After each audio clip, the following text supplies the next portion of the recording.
everybody. This is your boy Daydream, joined here by everybody's favorite SoCalcaster Fro. Hey everybody, how you doing? Welcome to Keep It Chill 5 from Portland, Oregon.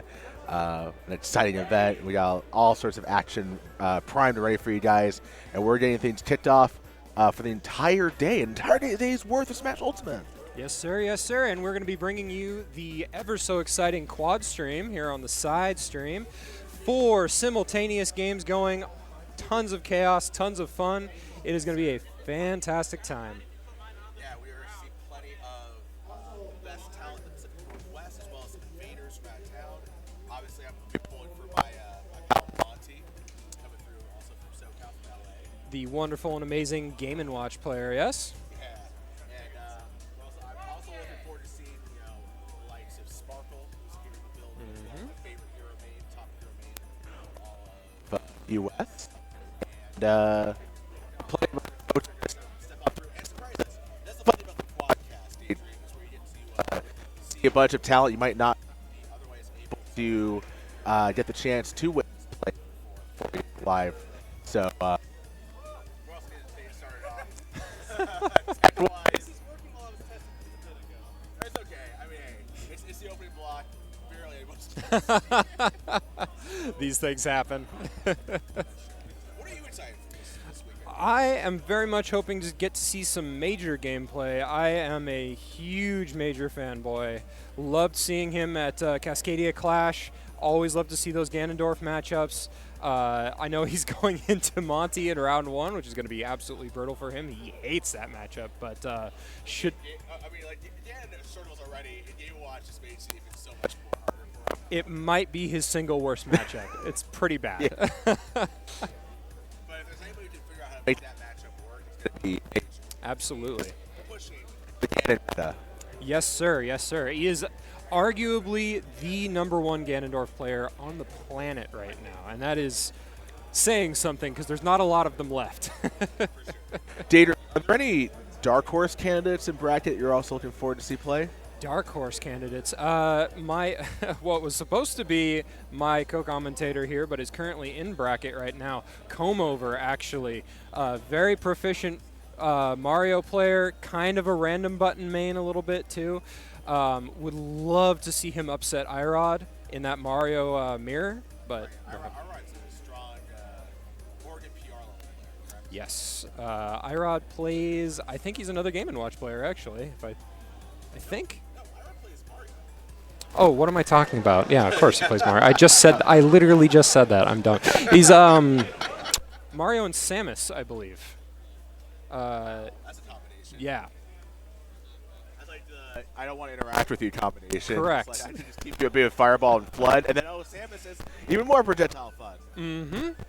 Yeah, his Samus is also, like, he very clearly has taken what he's learned with his Mario over to his Samus and plays kind of an aggressive combo-oriented Samus. It's a spectacle. An aggressive.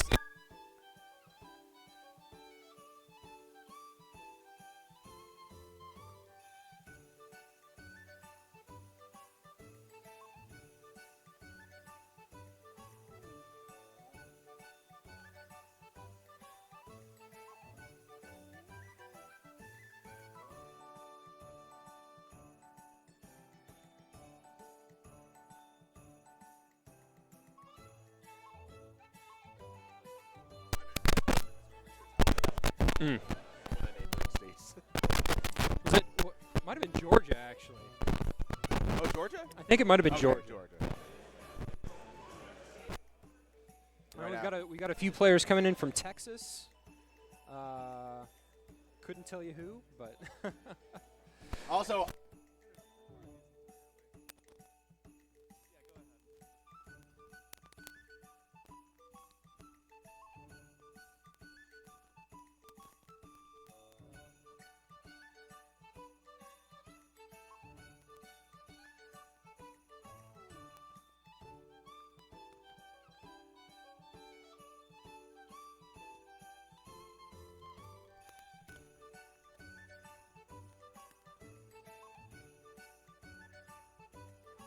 tournament scene, but this game is like a drug, and you can never Right. step away from it for too Yeah, long. like it one seems of the other contenders in bracket that I think everybody should be well aware of is Biggie Mouth, somebody who also took a great deal of time inactive from the game, who was like Oregon #1 for a very long time. Biggie the GOAT. Yes, sir. Also, we have some visitors from. We have a couple of folks from Canada, I believe. Samuel right now is playing on the other side stream. Oh yeah, we got Seesaw taking on Smirk. Okay. That's good to go. Also, got plenty of other action. Also, this is Quadcast, folks. So just so you know, we are not going to be able to capture all of the action, but we are going to try and bring to you guys, let you guys know what we think is worth telling y'all about. Yes, indeed. And that Seesaw versus Smirk match is underway as we speak. Ken versus Ensign. So one of the interesting things is that like Instant does have plenty of tools to combat Ken in the close quarter situations. In particular, being able to use the startup frames from cross chop in order to get out of the multi-hit sequences like that. But that was fully true from Smirk. Quick 48% already. Oh, and a nice clapback with the Alolan Whip there. Using the slow slow Hadoken in order to get back to stage. Nair getting out of that combo situation from Seesaw. Have a chance to get a hold of his mitts on Smirk, but Smirk just definitely enough spacing. Look at that, the slow walk trying to break this man's shield, but oh no, we got so much spaghetti! And assure you to take the stock. Very nice. Yeah. Okay, getting another combo started up here already. 43, now 61% immediately. That could be another stock right there. Very close. No, just had Seesaw just enough health in order to avoid being sent in a really awkward angle in order to recover. Able to side B back to stage. Smirk really ratcheting up the pressure here on the big cat. And an excellent anti-air call out from Smirk. Taking another stock real quick. And that's one way to really make an Ensign feel like he can't do much, is just anti-air him away consistently. He's just so terribly slow both on the ground and in the air. Nice. Okay, getting the clap back with the Alolan Whip, taking a stock, getting himself on the board finally. Back to ledge again, and Seesaw having a hard time really doing much in the scramble situation at ledge. Holding shield. There we go. The startup frames with cross chop, getting him out of dodge. But immediately Smirk air to air him, and there we go. The reverse Shoryu is going to do it. Talk about a back fist to the future. Smirk 1-0. Absolutely incredible showing there from Smirk. Meanwhile, on the bottom right here, we've got a local matchup: LGD Merp versus Zay. Oh, slap, slap, slap, slapping away. I love the rapid jabs in this game. Oh, yeah. Sadly, they only gave Bowser Jr. the one that kills. Villager wishes they had those kinds of hands. Yeah, really. Still a very good jab, but yeah, definitely not on the level of Bowser Jr. Zay with a fairly commanding lead so far here, utilizing these PK fires to keep Merp at bay. It's almost like a different kind of feel when you have two local players that get a chance to tussle at a big regional event like Keep It Chill. They're obviously trying to perform their best in order to show their stuff. This ledge trapping here from Murph almost had Zay fooled, but Zay able to ratchet it up. Sky up there with the up air. Oh, he almost called his shot with an up smash instead. Back throw, some of the highest knockback scaling in the game. Not quite going to take it just yet. Yeah, just great frame trap on frame trap usage there by Zay. Murph, I mean, Villager can recover from a lot of different spots. Oh, I thought he freed him up. Woo! Tries to get a panic option out of Merp there, but Merp being very patient. If you're Zay, you got to finish your food right there, right? Very close. Ooh. Okay, Merp staying alive, signs of life here, goes for the dash attack at ledge, but Zay being very patient with the shield, now just throwing out back air after back air. You know what? They say you can't really yo-yo a firework, man. It's a little explosive situation there. Murph able to take that stock. Last stock situation, though, it's going to be hard for the Villager main to mount and come back. It's quite the hill to surmount. Gets the tree out. Axe is gone. Just trying to throw everything but the kitchen sink, and unfortunately, Zay just rolled behind him. Yep. That half charge up smash going to take it. Zay taking game one over Merp. Meanwhile, in the top corner, we ourselves, the Canadian Monkey Meister himself, the Pyramid Schemer Cantrip, taking on Chronos. Is Chronos a OR player? Are you familiar with this game? I'm not familiar with Chronos. Yeah, that's the fun about this pools level play. We get to learn alongside our viewers. But yeah, Cantrip is somebody who's kind of taken more of a back seat with regards to being more in the scene in a content creation type of way, a TO kind of way, but still a formidable DDCon main in his own right. Diddy is just, honestly, maybe a little bit slightly underrated character. Sometimes people like to just kind of like say a character maybe has like a low ceiling but a high floor, but I don't know. What do you think, Daydream? I think it's the reverse. I truly do, and I think a lot of that stigma comes from Diddy Kong's status at the start of this game, where he truly was pretty bad. But Diddy Kong is one of the most buffed characters in this game, and Cantrip demonstrating right there with that very domineering game 1. Yes, sir. Meanwhile, in the top right corner, we actually saw a character swap from Seesaw. Ooh, I Bowser. want to say this actually is 2-0, because I think they started up game 2 early, but I'm not sure what the score is. Nevertheless, the Bowser's out. Maybe thought I'd give him a few more heaviness, but oh no, instead it made him more combo food for Smirk, and he's feasted. Unfortunately, Bowser kind of tends to suffer in matchups where his heaviness is denied as an advantage to him, and in the Ken matchup, that is very much the case. Another strange, just so much shield pressure from Smirk. So much pressure. And good job by Seesaw. He knew the escape route. He knew where he could take that Bowser up E. Beating Nair, landing, the crescent kicks, trying to double up again. Oh, and what a call out! Incredible anti-air call out. Once again, utilizing that Shoryu to stop any kind of aerial pressure from Seesaw. So much pressure. Look at these constant Tatsu combos. They're able to car cancel the down smash into the second Tatsu. Look at that. He's trying to force Seesaw into a bad rhythm. A couple more strikes. The shield, but the rolling forward just gives Seesaw an escape route. Okay, possibly looking, it needs to find either a shield break or some kind of cheese here. Bowser, definitely a character that is capable of all kinds of cheese, but in a very bad position here. Never want to be, this is going to be a Shoryu. Never mind. Oh, man. And Smirk wasn't even able to frame trap again, but he tried to go a little early on the, a little preemptive there. Give Seesaw a chance to try and fight back. Oh! And there's the Shoryu. Just about 10 seconds delayed there off of when I said. That's like one of those funny Elite Smash clips where they like shield break somebody, SD on purpose, and then land in front in order to kill him. Very light work for the visitor Smirk. He's going to be moving on. Again, this Keep It Chill 5, the big theme about it is the FGC. So I'd like to see an FGC main like Smirk succeed there. Absolutely. Meanwhile, back in that bottom right-hand corner, this is a much closer game than what we were seeing in Game 1. Merp definitely putting up a bit of a fight, but even as I say that, incredible combo from Zay, not quite going to confirm just yet. Really good DI from Merp. Wait, Murph has a chance. Oh, he whiffed the grab, and that time around was able to prepare. He knew from the first game he was able to check that down smash, but unfortunately, this is very tough for Villager amount of comeback. This is not a comeback character, Daydream. Okay, utilizing that Lloyd Rocket to cover the horizontal recovery.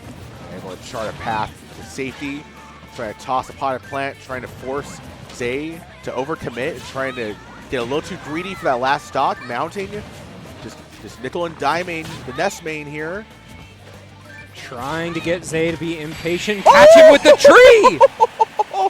Surprise, man, it's Arbor Day! I like that, bro. I like that. And what a great display of guts from Merp. You know, Absolutely. It's all best of 5. You could have easily expected somebody just to fold and kind of go back and just say, you know what, I'll get him game 3. But there you go. 1-1 there. Meanwhile, the bottom left corner, we got ourselves some new action that's going to be fast and furious. So it's Crom, and it's Captain Falcon, Daydream. All of the aggression, all of the high-octane gameplay you want to see. 2 incredible rushdown characters and a big people's knee from Sinsen. Yeah, he laid the smackdown on that one. But now Sinsen's getting volleyed up in the sky. Those falling up airs from Crom, they're beautiful, they're safe as hell, and they're even deadlier. Dash attack to up tilt, not quite going to do the business there for Sinsen. And Taylor doing a really good job of just holding corner. She's had a chance here, but she's forced off stage. Sinsen misses the nair. This could be Taylor's chance. Okay, utilizing those jabs with some ledge pressure. Going for that Jair. The Crom bread and butter. Yeah, back and forth, just trying to force out. Oh! Sinsen just letting it rip. And sometimes you get, when you're playing Captain Falcon, sometimes it's hard to let go of the gas! Stop knee! Tries to go off from the back here and get the stock of the game. Not quite. Taylor holding on by the skin of her teeth, and there we go! There's the Jair. That could have been one of the most disastrous situations possible for Taylor Whift there. Crom off stage, never where you want to be. That recovery is cheeks. Right? You're able to escape by the skin of her teeth. Well done by Taylor in order to take that one from Sen. Absolutely. And then, that's why we love Pools action, because it's so close to the vest. But sometimes you get situations like Such a wonky move. It always baffles me how you're able to control it after Diddy has been hit and the cans are free of his body. they're free. They almost have their own will in a way. Wow, the stage spike is going to take that stock off the top. It would be funny if Almar's like Pikmin tosses made your character heavier. Like, can you imagine? Every Pikmin available to him adds like 10 points of weight. That would be nuts. Yeah, when it's stuck on the opponent, yeah. Back here, dash attack, fair. Nice sequence here from Cantrip. Try to just get back into pure control here. Maintaining control of the banana, looking to get something started up. Another one of those stage spikes. Good job by Chronos to control his DI back into the stage. Oh, I mean, set out on that spike. The down tilt to up smash confirm. Well, he's one more banana smash attack confirmed from losing the second stock, too. And Chronos just getting beaten pillar to post by Cantrip right now. Banana goes down. Oh! And there is another spike, this time off the stage, sending Crocus straight to hell. We call that the potassium-less down air. He didn't even need the banana to free him up for the spike. No K. The elemental sign for potassium. You know, it's K, right? Yes. KO, however. Yeah, it's what Cantrip's trying to find right now. Banana toss hit Crocus. He's trying to force Cantrip into like a mid-range game, and it's just like, but then he has Monte flip a banana. He can control the mid-range too. And Cantrip's like, this is, no Goldilocks to the free bears. The porridge is just fine for me if you want to play at this range. Cantrip looking to find this 3-stock game here. There's the down throw. Looking for back air off stage. Gets hit with the purple Pikmin for his troubles. Hey, oh no. Well, Sled had a chance there. Cantrip might have blown his chance to get that 3-stock, but he's still in prime position to take this one from the Almar main. Oh, he caught him with that? I thought Denny had a hard time connecting those hits. Apparently not on a character like Olimar. That head is just so big. Oh, no. And there is the back air. That is going to be a clean 3-stock and a clean 3-0 for Cantrip over Kronkis. Yeah, you said Kronkis back to Pikmin 4. That said, folks, even if you're not satisfied by the heavy or the easy bait 3-0 action, there's 3 other sets going on right now. I believe we got ourselves the audio from that Sinsen, Taylor, Crom, Captain Falcon slugfest right now. Sinsen having a hard time landing. Taylor in hot pursuit. Sinsen on a full stock up over Taylor, however. Taylor needs to find the end of this stock, and there it is with the up smash. Catches that landing, puts themselves back in the game. At a ledge. Yep. Oh, wow. Just what I was talking about. That recovery is cheap. Soaring Slash has no horizontal movement whatsoever. The sword had the edge. It wasn't even enough. Are you This kidding? ain't Smash 4. You don't get no magnet hands. Yeah, no, I believe that. And now we ourselves, I believe, up in the top right corner, Seesaw versus Kisu. The last time I saw Kisu play, he was playing Robin, but going to Pyramithra. Do you know about the switch? Yeah, so Kisu actually has kind of shared mains at this point with the Pyramithra secondary. Utilizes Pyramithra in much the same fashion as Robin, just much faster. Plays a very campy and spacing-based game with the character. I gotta say, just from my personal experience as an instant main, I would hate to fight Robin a lot more than Pyramithra. And so far, Seesaw having a great deal of success here. Almost goes for the big punish off the S-Smash miss call out, gets the back throw, out Not deep. quite killing yet. No, Kisu has to use all those very, very linear recovery options open to Pyramithra that most characters can punish. Even Instant has some insane edge guard punishes against Pyramithra. Agreed. That down tilt can cover a lot of Aegis's Oh, options. Oh my gosh, you almost got footstool dare up air. Did you see that, Would've been Daydream? really What cool. is Kisu on? Kisu, very technical player, obviously has to be when you play a zoner character like Robin. That up air is going to be the correct call out. Seesaw taking game 1. And that's the funnest thing to do with Instant is just to sit on your opponent, making a panic option disadvantage. It's great. The character does have true follow-ups. I don't know if down tilt up air would have been true at that damage range, but if you're Kisu, how do you even know? Because the up air is going to kill regardless. So That is the nature of the beast with heavy matchups. Oh my goodness! That was one of the greatest that was call-outs. like setting up a bug zapper. he just ran full tilt into the tree. Pop goes the child.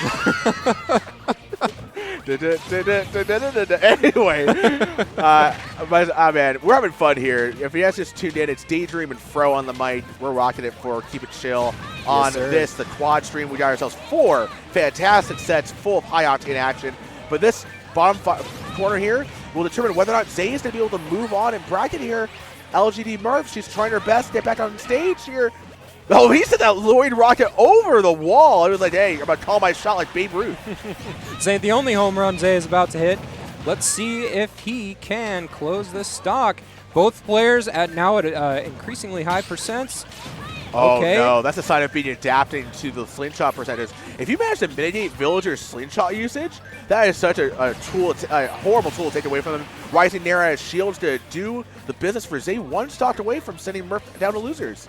Murph kind of sitting on the Angel platform for a second there, trying to sort of center herself, I imagine. This is potentially her final stock for winner's side. Trying to find, okay, sets the tree up. PK Fire pretty good at eliminating them. I think the tree has a health value. It does. Yeah. It's not a particularly high one, but PK Fire's ability to sit there and multi-hit it over and over is pretty effective at getting rid of it. I don't think trees do very well against heat. Okay, there's the back throw. Both players now on final stocks for Game 4. Actually, this is loser, so this is for Murph's tournament life. She's trying to fight for it all right now. Loser. Shoot. Yeah, we're going to get a lot of action all across the board here on the quad stream. Oh, trading hits here. Trying to sit in the final corner and force Zay to try to overcommit a little bit. PK Fire is such an incredible tool already, but in this matchup especially, its ability to cancel out so many of Villager's projectiles. Yeah, it forces Murph to have to be very aware of where she's spacing. Almost getting the down smash there, but Zay just hopscotching right over her shield pressure. Out deep. This could be the place where Zay wants, but Murph forced Zay to be spaced out. He couldn't use the yo-yo at ledge. Fair out of the PK Fire to call out the Lloyd. Very. Spot dodges the grab. Zay had the smash ultimate. He had spot dodge smash attack there. He didn't go for it. Out deep again. Zay had a chance to set up yo-yo at ledge, but didn't go for it. And they got blew up for it for trying to cover his mistake. Murph still holding on here. May be able to steal this one if Zay's not too careful. Definitely kill range for Ness. Downer. Extremely stressful exchange of all of these projectiles that would almost gimping that recovery. Uh-oh, double Lloyd. Gotta be careful. Goes up top. Nice job by Zay to get back to ledge, but forced off the stage yet again. Still in disadvantage now without a jump. Forced to use the PK Thunder at an awkward angle. Oh, no! And the PK Thunder 2 actually taking it through all of that. Murph had it. She just needed to hold on to the bowling ball longer. Yep. Tried to use, I think, grab there at the end. But you just can't grab a completely electrified child. Yeah. Hey, there's rules against that. Congrats to Zay, staying alive, moving on up. Both players showing some excellent. Now we're going to take you to top left action going on between Cantrip and Furret. Furret's a player I'm actually pretty familiar with. I had the chance to play against him a little bit in my first ever PNW event, which was Port 6. He was playing PT more often then, but I believe he might have been switched over to Wolf fully. Lately, Furret's been on the Palu grind. It's interesting to see his Wolf come out. Not a particularly common sight. Furret, I believe, is Oregon #1 on PR right now. Or not #1, number 10. Yeah. #1 is Sparkle. A couple of numbers there separating 1 and 10. Yeah, it's just a single digit. It's all good. Still doing a really good job to mitigate Cantrip's advantages with Diddy. This is actually not an easy matchup for Wolf, because Diddy thrives in the mid-range of this one, and Wolf kind of has to commit sometimes a blaster usage if he's behind. Wolf also a bit of a fast faller. Yes, that too, so it's combo food for Diddy. Gets that dash attack, maintaining advantage state here. Nice B reversals there by Furret, or by Cantrip cross up Furret. Mixing up that landing. You see where Cantrip wants to play? He wants Furret just to run into his active hitboxes right now. Furret doing a really good job being patient at bat. I can't believe that back air landed. It is a bigoted back air. Furret, I imagine, also looking for the Wolf Classic, trying to get a high % opponent to hit your shield so that you can up smash. Surprised you didn't go for it right then. Well, the last time he went for it, Cantrip spaced him out, so he may be thinking, maybe just overthinking a little bit. Oh, nice darting back and forth in order to free up Furret's shield with a demand grab. Forward throw here from Cantrip. He's really building this lead back. Oh, that could have been disastrous for Furret there. Still Javelin potentially is. grab is an interesting call out, but wow, look at this Cantrip. He's milking this ledge trapping for all it's worth. This is such picture perfect, and no more picture perfect a blow than that back air catch, the desperation jump from ledge. I just want to point out that game lasted until the minute 36 mark. That was a very long game. Absolute war of attrition there. And oh my goodness gracious, Taylor whiffed with the soaring slash gimp kill there. Speaking of wars, this game 5 action going on between Sinsen and Taylor whiffed. AKA Sly, I believe. Yeah, Sly got the in-game Sly tag there. Love the change in tag. Super funny. The winner of this is going to wind up tussling with Samuel in bracket, the Steve main from Canada. Back throw here from Sinsen. Has a chance here to take the stock, but good nair from ledge by Taylor. Taylor racking up so much of this extra credit now. And gets the spike. Incredible. Now sitting 2 stocks up over Sinsen. Oh, wow. I can't believe that last glancing blow connected. Down throw, up air. Maybe Sinsen think about every time he lands, but oh man, sometimes you just go F it. Up smash coming through for Sinsen. That's what I call the Sakurai vacuum wave. One of the most buffed moves in the game. They're like, multi-hits don't really work, so let's just give it a giant hitbox that sucks you in from forever away. Captain Falcon has that magnetism, what can you say? And there's the Kamikaze! Oh my gosh. That whole entire set had such phenomenally outrageous punishes going on. Love to see Taylor moving on in bracket. Still, gotta give a hand over to Sinsen. If you can't beat him, be entertaining. That's what I say. As I was mentioning before, there's the Furret Palutena, and just in time for a really nice conversion with the, I think that was Banana F Smash, if I'm not mistaken. That's Palutena's embrace, but Cantrip giving him the business right back. Excellent conversion there. Banana in hand for the Monkey Man. This is actually a matchup that Palu does struggle with particularly. I think it's classified essentially as a losing matchup, but that's only on paper, folks. That's why they play the game, because you can definitely pull out any kind of upset with most of the casts in this game. Very true. That's that monkey flip going, banana toss, and the rising back air too, just punching the aggressive dart in by Furret. Into the banana. Oh no! How did Cantrip know he was going to not act out of the slip?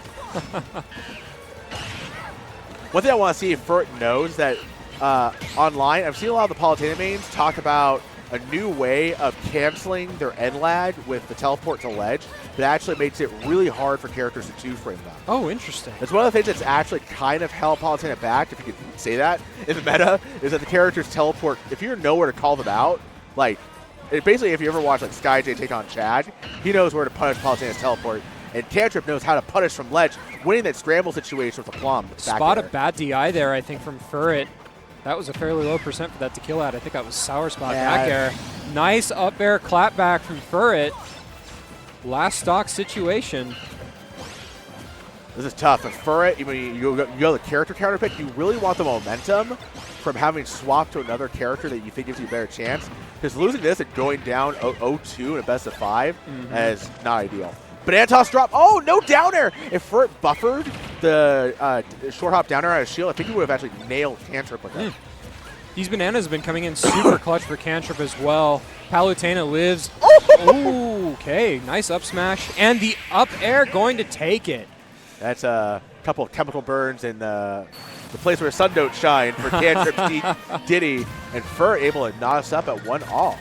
Meanwhile, elsewhere, I think we saw Seesaw just banish Kisu. That might have actually been Kisu's run at the bracket, because I want to say Seesaw was in losers. Unfortunate for Kisu there. Oh, it looks like Kisu brought out the rare tertiary there. A very actually legit Wii Fit that Kisu's been working on lately. That just means Seesaw moves on the top 32.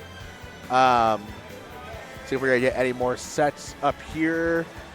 I see Comover still in bracket. He's actually going to take on the winner of Furret and Cantrip.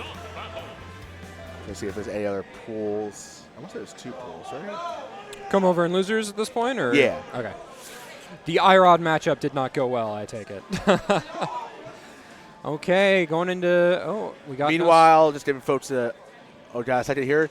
Zay take on Jahzz and able to banish him. Absolutely beautiful conversion from the PK Thunder into a spike there. Well done by Zay in order to take that one pretty handily. That was a very quick set or game, like 2 minutes. Just for folks as an update, elsewhere, Chronos, Jojo the Hobo, Embo, and Embo Z and Lemmon have all moved on winner side. I'm trying to see where else we're at. So we're twitch.tv/Gambits Hobbies. Yes.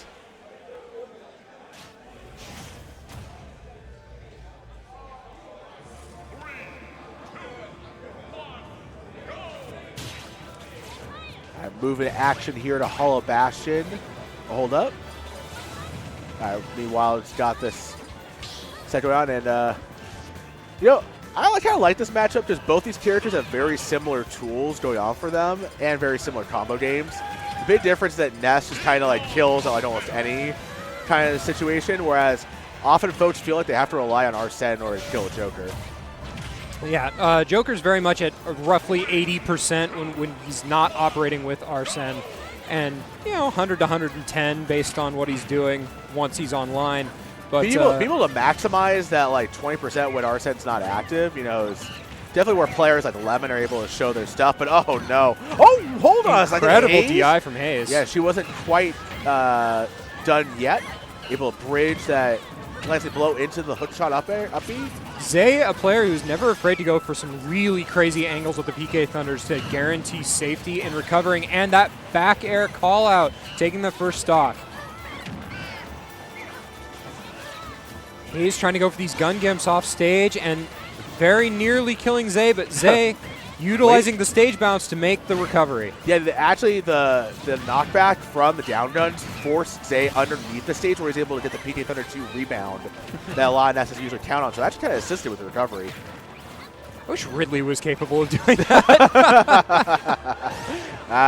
They punish a lot of characters. Yeah, for whatever reason, that stage bounce thing is a Ness and Lucas exclusive. Jahzz taking that first stock, getting herself on the board. And speaking of bounces, that's the way the cookie crumbled for Zay's first stock. Zay unimpressed by your gun. Well, I mean, like, hey, if you're going to get hit by a Arsene-powered hitbox, at least take the down guns, Yeah. Oh, I thought it was going to be footstool, but nevertheless. Crazy use of the magnet to convert there into the forward air, taking a pretty early stock. This is all Zay so far. Jahzz having a hard time contending with his hitboxes. Almost set up a touchy situation. If Zay had gone for the dash tag, would have been able to even add on more, just pouring it on and on. Zay right now showing exactly why he made PR this season, putting up so much pressure. He said F tilt though. Jahzz has a chance here to get back into this one. Cooking with the big Aegon. Oh, what in the world? Like I was saying, these crazy, crazy angles on the PK Thunders. Yeah, Jahzz tried to chase the dragon, and that dragon bit. Oh, and misses the tech, gets bounced off the stage. Zay at the funny number, taking game 2. That was goofy. That was some goofy business from Zay, and Jahzz probably flummoxed to how to handle this Ness main.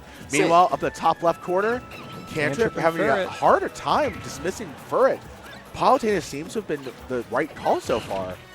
I was going to say earlier, Palutena is a character that lives and dies by her Nair chains. Cantrip's been doing a pretty good job of using the banana to deny Furret the ability to get meaningful Nair chains. Yeah, right now, Cantrip's probably thinking, man, what kind of hit controlling stage do I have to do in order to kill this goddess? The forward throw, money shot, nice there by Furret. He's got some Diddy counter game play in mind. Look at that, time his jump to avoid what would have probably been a killing monkey flip.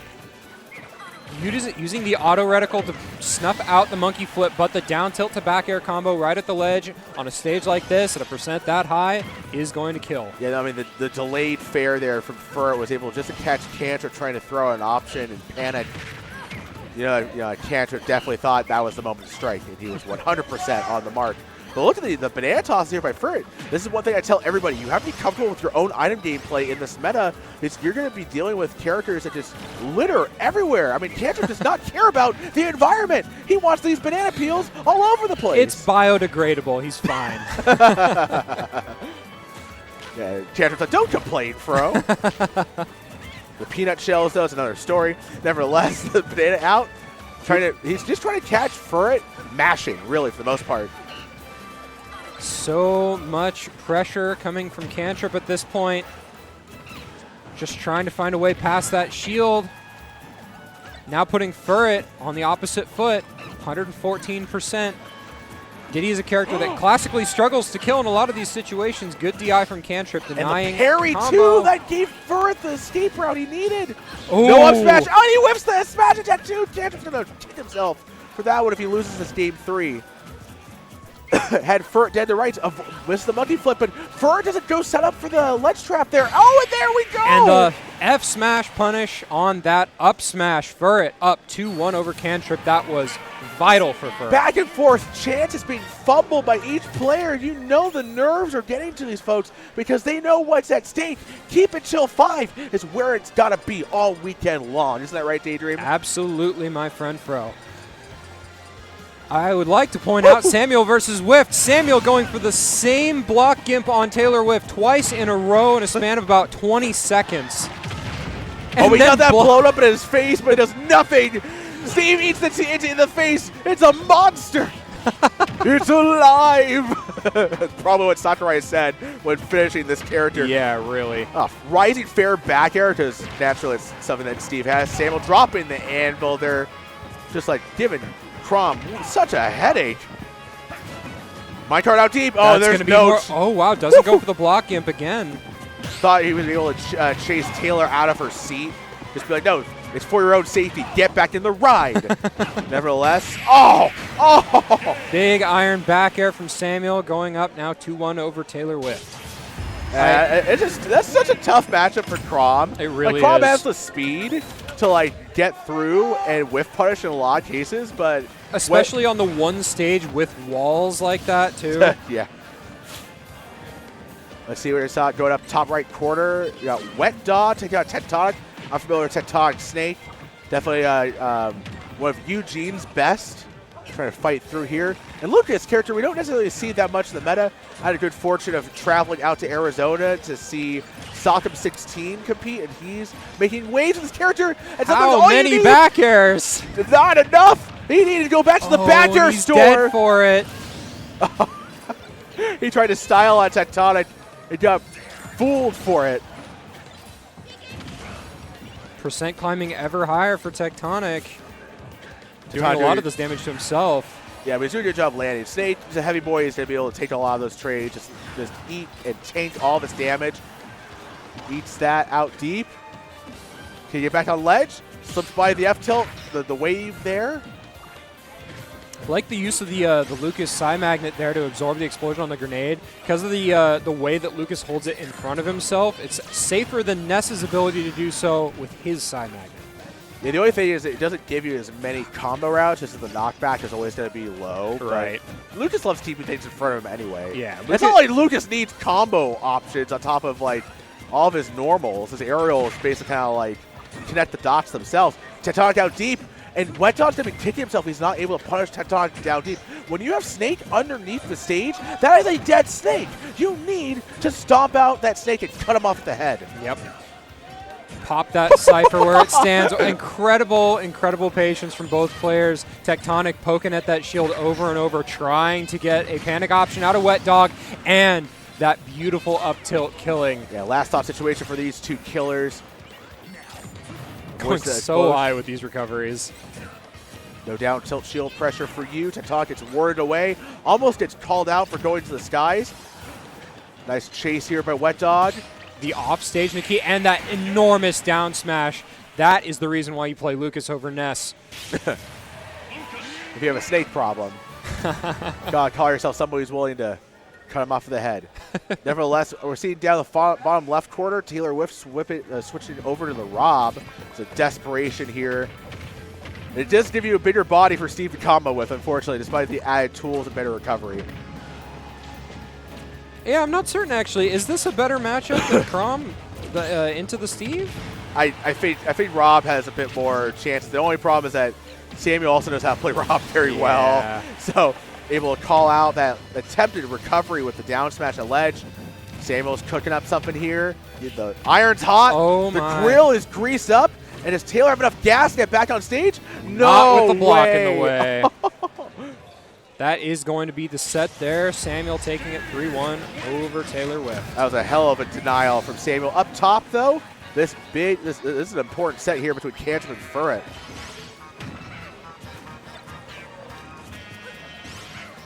All right. Furret up in stocks here. Exactly where he wants to be. Trying to play a bit of a spacing game here. Was maintaining control of the banana for a second. Good use of the back air to put Cantrip into disadvantage momentarily. Nice grab here, followed through. Cantrip has a chance here to set up some kind of disastrous ending there by Furret. And again, just overwhelming wall of hitboxes, unable for Furret to respond. 56%, very easy to work back for Cantrip. Saw him do it in, I think, the earlier game against the Wolf. Right, and as we were talking about earlier, Daydream, Cantrip doing a really good job denying Furret the easy percentage, the easy money on those nairs. Just one and done most of the time. Dash attack, though, that is the answer. Paluta's dash attack comes in so clutch in this matchup. People will catch bananas as it's coming your way and ward off most of Diddy's options. But Cantrip doing a good job smothering Furret, and there we go. Calling him out for going into defensive mode and shield. Banana toss, not going to work it out. Furret slides in the dash attack, last possible frame to get it active. Last hit, last stock situation here. Both players getting within kill range of each other. Wow, banana into the very long distance. And the half charge F smash is going to take it. Those tiny side blast zones on town and city paying dividends for Cantrip. Now, last game, setting us up for game 5. But meanwhile, if you just blinked and missed it, Zay just actually, Big Mouth took that game 1. I think we have the stores mixed up, but that's okay. Yeah, I think the names got swapped. Yep, there we go. All right. we got ourselves a lot of character select screens. So while we have a second, folks, please drop a follow here for Gambit's Hobbies. Gambit's Hobbies Twitch channel if you haven't done so yet. They stream Smash Ultimate as well outside of the Keep It Chill stream. So make sure to show your support and keep it locked here. Bookmark this window for the entire day because it's going to be nothing but Smash Ultimate action coming right at y'all. Yes, indeed. And shout out to Gambit's Hobbies. They're a local business operating out of the Lloyd Center, which is our slowly recovering mall. Beautiful place. Love the mall. Absolutely. I guess let's talk about Furt and Cantrip some more as they're on game 5 now. Hey, you see the adaptations there. Look at that. Cantrip knew he could let the barrels rip because of Furt's shield being so depleted. Twice in a row, even. Oh, almost getting the converter of ledge just a little too high on the back air. Furt, unfortunately, suffering from the case of Palutena's nerfed grab range. Yeah. That, before the patch, absolutely would have caught Cantrip there. An incredible call out with the wings. Packed him up and said, no return address. Fly away now. Yeah. Post office, back across the borders where Furt wants to send Cantrip right now. You can grab the peanut? Yeah, it's an item when it's active. I didn't know that. That's so funny. Hey, so if you're just able to spot dodge in place or use an aerial or tilt, you can catch peanut. I've been playing this game for 5 years now, and I learn something new every day. Every day. The air pressure underneath that shield. I mean, Cantrip cannot hold shield on flat like that, but gets the S-Match at just enough distance to send Furt careening into the blast zone. Into the stratosphere. Okay, big back air from Furret, holding that banana. Diddy, a character that very much lives and dies by that banana. Though Cantrip's been doing a very good job of playing without it, from what I've been seeing. Okay, lots of scuffling. That was a chance! Was a perfect opportunity but for Cantrip a back air. almost spaghettied himself into an early grave, too. That re-grab could have been absolutely disastrous, but the banana was covering the space. First is trying to be very cautious here when trying to, man, there we go. Nair to up tilt. Yeah, that is a kill confirm that Palutena has pretty much anywhere on the stage, too. So you got to be careful of that one. And there's one of those It Nair doesn't chains. even matter if you get the Nair train or not in that sequence. You just need the one for the up tilt connect. And yeah, look at this. Furret's starting to really take command of this game just from an air-to-air perspective. Cantrip has to find a little window, and he does. Gets grabbed, banana toss, not quite enough. Furret throws it right back in his face. I think that F tilt might have been fair or dash attack. So I don't think he really wanted that lingering hitbox there. Most of the time, Palutena F tilts are misinput. It's very funny. This character is so with most of the kit. It's like, oh yeah, that move, not quite. Yeah, even at ledge, I see Palutena F tilt come out at ledge sometimes, but I think down tilt is generally the agreed upon better option. Yeah. He just stuffed that F smash right back into its with the spot. invincible dash attack. Yep. Yeah. that's how Palo mitigates the mid range that he has. Still, this is Cantrip's game. If he can figure out a way back in, there we go. Last stop situation. All you need is to get Palo off stage. It's a little bit more desperate than the previous game, but we did see this before. Cantrip playing a character that's very capable of racking up a lot of percent very quickly, but that back air, that trade, terrible for Cantrip. Furret taking it just barely 3-2 over Cantrip. Moving on and up. Meanwhile, elsewhere, also had Wet Dog, dismiss Tectonic. And I believe Biggie Mouth has a chance to 3-0 Zay here.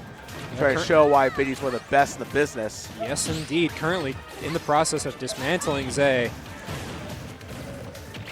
Oh, not quite enough there on the up smash. And Biggie, again, just fighting fire with fire. Still not enough from Zay. I mean, Rob's heavy, but Biggie doing a really good job DIing these big glancing blows. Look at the shield pressure, and oh my gosh. Trying to bait any kind of unsafe option out of Zay and does eventually get it, but not quite enough to kill. And a back air from Zay out of shield is going to take Speaking of enough to kill, that back air is going to do the business. Ness's aerials are so powerful. It's really wild how they kind of all just kill. But in this matchup, where Ness suffers, that raw Nair just kind of like outranges everything that Ness can do. So, gotta just be a bit more stubby and avoid situations like that, the aerial whip, leading Biggie to just be like, oh, that's a nice floating target right above me. Let's say it up air. And it did it all for him. Oh, almost getting that raw blender, early percent kill. Back air here from Zay. Very good tech from Biggie. Because Zay is just so cautious of trying to like hold the ledge too, unable to really make much out of that ledge trap situation, just trying to keep winning neutral against Biggie. Biggie's more than willing to take these trades as long as it allows him reset. Okay, Zay trying to get off of the platform, finally does.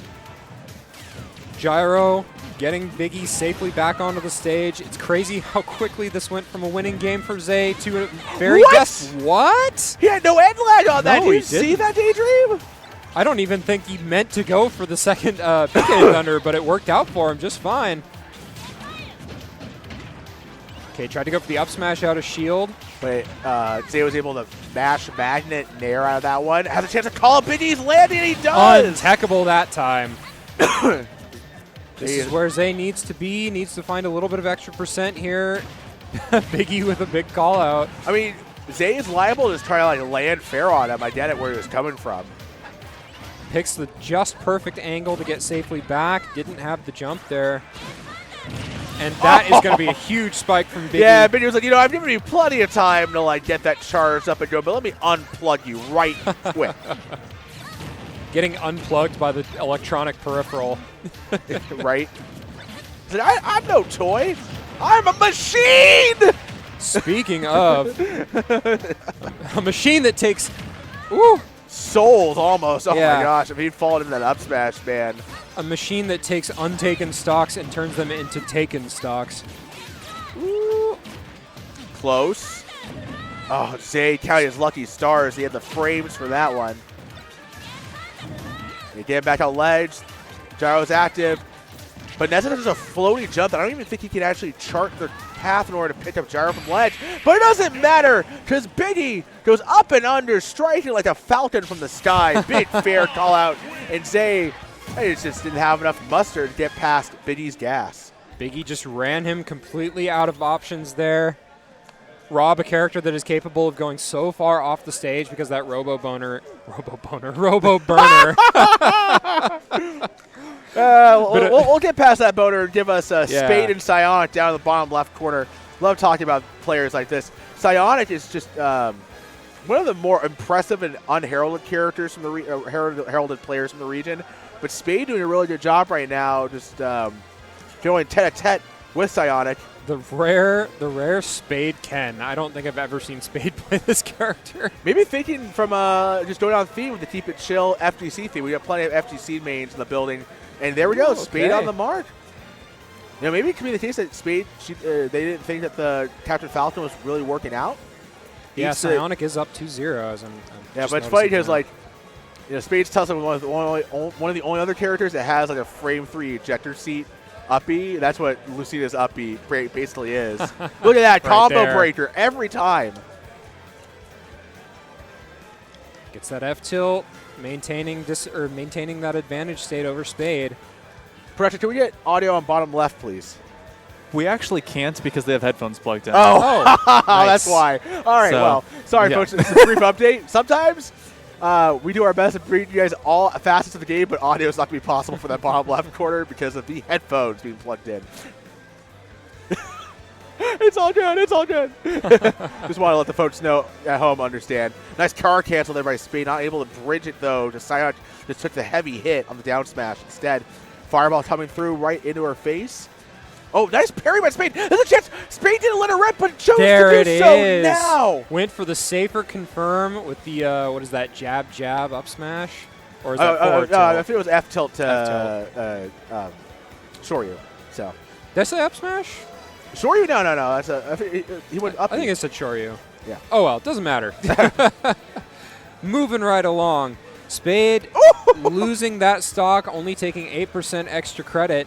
Yeah, and Focus can deal with a lot, but it can't deal with medium charge F smash. Yeah. Okay, Tatsu to close the space and take that combo just a little bit further. Nice catching the roll in too. That's Good one of the things DI you have out from Psionic, and another one to stop the landing. Spade getting herself on the board. A great job by Spade on that one. Folks might just say Ken and the other FTC characters cheat by being able to auto turnaround. You still have to position yourself in the roll rate range of each individual character because it's not uniform how far you roll. So good job by Spade able to chase down Psionic like a hunter in the night and take that game 3. All right, we got Furret against Como over in and top left. We're seeing the PT Furret come out. Yes, the classic. Things not looking particularly good for Comover so far. 88%.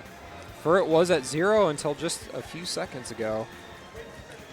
Easily a comeback that a character like Mario can make, but not if you're whiffing super jump punches like that. Fireball from ledge, trying to find a way back, but Furret just no, try again. And that is going to be that. Game 1 going to Furret. They got turned around there at the end. But you also saw Furret about to transform into the Ivysaur. Probably down air was his number in that situation. Most likely. The Pomp is ever present. Meanwhile, bottom left again, Spade trying to make the most out of the Game 3 win. Another Rising Tatsu confirm, or Rising Shoryu confirmed. Oh, but that time just a little too unsafe on shield. Psionic able to punish it with a plum. Ooh, and SDI's in to get out of the what would have been an assured lethal Shoryu there. Yeah. And Psionic's definitely fundies. These fundies pilled among the player base. That's the character choice. It's the only reason why you stick with a character like Lucina in a game full of much less honest characters. That uppy's still not very honest. It's true, yeah. Dolphin Slash is very good. Nice rising back here by Psionic, trying to strike out deep, but went a little bit too soon with the combo. Spade has a chance in order Keeps going for these. Oh, an unfortunate SD from Spade there. They're going to be kicking themselves after that one, but does get a nice little wake-up DP of sorts. Stein up airs. Oh, got the second one to connect. Psionic to string these, just to flow through these hits so beautifully right now. Spade just enough distance in order to get out of dodge, but immediately Psionic back on his ish. Able to force speed out deep into the combo. Oh, man. Looking for that counter kill. But that might be the end of Psionic if he's not careful and maybe overlying on it there, Daydream. Absolutely, unless Psionic is capable of continuing to get these Dolphin Slashes out of shield like he has been so far. Big Nair to get back onto the stage, and a back air actually beating out all of the armor on the aerial focus attack. That is going to be 3-1 for Psionic. Use that Nair to trim the hedges, and the back air made it all beauty-like. Yes, indeed, Fro. Moving back up to top. I think we got audio from bottom right. Yes, we do. Bryce Cold, another one of the Oregon Ganondorf legends. Against Arpeggio, wow. He armored through. Did he armor through Snake F smash? Did I just see that? I am not entirely certain what we just saw. This is a very funny matchup. Ganon, poor Ganon. Oh man, Arpeggio immediately able to chase him down. If there are any two people who are capable of winning this matchup, it's Bryce Cold and Major. Bryce going for a big dark dive. Ledge trap there. You got to go for the callouts when you're behind like this. It's a sad fact that you just have to push the issue if you're down 2 full stocks. Jab will kill at this point. Landing up air is going to do it. Oh, dash attack through into the grabs the grenade. Shields just in time. Getting Arpeggio to blow himself up and do all the damage to himself here. Yeah, that might be the one way that Snake kind of, is the maker of his own undoing in a sense. Absolutely. There's a nice excellent flame choke and an up smash to call out the roll in. And just like that, Bryce Cold's knotted this one up. Who says Ganon can't do it? Not me. Certainly not me. And the players in the state know way too well. Rising up here from Arpeggio. He doesn't want to let this golden opportunity pass by him. That flame choke, just no armor on it. Can't do much about the Nikita off stage. That just kind of spells Ganon's doom. Arpeggio wiggling that Nikita shot around just right to take that last stock off of Bryce, despite Bryce's perfect patience and spacing. And what's also brutal is that Ganon doesn't have any quick aerials or options there that aren't going to be lagging enough. So if you wiggle it just enough and then go in with the Nikita, it's dead to rights. Yeah. So. I have seen players like Major beat out Nikita with Nair, but it's hard. It's very hard. And at the particular angle that Bryce was trying... the Charizard mirror match going up top left? I do, yeah. Sorry to interrupt you. No worries. I think this is presently 2-0 for Furret right now over Comb-Over. Yep, there it is. Comb-Over with the attempted switch to the PT mirror. And speaking of switches, Bryce Cold going to the other end of the tier list. Bring out the Sonic? Yep, Bryce is an eclectic kind of guy. He has Ganondorf, Mii Brawler, and Lucario, and Sonic. Literally 2 top tiers and 2... That's crazy. Yeah.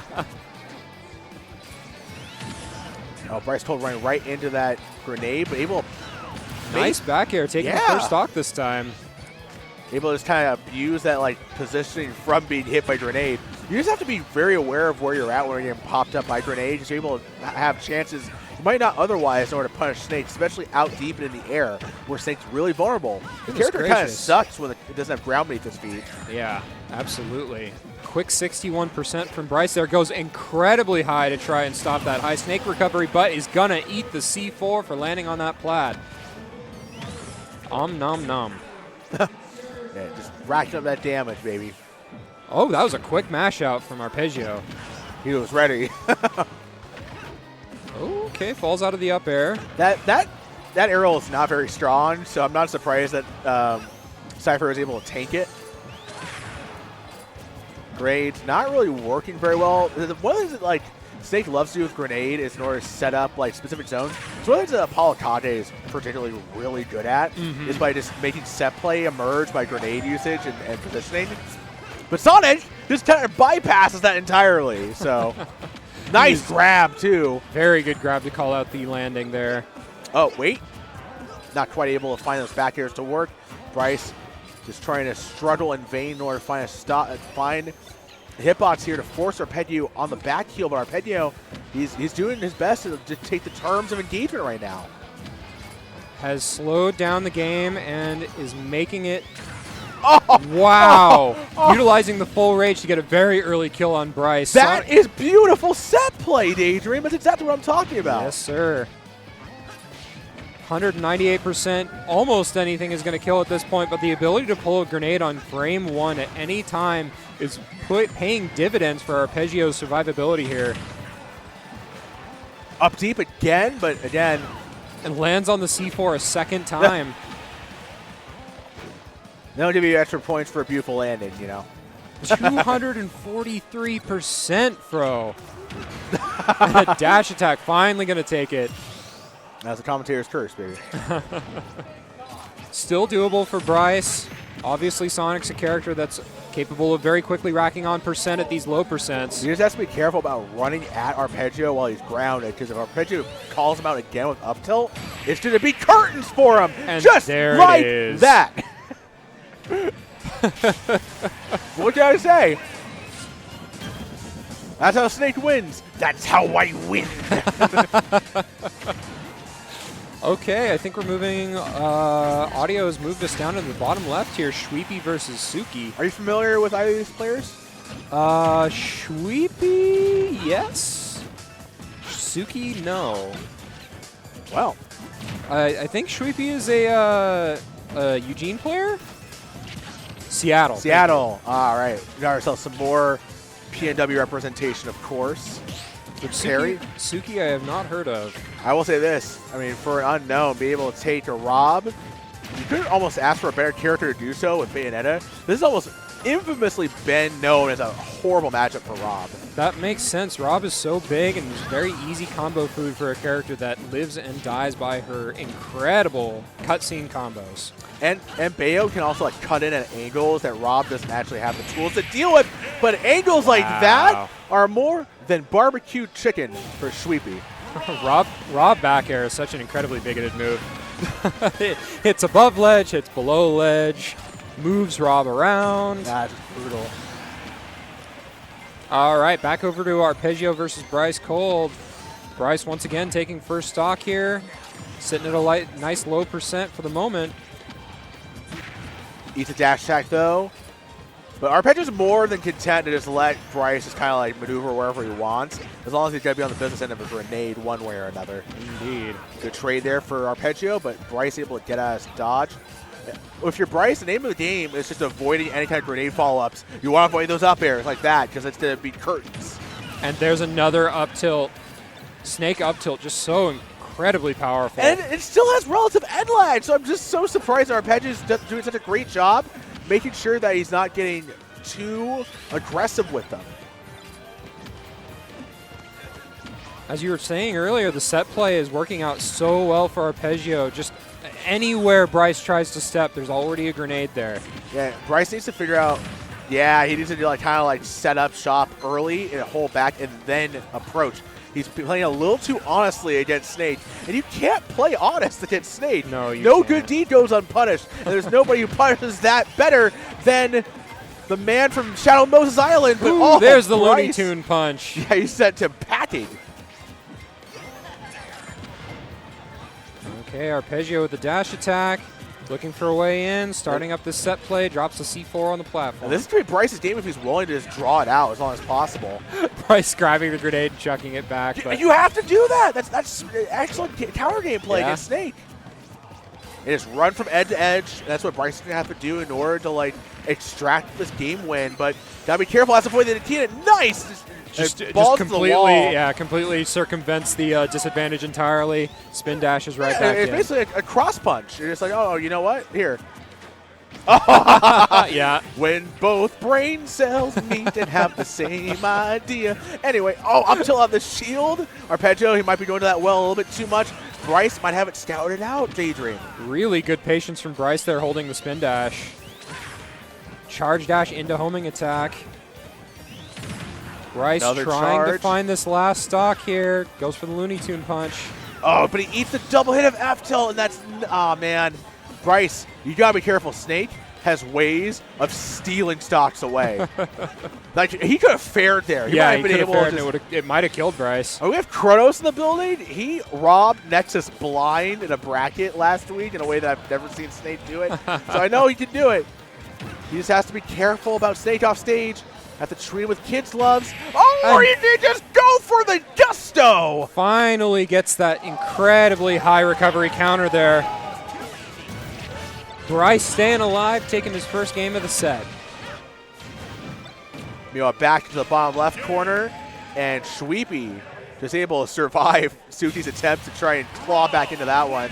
Also, top right, we haven't been able to spend a lot of time on that one because I believe we have headphones in, but got Spade Versus EC Saint, and Saints, the Little Mac. from I want to say from Eugene. So From where? I believe Saints from Eugene. Okay. Try. I know I've heard that name. I know I've seen this Mac like in clips and stuff before, Oh, but, that no! is unfortunate. And Spade's like, oh, you have a KO punch? That's cute. Here's mine. Sure, you right to the jaw. Landing hitboxes, but Saint able to use that heavy armor that Little Mac has in Spades. Love the in-game Oh, tag again. for us, City. Right. Striking the shield, but Spade able to guess that was not safe on shield. Aerial pressure here, able to fight back past the focus. Spade did a really good job just darting in and around Saint, trying to get Saint to overcommit. But Saint more than willing to use those up tilt to act as an anti-air. The move's kind of underrated for Lil Mac. I think it's really good. Oh, up tilt is absolutely excellent. Local player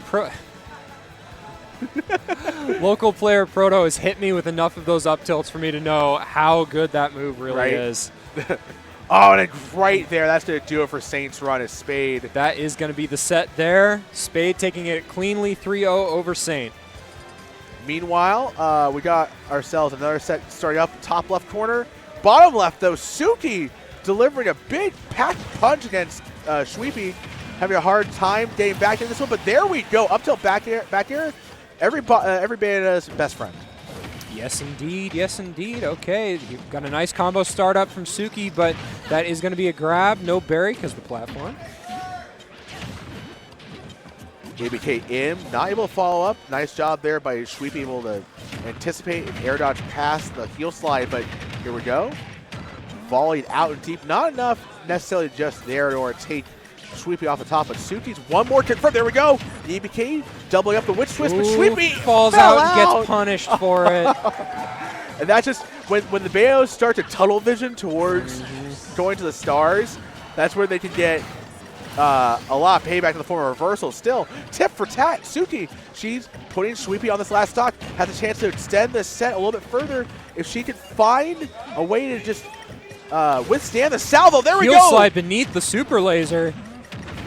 Witch twist and away Oh, we went go. the other direction. It gave Sweepy all the stage control he could want. Oh, that should have been the rotor arms. I was expecting rotor arms there. I think Sweepy just maybe thought didn't have the distance for it, just kind of hesitated. Wanted to go for the safe option as well, I'm sure. Those back airs at ledge.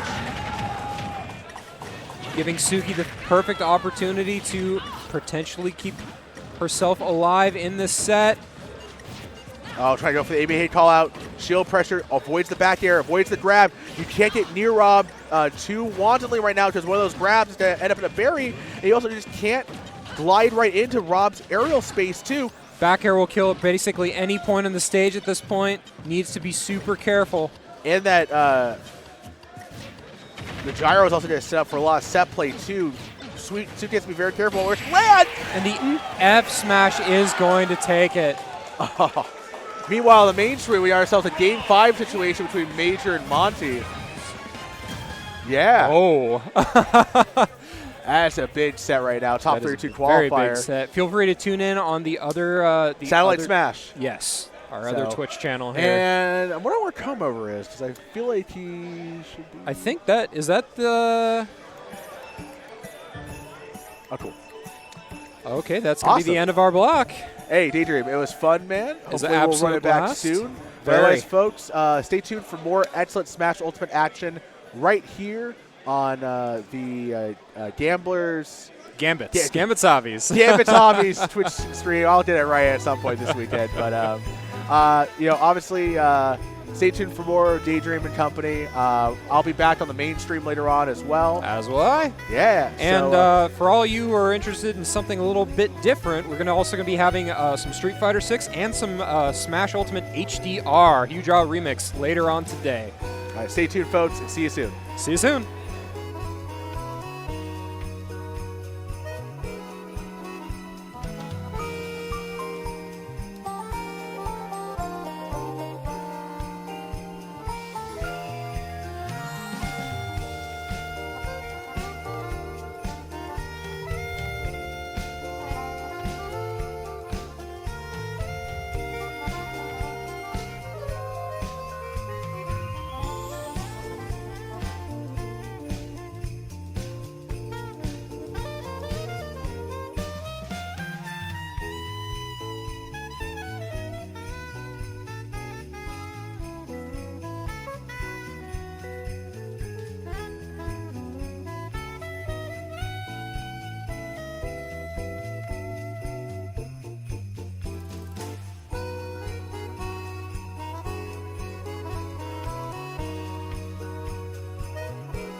Welcome back, everyone, to Keep It Chill number 5. I'm Combo, joined you by the wonderful, legendary Lentini. How you doing today, man? Dude, I am so happy to be back here in Portland. Our man Everest, shout out to Everest. I'm going to get that away right now. Yeah, right away. He is When do we say that a lot, by the way? killing it. Yeah. We say that a lot, by the way. Lots of love to Everest. His whole squad down here holding it down. They put together an awesome tournament for us. And you know what I want to talk about first? Yeah? 2K prize pool for Ultimate Singles. Yeah. Are you kidding me? They call this a regional? At a regional with like 100 people entering? That's insane. No. I mean, hey, we got a lot of out-of-state talent here, too. A lot of people coming up from around the region and beyond as well. Again, huge shout-outs to Everest for communicating and getting that all the way through. We got great players. We got like Jahzz0 around here, too. The huge fighting game representation. We got Street Fighter 6 bracket. Our wrestling bracket. Right behind us right now. This is how you get thematics right, ladies and gentlemen. This is the way you got to do it. Everest deserves so much for everything to be able to get us together really so does. far. And I'm super excited to see where the rest of this event goes and what the future brings as well. Yeah, so am I. I mean, there's so much potential in the Portland scene, I feel like. And I know Everest is trying to cultivate that. Oh, yeah. One thing he's been talking about a lot when I've been talking to him is he wants to get the local scene really bolstered because like we talk about how sometimes some of the events we don't get as many people as we expect to see. And a lot of that comes down to, having that local presence every week for people to grind, for people to feel like it's worth traveling for a big event. And that's something that he is actively taking on himself to fix the problem, and I think that's awesome. Yeah, I super appreciate it. I know Everest. He's like cobbling together a couple locals. So yeah, we're a huge Everest hype train right now, everyone. I'm looking over to the other screen on the other stream right now. Oh yeah, he's on. He is actually playing Despa. So not only is he TOing, he is tearing himself into this deep bracket run. I'll have to keep y'all updated on how that goes. Or exclamation point bracket in the chat. Always a valid option. That's true. Or for those absolute psychopaths out there, you ever do the thing where you're too good to exclamation point bracket, so you open up the Google tab and you look start GG and then you go and find it. Can't publicly expose yourself like that, right? Well, I'm just saying somebody's probably done it. Theoretically. Yeah, theoretically. We'll go find it. So moving on from that one. Hopping over here to the quads. We got Sweepy and Archer over here on the bottom left. Spade and Saint top right. Major and Soar, I believe, top left. And Tectonic and Arpeggio. Speaking of Major, we did just see him lose on winner's side on the mainstream, unfortunately, and get sent down to the losers bracket, Monte, which is why we see him here. But one thing that was notable, I think, there was that he was running the Mii Brawler. Yep. Yeah, I think it's pretty important. I mean, Game & Watch and Ganondorf does not sound like a fun matchup. Honestly, I don't even think, like, Mii Brawler Game & Watch definitely seems a lot more playable. Oh, yeah. Like, significantly. And we saw the cheese coming out. Like, there was some good stuff that happened there. We love that uppercut, man. The Mii Brawler up B is highway robbery when you least expect it. It's incredible. Speaking of cheese, though, on the bottom left here, we have got two absolute cheese lords, Rob Joker and the main man Joker. I mean, you see both these characters around a lot. I don't think cheese lord is the first word that comes to mind. Bro, I'm keeping it real. I can understand where it's coming from. I get you. See, there's a difference between like having mechanics and having gimmicks and then being straight up a cheese lord, right? Yeah, there's a spectrum there. There's the challenge here is, like, these characters are a little cheesy, but they're also just really good around that. Yeah, right? No, if you have very solid fundamental play, like, these characters can take you super far. On the bottom right here, though, we got Arpeggio and Tectonic pulling out the Snake Ditto. So that's going to be super fun to watch. We'll let those guys sit and find out the corner we'll for see a bit. what's going on there. Try to circle camp each other, try to blow each other up. It's going to be a great time. Yeah, so all you FPS enjoyers in the chat getting ready for CSGO 2 to come out. Maybe get a little bit of a taste of your own medicine here in the corner. Arpeggio and Tectonic both excellent up-tilt enjoyers. That's but right. Sweepy and Archer have been keeping it pretty close. Yeah, they've been dueling it out. Archer's going to pick up that first stock for early lead. Okay, trying to push someone here on top left platform PS2. No. Spot dodge into down smash laser snipes. Looks like Archer is going to be A-okay. Archer doing a good job of keeping composure as well. Right before we jumped over talking about the Snake match, he did have a really unfortunate drag down smash kill confirm whiff. Just a tricky thing where Sweepy barely caught the platform. We'll call it good SDI. How about that? Absolutely. Whatever the case, Archer was able to not only close out that stock, but he's continuing to stay alive and keep this lead going with that extra credit. Ooh, Firely up there is going to take it there. But yeah, hopping over to Arpeggio and Taconic here, I believe Arpeggio is going to start off with an okay lead, but 146% is scary. However, Snake is a character that can live way longer than you'll ever want him to. Yeah. And it doesn't help that he can, of course, be throwing grenades, throwing Nikitas, throwing whatever else he wants to get away from everything you have to offer. And now it is a Snake v Snake, so it's like you kind of want to get in, but you also want to keep your distance. It is a super odd matchup. But in the meantime, Archer picks up an entire stock without taking any percent. Keeping it even with the 0 to death. That is great. And now you got to be careful. There's that cheese.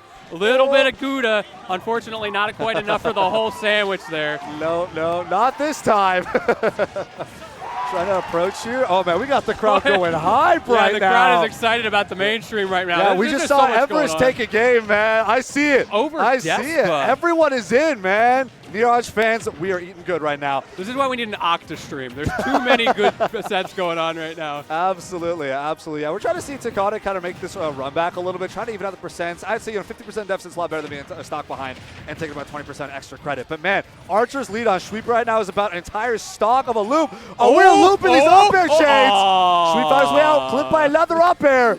What is next here? Where's the kill confirm, right? Our set is long gone at this point.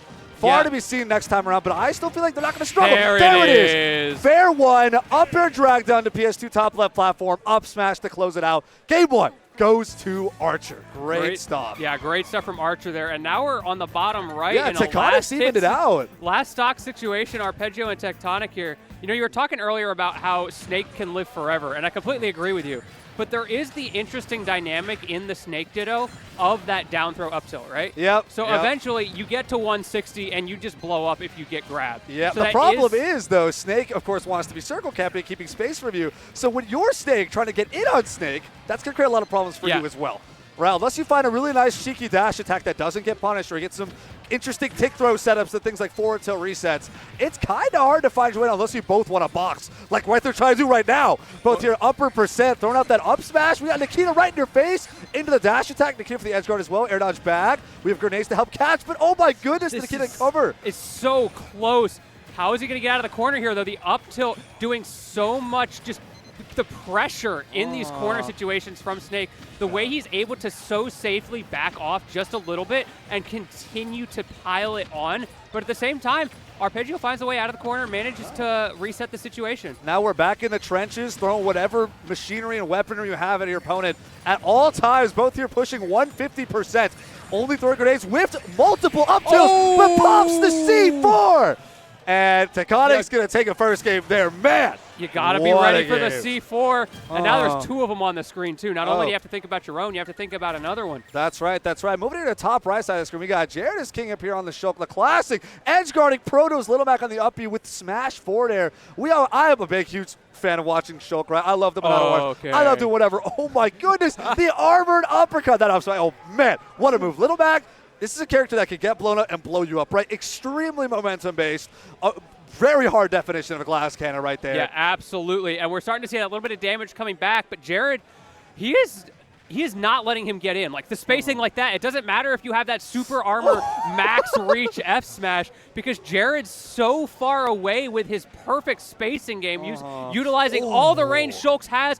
The mix-ups there, no way around it. Nice side B from Proto to stay alive, but he is in a bad spot right now. Yeah. The up tilts. Yeah, see, there's the thing, right? The trade-offs that Shulk has to have, I mean, a lot really extreme for the stats you benefit and are disadvantaged in this game, right? You're putting Shulk in Smash, I could see him dying like 30% to a Little Mac forward smash, right? Yeah. Something ridiculous like that. You're a buster, you're taking like 50% off 2-3 moves. Like, there's an insane amount of potential Little Mac has to run against especially If you're Jared right now, you have to think of this as an even game. 35%, that is all Proto needs, especially if he somehow gets that KO punch online. It could be game over. Oh, but here's the Escar situations where Shulk really excels. But wow, he's actually using the neutral beam. Yeah, to make it all the way back. There it is, right? The jump air slash is going to do it. First game, go over to Jared as king. Let's take a real quick look at how Sweepy and Archer do on the bottom left side of the screen, though.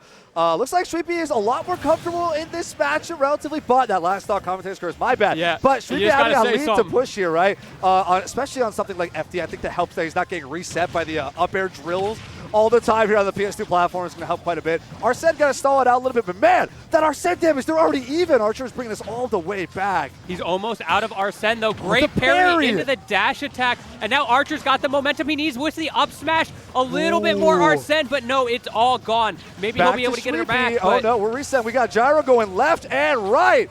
Trying to get this Trump Edgeguard, maybe. No, Arsene is gone with that down smash. What's next? Clip by the back air. Oh, going for a second one, but no, Sweepy goes a little bit too high for him.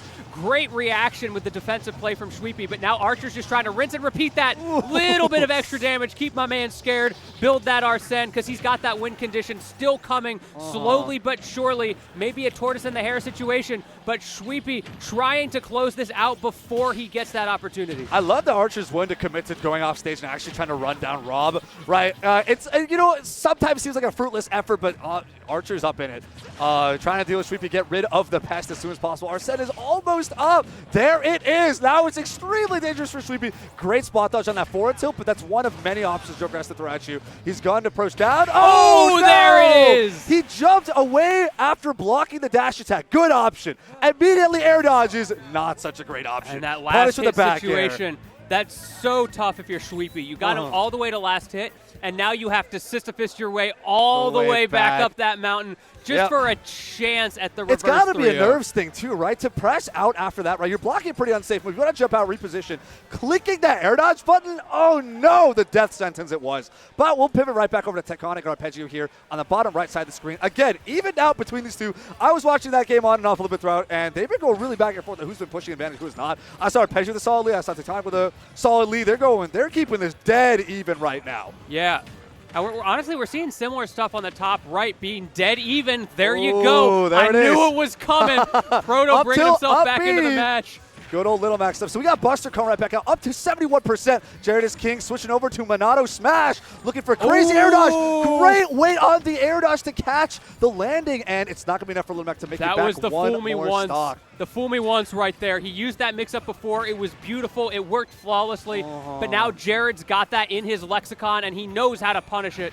No way you're getting that past him a second time. Nice reset attempt from Proto, and it kind of worked out. Proto's cooking it up, yeah, and then Tectonic's going to take this next game here over Arpeggio with a 2-0 lead. And we're hopping this next game over on the bottom left. Archer's got a solid lead on Sweepy, but going back to Jared King and Proto, I have a feeling that this is about to get very spicy very quick. Yes, it is. That KO punch. And KO punch. What are we looking at? Out. Okay, down throw. It's gone. Yep, down throw fair. We got Monado Smash. Time for Edgeguard. Forward air is gonna do it. So bad. Second game to Jared is king as well. Very solid shove play as expected, but man, the Little Mac jump scares are terrifying. Yes, they are. That entire character is a jump scare. Yeah, just a walking, running jump scare. Your shield broken. Your stock gone. It's over, man. I feel like half his moves are just like touch of deaths in themselves. And we were in the car ride earlier talking about touch of death characters, and we neglected to mention Little Mac. It's just, and the thing with Little Mac is he only touches you the once. You already know. Over here on the bottom right side of the screen, we got Arpeggio making the switch over to Rob. No longer opting to play the Snake Ditto after dropping 2 games this set. It's rough. I've never seen the Arpeggio Rob. I didn't even know he had this character. Feels like kind of a last-ditch effort, trying to make it through, do our best. But, man, it is rough. Bottom left side of the screen, we got Sweepy and Archer. Archer, again, with a very solid lead. 1 stock lead. Arsene is down, but, man, he's getting the confirms super, super consistently. Knocking him all the way here for the edge guard. What's the trap going to be? Got Gyro. Oh, no. There is Sweepy's going to go down. This is terrible for Sweepy right now. 2 games down. 2 stocks down. Up against the Joker who can farm Arsene with Rebel's Guard very soon. Again, the drag down up air into down smash is not going to make it this time around. It is looking super rough. Yes, Jared is king and Proto on top right here. Jared King's got a very solid lead, as can be semi-expected with Shulk Little Mac matchup. Yeah, but then you got the KO punch. Out. Oh, okay, we wanted the down tilt. Nair plating. We got Monado speed, right? Yeah, he's just trying to stall out this KO punch. He's so scared. Yeah, and back there's the gonna opening. Connect. Yeah, waiting out the air dodge. Air slash. Jared has it figured out. He's doing such a good job after that first game. The adaptation, taking full advantage of just how exploitable he is in defense. But forget about the defense, because Proto's got offense. swinging his way back into this game, but it's going to be a big hill to climb up. Fantastic answer with that up smash, though. Quickly want to note, Arpeggio and Tectonic, Arpeggio's character swap has been extremely fruitful. Yeah. With an entire 2-stock lead here, looking at potential 3-stock, popping each other here, 104%. We got a snake and kill percent for sure. I think this character swap was definitely what yeah, that's what the Arpeggio doctor was ordered right looking there. for, 157. If he had just pummeled, he had the kill there. Unfortunate Oh, he Tectonic not grabbed realizing. whip. Speaking Up of pummels, smash. 3-stock for Arpeggio over Tectonic. that is fantastic. insane. Yeah, With take a look the here. Oh, sorry, go counter ahead. pick. Like I said, I've never seen this man goes to my locals. I have played him countless times. I have never seen this Rob. Yeah, that's crazy. That is actually crazy. Quickly want to call out Proto got a game over at Jahzz King Yeah. last time. We somehow missed that. My sincerest apologies, Proto. There's just too much going There's on too here. much going on here, right? This is why we save the VODs for later. That's absolutely right. Archer and Sweepy. Archer getting super close to Arsene here. And, of course, Sweepy in very heavy kill percent range at this point, especially up against Arsene. Archer just 1 kill confirm away from taking this set over Sweepy. Can we see it right now? Fishing for that forward air.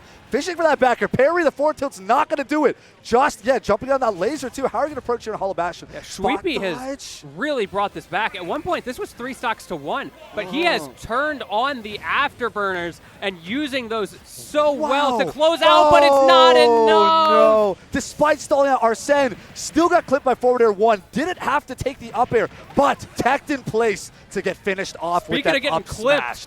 I think Soler just got clipped with the 3 stock from Major. How many of these have you been seeing today? Talk about a major upset right there. That matchup is supposed to be unwinnable, but Major is just built different. Absolutely clutched up and pulled through.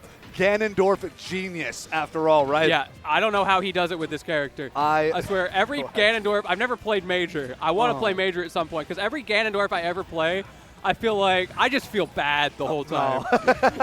You're just bullying them, you're edge guarding them, you're outspacing them in neutral. They have to go for Hail Mary options like Wizard's Foot or the side B, and you just kind of whip punish, rinse and repeat. But my goodness! Punishes. Proto cleaning up on Jahzz King right now with an entire stock lead. This could be huge. Armoring through the Shulk Nair, too. We got speed on deck. Back here's going to catch. We have Smash. Oh, countering here with the edge guard. Yeah. Too far out. The vertical up. He's not going to make it. Now we're right back to dead even between the two. Low stock on, low percent rather than the final stock. Look at Arpeggio and Tectonic real quick. Arpeggio trying to push a lead yet again with the Rob. We have small battlefield this time around, but it doesn't seem like Arpeggio is too phased, but it's nowhere near behind where Tectonic can't run this back. Yeah, these are going to be close games, both of them, this top right and this bottom right, rather. Right. Down to 2 stocks to 2 and 1 stock to 1. So let's take a quick look at top right with this Proto and Jared, making it really scary for Jared right now. I was talking up just how well he was adapting, but now counter! No! Is that down smash to the shield? The punish. He got down smash, but Monado shield is still up. KO punch is gone. The edge guard is deep. And Jared is king, takes it over Proto. Do want to call out real quick, Major almost 3-stocked Soar again. But Soar is able to clean up a stock here. This is not looking good. Nice up air through the triple T-Jolt blocks. The T-Jolt and not taking any damage for all these clicks. The 4-tilt, the Ganon foot, Wizard's Foot over ledge cancel. What's it going to be here? The down tilt! Oh, the character my goodness. knowledge from Major. Every Ganon player in the world, honestly everybody in the world, should just take a quick look at how he played that last situation, fighting around those T-Jolts, using those safe boxing options to keep himself from being pressured, and then closing it out so well using Ganon's pressure in the corner. And while I'm talking about that win, I didn't but notice in the bottom right, Arpeggio just took a second game with Rob. We are potentially on the verge of a reverse 3-0. Arpeggio's been looking really good after the Rob switch. Now Tectonic's the one that's kind of like, man, what happened? Yeah, I was up 2-0. I was beating him with Snake Ditto. No, he needs to counter pick. And they're pulling through with the Rob, and it's working? Yeah, I don't get it. I need to talk to this man later. What the heck? I just need to know what's going on. Yeah, super terrifying.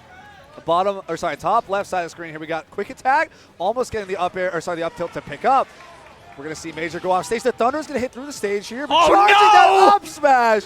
Actually he's landing. Everybody deep breath. We're okay. Not for much longer. The parry. He shimmied on him. Side B4 till he's dead. No he's tech. dead. Major only at 27%. We almost lapped in percent right now. Just a couple hits. That Wizard Foot did 20% on its own. Oh, my And goodness. there's your lap. Okay, dash The attack. reads from there. Major so on point, reading the tech roll in. Sawyer not able to get anything started here. Ooh. And now you're stuck in the corner again against Ganondorf. Manages to get past the up air, ready for the Thunderbolt Yep, that time, no. and the down air. No invul there. Major knew that was the regrab. Let me shield the Thunder real quick. Hit you with the down air. You are gone. Sent to the depths of the blast zone. Take a look at the bottom right side of the screen here, though. We got Teconic finally pulling through on this matchup just a little bit and able to turn this around, have a solid lead on Arpeggio, but if they can actually close out the stop, that will make the difference on where the pace of the rest of this game goes here in Game 5 of this set. Super nail biter between the two. That's going to be a hard punish. Get the down throw, up tilt, up stock lead. Now this is where Teconic has to really push and actually pull through with a huge lead. This right here is Snake's win condition.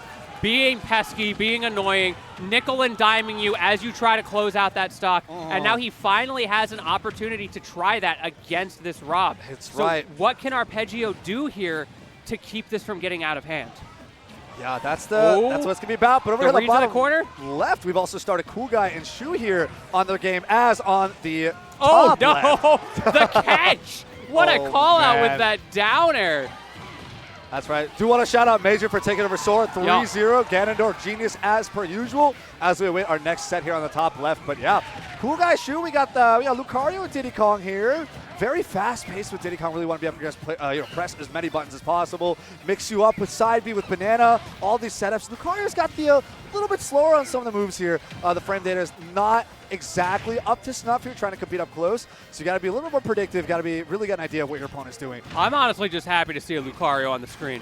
This character is so rare and so flashy. Aura Sphere active hitbox into the back air, catching at ledge. Beautiful. Now we're in a last stock situation, which is a little different than usual with a character like Lucario on the screen because that aura has been racking up 128, getting close to max rage and max aura right now. And I have seen way too many Twitter clips of what happens in these situations, but no. We Shu got was an ready up for smash. Yeah, Shu's going to pull through. First game going to her. Great stuff, great stuff. Back to Teconic and Arpeggio here on the bottom Yeah, right. I can't help but Super notice the stop. tight set, yeah. Oh, well, that's going to clean it up well. here. And now again, Teconic is really pushing this lead, Yeah. finally cementing some sort of foundation in this matchup for the 5th game. I mean, if there's any time to clutch up, now's the time, right? Yeah. It's Game 5. You're about to get reverse 3-0 on. Push a lead like your life depends on it because your tournament life kind of does. That's the classic, what you do. You choke for 2 games in a row, almost get 3-0'd, and then you're like, wait, I'm built different. I'm and then different. you win anyway. Yeah, I'm different. I got counter picked on out of a Ditto that I was smurfing. Like, this is weird, but I'll pull through. We get through it. And However, we're looking at I trust my almost- man Arpeggio. He's got the run back. I mean, we'll see, man. This is looking like an almost stock leader percent here. Oh, trying to get the kill cover up that to up air, but the grenade pop is going to save. And again. Oh, my goodness. Teconic is staying alive. Popping the C4, not quite able to pick it up, but the grenades are everywhere. That's the Gyro thing. is not enough to compete. The spot dodge up close, too. You only need 1 frame, and you only need 1 up tilt. Honestly, beautiful DI from Arpeggio, but it did not matter. Unfortunate to see him go out that way. Yeah, great stuff for Teconic for clutching it up, preventing the reverse 3-0 from happening. Shout outs to Arpeggio for making the run back as far as they did on the Rob. It's fantastic. But speaking of character swaps, we got Shu on the Mario after a win with Diddy Kong. Now, that's another level of mental mind game I'm not too used to seeing. Yeah, they're both kind of sort of similar, right? You fish for down air? Oh, wait. Oh, hold up, everybody. We just got some interesting info. This whole time, we thought Arpeggio made the swap to Rob. It was actually Teconic who made the swap to Rob. Oh, my goodness. The players were just reversed on the overlay. Okay. So that means... We got baited. That explains why I had never seen the Rob before, because it didn't wasn't there. exist. It wasn't there. Bro, I am so glad I didn't try to play that off. Like, yeah, sometimes he goes Rob in friendlies against me. Good save. But yeah, just to clarify, Arpeggio pulls through 3-2 after Teconic makes the character swap to Rob. We got undercover. Our apologies about that one, Yeah, folks. shout out to production for catching us on that. Yeah, good stuff. But over here, back to the bottom left side of the screen, Shu is struggling a little bit more to find your way in. Mario doesn't have as much ground speed. Of course, the frame there is still really good to box up close. But a big thing about Diddy Kong is like the insane movement mix-ups that he has. And Lucario, I would think, struggles to kind of get around that against the much more conventional playstyle that Mario seems to provide, which is, try to approach some fireballs, get in, get those grabs, or get the scooping of falling up airs and get some combo confirms like we got right here, right? Yeah. It's things you kind of expect to understand. The character is really good, and it's still going to be a problem to deal with, but at least since you know what you're expecting, you can kind of work your way around it. But he just goes straight for the up B. Nothing you can do there. I also noticed from Shu in the last game, she was not afraid for to go for those Diddy Kong down airs, and we just saw that coming out with the Mario. The Spike DNA is definitely in her blood. Trying to use it here with another one. Yeah! Can we make it 3? Try to get a reset with the air. Okay, we got the Aura Sphere. What's the reset? Oh! Tries to go for the command grab with the force pump, but still alive. Extreme speed to make it back. Oh! Shu put everything on that forward air to try to get the crazy clip. I respect it. Didn't work out this time, but I respect it. One of the 3-peat for the fans. That's what I was saying. That move is hype. I will not be told otherwise. Oh! And there we go. What a crazy mix-up there, despite getting less Shrimp getting the wall jump to try and get over the Mario up smash, but still ends up landing into it. And Shu ends up taking the next game. Oh, we're getting some interesting overlay swaps here. Okay. Everest and Angel is epic. Not sure what's going on there, but what I do... I'm taking a peek. I see Everest sitting down. I don't know what setup they're playing. I'm down to watch some Everest gameplay. No, we got this back. Okay, we're back. Maybe it's supposed to go in a different here. one. There we go. There we go. Sorry. Nice. Our bad, boys. Whoa, Shu? Shu just picked another new character. The Wolf? Shu going for the 3-0 on this three person, different they just want to characters? play neutral. That's what it comes down to. All their characters are just random neutral characters. Well, there's a spectrum there. Some people would argue maybe Diddy Kong is not as much a neutral as some would like. But well, he's more of a neutral skip character. Yeah, that's the opposite of a neutral character. But yeah, Mario and Wolf especially, guys, you just got to play those fundies, get those grabs, get those mix-ups with punish, and get those crazy confirms. And it seems to be working right now. Fair back air. Scary spot already for Cool Guy, who I got to respect it, losing with the low tier and sticking with it, unlike this despicable top-tier player who would dare to win and then pick another top tier. I'm not trying to sully anyone's name, but I do got to give respect to low-tier heroes. Yeah, I do. I'm one of you in a past life. I completely understand where you've been. Yeah, mad respect to our low-tier heroes. Oh, and no, mad the juggles for the up air. I can't even be mad with you. You're sick with it. Yeah, when you're too good, you're too good. That's how it is. Great parry here. We get the down throw dash attack. What's the ledge trap going to be? All right, we're fishing with fairs. Don't let them get back to center stage. Keep them in the corner. Fighting games 101. Yeah, absolutely. Oh, doesn't get the fair reset there. I like the idea. Probably going to go for a fair bear there. Not able to work out. However, gets another reset anyway. Shu is just all over these platforms. Force palm, command grab. Not enough to take it, but man, well, that was close. That aura is huge right now because not only are you high percent, you're also down a stock, which also affects it, but so does that reflector. Spacey shined. Yikes. And that reflector is going to take it. You got to rebuild all that aura. Look at that reset. Yeah, this is looking bad. This is looking real bad. Oh, no. The spike DNA coming right back out with that down air. Look at that shield pressure with the aura sphere. That was kind of clean, though. Oh, punish the whiffed grab. Dash tag. We got Nair covering some angles. Oh, force pump is going to whiff, get a fourth throw. What's last trap going to be? Great shield here on the aura sphere. Extreme speed not going to get punished this time around. Man, Shu has just got all the momentum right now. But at the same time, I respect Cool Guy for fighting back right now. That aura is nothing to sneeze at. You could absolutely get scammed a couple times here. Cool Guy knows the win condition, but no! Shu again, dying for the crazy stuff. Was a 3-stock, not a 3-stock. Yeah, not a 3-stock. Dying off the top. Shu picks up 3-0. Congratulations to them. Let's take a real quick look at our next two sets. So we got Everest versus Angels Epic on the Roy. Top left side, we got Blue with the tag I am Niraj. So really, we got Everest down here twice. Which one of these people is Niraj? I'm a little unclear. One person says they are Niraj, and the other one doesn't. Wait, are they even using the same skin? No, it's a different skin. Okay, yeah. So now we know the real Niraj is on the bottom right. He's got the skin. It's close, yeah, but Niraj up with a 2-stock advantage right now. 2 Roys on the screen right now. Yeah, I'm a big Roy fan. I'd love to see me some Roy, the young lion, the blazing blade.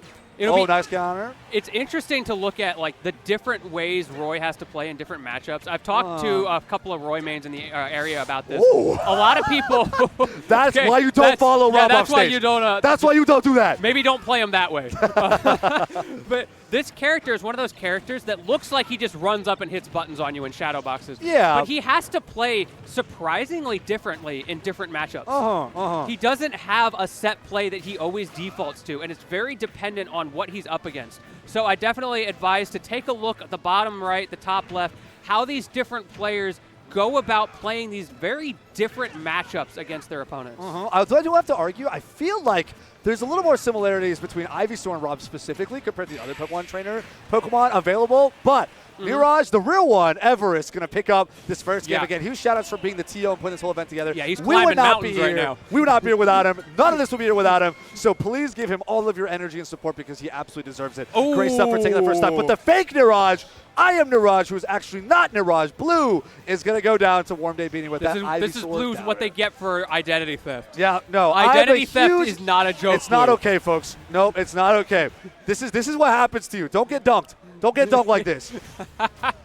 Good stuff to Warm Day Beating for finding that opening and getting the 2-stock there. Meanwhile, while I am absolutely riveted by these two Roy games, I love watching Roy play. Despa and Jared. Oh, that is a heavy hitter on the top man. right. Yeah, we got something huge here. Again, we got another Pokemon trainer on. So we've only got 3 characters across all 3 of these sets right now, right? We got Roy. Oh, sorry, 4. Right, we got Roy, we got Pokemon trainer as the multiple overlaps here. And we also got Rob. Oh. We got Show. Oh, he's not Niraj. Oh. Hold on. Blue just swapped to my boy Falco. I think the cosplay might be a little bit over. Yeah, it's breaking through. The simulation is breaking, right? We're all seeping through now. It's the 3 people in a trench coat. Yeah, you know what we this see is? you. What's going on right now is like when the game runs out of assets, so it's trying to like duplicate them, and it doesn't like It loads the wrong doesn't quite model. work. Yeah, picks up the wrong hex code. We got 2 Pokemon trainers, and one of the Roys turns into a Falco for some reason, and he has the wrong name. It's like Roy is Captain Falcon with a sword, right? And Captain Falcon is like Falco but a human, right? Yeah, that makes sense. And here we are. Either way, though. Oh, Jared runs that all the way back. The disadvantage on I Despo don't think was he cares if massive. we're in a simulation or not. He is just sending it. No, Jared pulled absolutely through. Everest also doing a pretty good job here right now. Keeping it even. Angel is epic. Turning things around a little bit. Almost getting the side B set up. Catching the jump here. Oh, whoops. My wallet fell out. Not going to need that. All right, getting the ledge guard here. I'll just hold on to that for you. Don't worry about it. All right, thank you.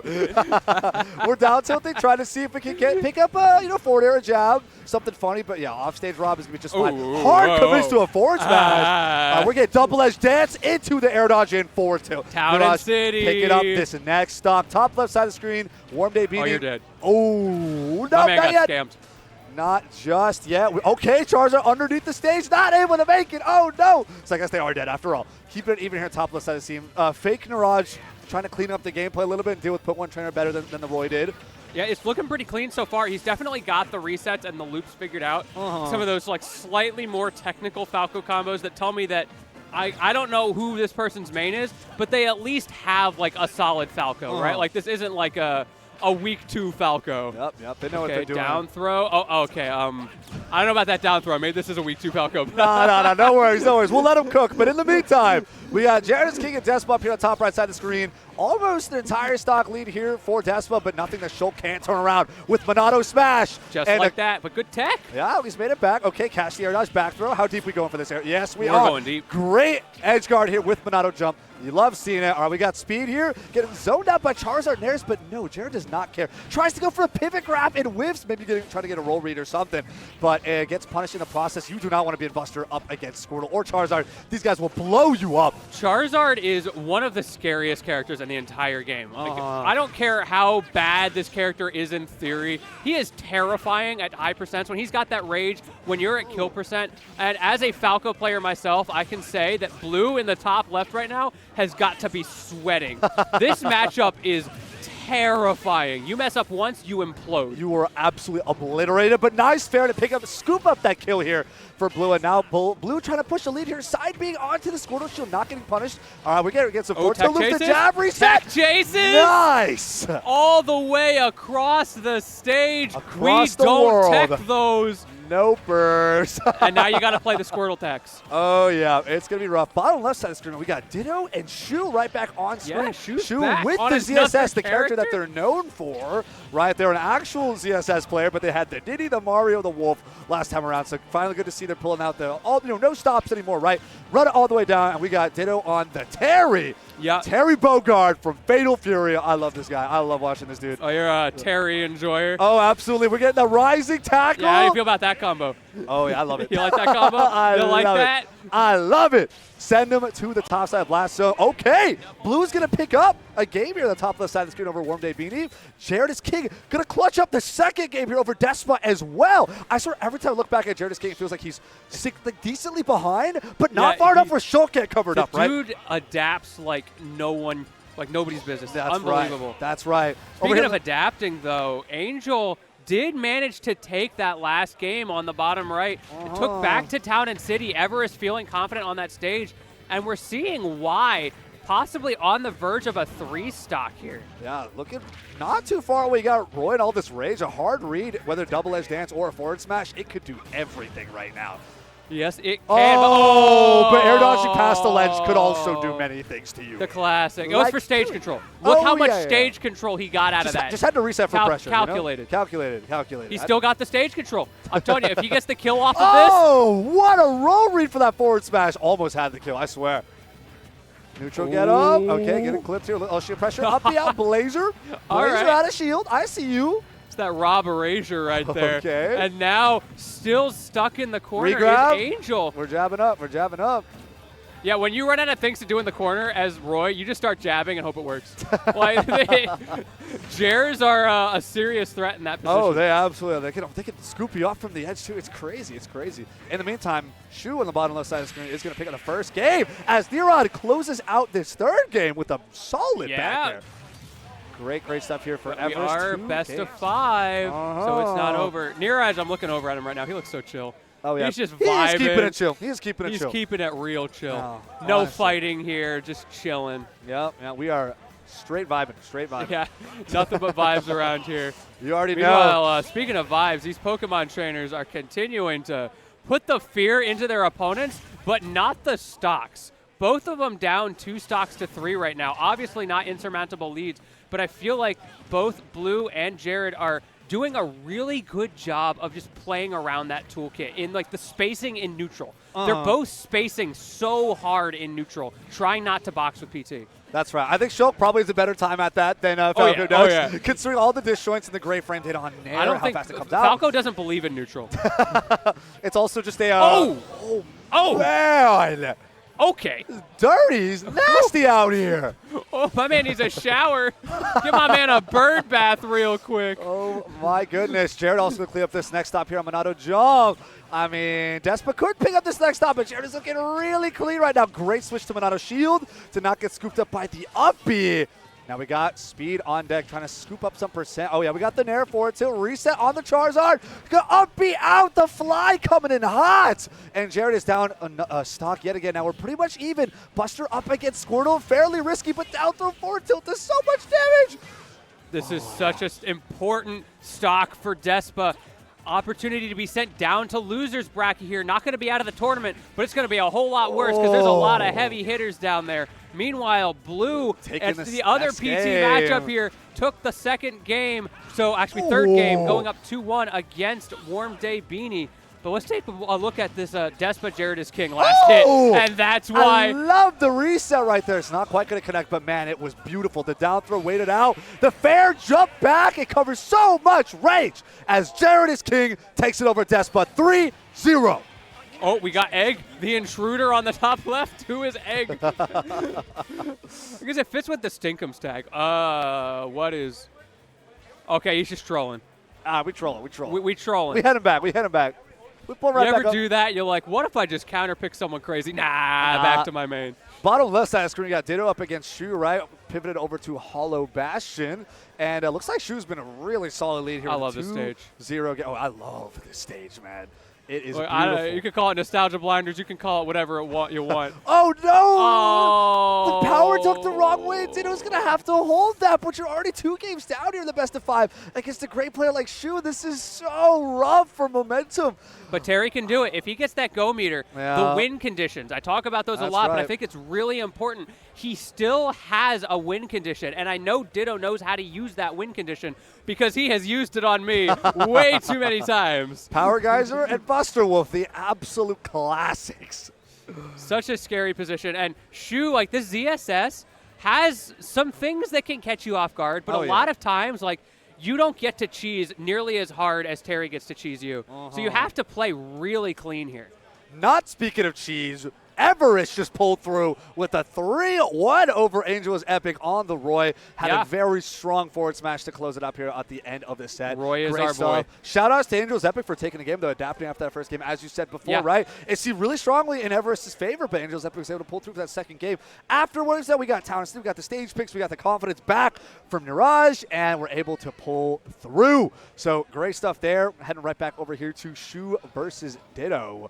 Yeah, we're starting to get back to an even game here. We were talking about those Terry win Ooh. conditions, but Ditto didn't even need it. Just got a clean kill confirm. Not even And ran at all the way 100%. back. Yeah, not all the 100%, and is able to make all this far. You can't mash out from the And- auto-canceled power dunk, and the rising tackle is going to take it here. Wow, what a comeback. That is iron mental. Like, fortitude right there is incredible, to despite being this far behind and taking an SD, still running it back and taking the lead. Yeah, crazy after seeing it was 8% to 0 on that second stock, and Ditto has brought it all the way back, and now finally that go meter is online. Now the win condition that he clearly didn't need is here to stay, but no, it's not. doesn't It's get not to here to use it. stay. The moment he's able to land it, the rising tackle gets clipped by the ZSS down smash. A great follow-up from Shu. Of course, I'm sure they've done that 100 millions of times. Oh, yeah, you've got to have the that extra down kill for confirms ZSS. down, yeah. You get the forward air, you're good. It's nice and solid. Right back to low percent here on the last stop. Let's take a real quick peek at a fake Niraj versus Wormday Beanie here. Looking pretty good here for Blue. But Wormday Beanie was Pivot able back to here. No, he doesn't have those. That is Throw surprisingly back. tight. He needed to do a double jump there. He was just a little bit too low. However, he's got another The forward, opportunity, yeah. and you don't need the pivot, so that kill confirm is free the on Charizard. scoops, the scoops. So he's got, what, a frame 4 air dodge? Like, it just is rough. It is hard. Now he's getting a little bit water gunned away, but Blue is going to be able to make it back. Trying to get the dash grab. No punish. Oh, no! Welcome the to Smash classic. Ultimate. The classic. We love our buffer system. Oh, yeah. Well, I know baby. Wormday Beanie loves the buffer system right now. Let's Right see if, in that moment. I mean, let's see if that's going to come back to bite Yeah, them in for the back, too, right? It could happen to anybody. So you just got to be Yeah, careful. mostly me, but Well, I hope you take all of it so I don't have to deal with it. yeah, for real. Oh, almost gets the drag down reset. However, sort of an option select almost there with that combo. Drag down into the Oh, the reset, but dare! gets it way again. Nice and clean. Get the back throw. Razor Leaf. Back on that No! forward smash. No way. The Hail Not Mary. like that. Oh, no. Clipping the Oh. side B, too. Whoa. Oh, that feels so bad. 'Cause I know exactly what happened there. It was just his momentum when he did the input. It's not like a true wave bounce, but Falco's momentum storage is like weird on his specials when he inputs them. So in the startup, he was still moving forward Yeah. and went right just Into barely into the forward range. smash, yeah. Not to mention how awkward the hurtbox, hitbox shifting is with Yeah. the Ivysaur forward smash. That's a whole nother topic. People could write essays about that. But switching on over here to the bottom left side of the screen, we got Shu taking it over Ditto 3-0. Congratulations, the legendary ZSS comes out and triumphs. Bottom right side of the screen, we saw Proto we on stream earlier up against Jared. Is that against Niraj? Everest, yep. Niraj sticking it through. Roy versus Little Mac. Now, this is the thing, right? Because Roy wants to kind of be up in your face a little bit. You get those base hitboxes, crazy early kills, and that's exactly where Little Mac also wants you to be. And I feel like this matchup's a lot scarier than most of the stories. Oh, no! The run-up dash attack on Shield gets hard punished with that uppy. Not sure what Niraj is looking for there, but maybe it was a roll read or something, but that's tough. As much as I love my TOs, I just want to point out on the top left, Blue has made another character switch here. The Greninja coming out, staying tried and true to the Ooh, Pokemon nice battle up. formula, and now we got a 0 to death. Yeah. That's a 0 to death. With the Greninja, the third string, Is this what we're going to find out in the next set? They're going to pull out their main? Is this another one of those? The shoe situation. He just doesn't respect Warm Day Beanie. Saw the tag and was like, Stinkums? Nah, I don't got to try. I ain't playing the game. I am Niraj. I can do whatever I want. I got TO money. I got TO power. Oh, yeah, TO money. Yeah. They're bankrolling, man. Make sure I you know, always I was- call out your corrupt TOs, ladies I was and talking to Everest earlier. He was telling me about the $500 steak dinner he had last night. He's staying up in a nice condo, Four Seasons Hotel and everything. Man, these TOs, we get petties over here, man. No, we love our man No, Everest. we love him. We love him. he is Please make sure you definitely- always respect and love your TOs. They put in their heart and soul into He this. does an awesome job. Honestly, if Everest did get like a $500 steak dinner, I'd be like, you know what? You earned deserve it. that. You deserve that, 100%. 100%. But instead, he's like eating at a vending machine so that we can have our prize pool. Yeah, it's the rough life here. Speaking of which, though, Niraj showing himself up. Getting a nice forward to clean up this next stop here over on Proto. Keeping a nice and even double-edged dance coming through. Ledge crap is going to be a forward throw. Keep him off stage. Try down tilt poke. Nair at ledge. Blazer that barely in the scooped. other direction. Down tilt side B. Yeah, great stuff here. Reversal from Proto. Little Mac in the Ooh, corner. the down smash. Forward Okay. tilt away. This is not over for either of them right now. So scary. Woo, The look at that charge a jab little pressure. bit too long. Good tech. Oh, my. Great stuff rising there to scoop it up. We're nice and even. No way! But after the first hit of Roy Nair, decides to go for the upbeat and picks up the kill from the top left platform of Pokemon Stadium 2. First game going to Proto. And great call out from Proto there. Proto has consistently throughout this bracket been so good at those reads going up onto the platforms. And when you're a person who has those reads on lock and plays a character like Little Mac, it is terrifying. Like the number one skill Absolutely that these heavy hitter players need is the ability to read. And I can tell you, Proto's reading at least a 5th grade reading level At right now. least. Minimum. Let's see if we can get to middle school in this next game. Meanwhile, Everest is illiterate. That is factual. You can read it on his wiki. So Which he's he gonna be did not streaming- write because he can't read. Yeah, he doesn't know it's on there, but we know. We know. We all know. Peeking over quickly at Fake Niraj Blue up against Warm Day Beanie. Pretty solid lead here from the Greninja swap. Again here on FD doing quite nicely. Trying to find their way over on this Ivysaur. This is about Warm Day Beanie really needs to pick up this next stock and try to keep things even. Forward tilt. Nice little tipper there on the tip of the flame. Make sure it doesn't go out, otherwise Charizard dies. Yeah, he only needed the tip in that situation. However, just as effective as Blue, after getting that first stock so handsomely, is on the back foot. That's right, trying to pull through here though. 82% lead, a forward smash at ledge is gonna do it. And Blue, Fake Niraj, who is decidedly not Niraj despite stating himself as I am Niraj, pulls through with a 3-2 over Warm Day We just had Beanie. a pretty big pop-off on the mainstream. I totally lost focus for a second there. Wow.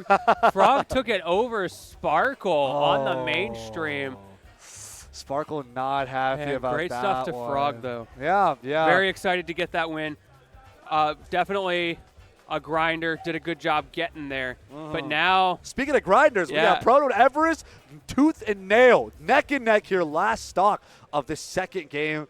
Niraj trying to push forward with an advantage here. footstool. Ooh, the reverse up tilt and the forward to the other way around. Got Little Mac trying to do some nice little boxing maneuvers. Okay, What's the last shot Everest. gonna be? Oh, the down tilt actually gets beaten out by the side B. Jab up, double edge dance. Not quite get the sweet spot and gonna kill, but what's the ledge pretty far option? deep. Oh, that was Oh, so good. nice. There was nothing Proto could do. If he didn't do that, he was going to get back aired. But if he waited, he couldn't make it.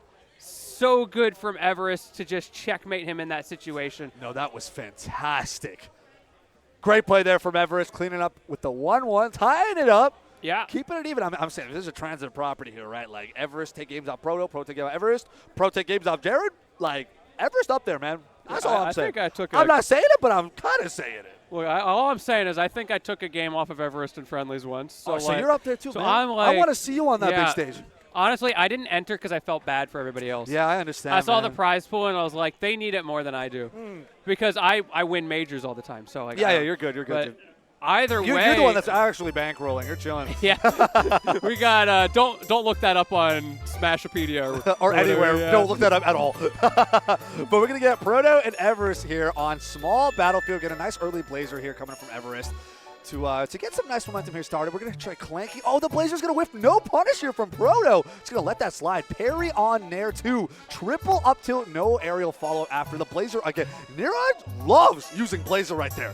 It's crazy. It's not a bad out of shield option. You know, up out of shield always nice to have. I'm watching that KO meter. We're so close right now. And there it is. Jab is. 1, 2, 3. Is What's he the going to setup? just use it? Parry. No. Oh, and the multi-hit off the Blazer and the amount of damage it does is going to get rid of the KO punch in one execution of the But he move. almost doesn't need it with just that run up.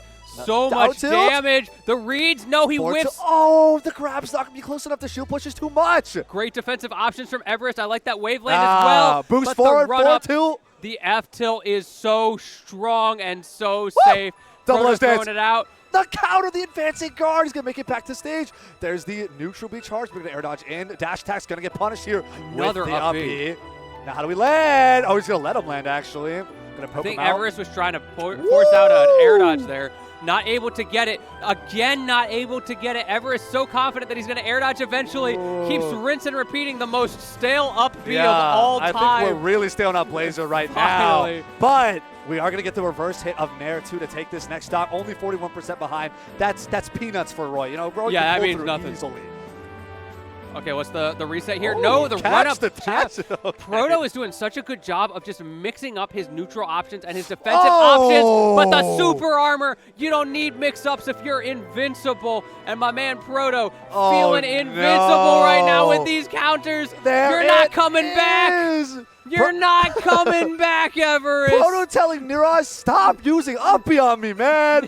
I don't want to deal with that. He super armored it and countered it twice. Don't press that button, bro. And the KO punch. Okay, but it's Hey, gone again. He that's just a has side not B. been able to get that off. Okay, air dodge, catch it, down tilt. There we go. There we Bonk. go. And now we're right back to dead even. That's the Little Mac conundrum. He didn't even try to up either. He's like, yeah, you got it's this fine. one. Just let it rock, bro.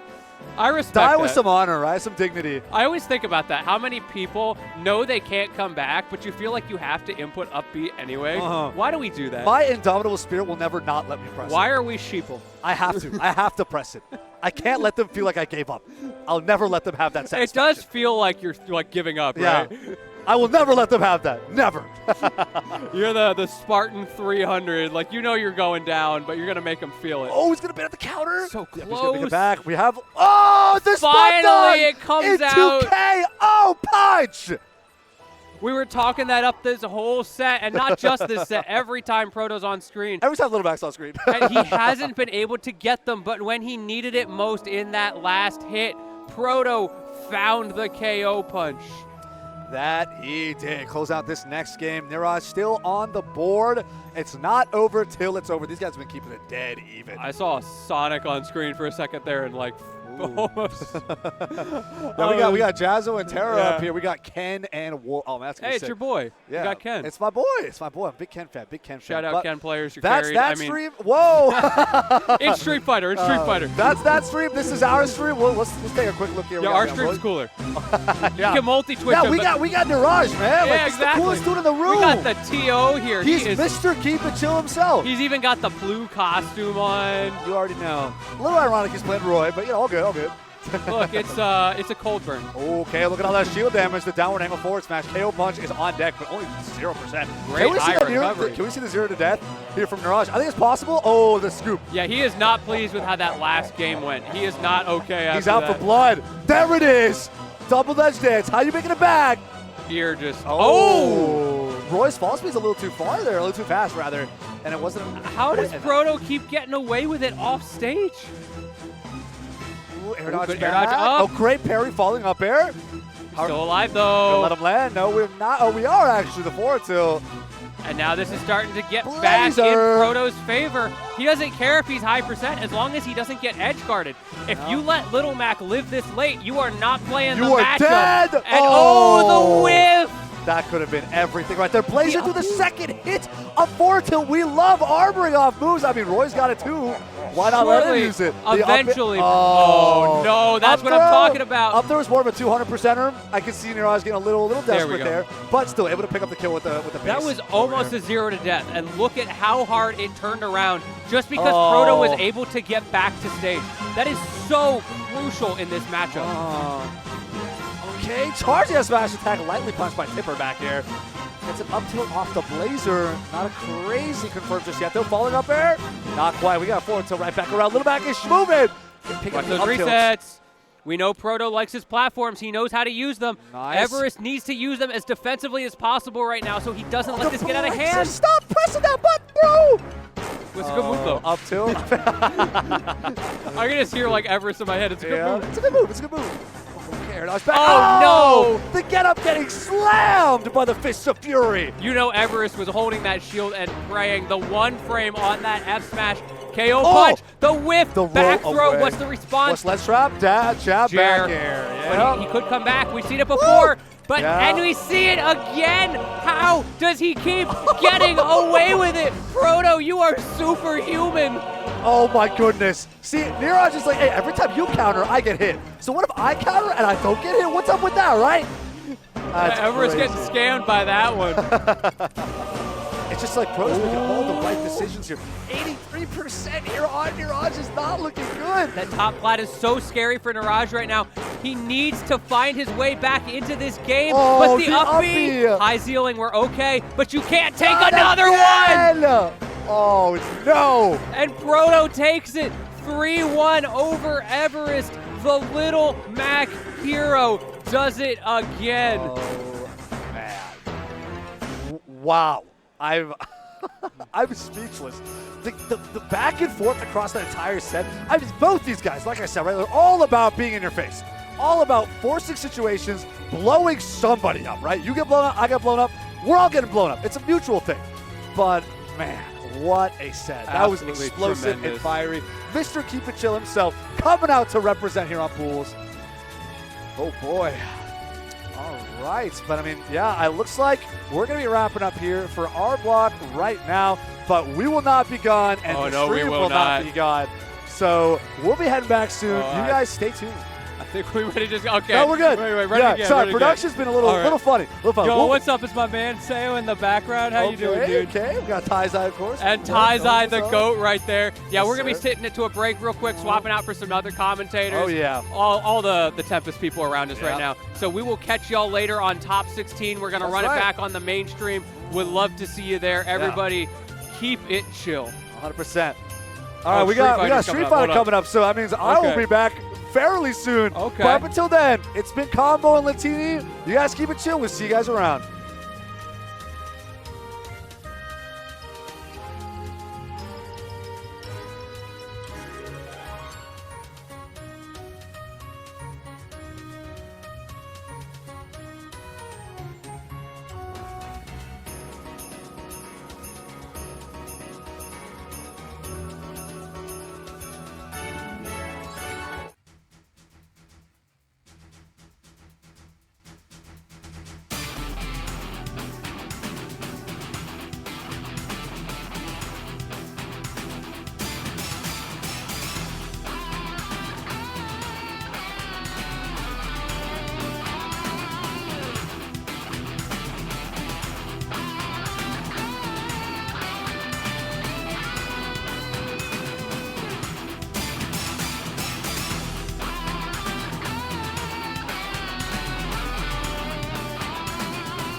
I shine under pressure.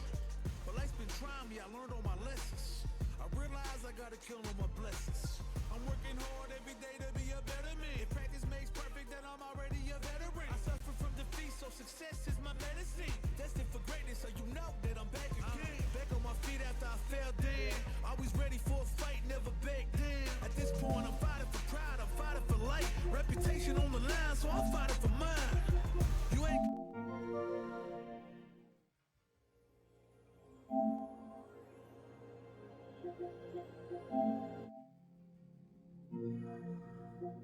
like me, but you must respect me. I'm saying.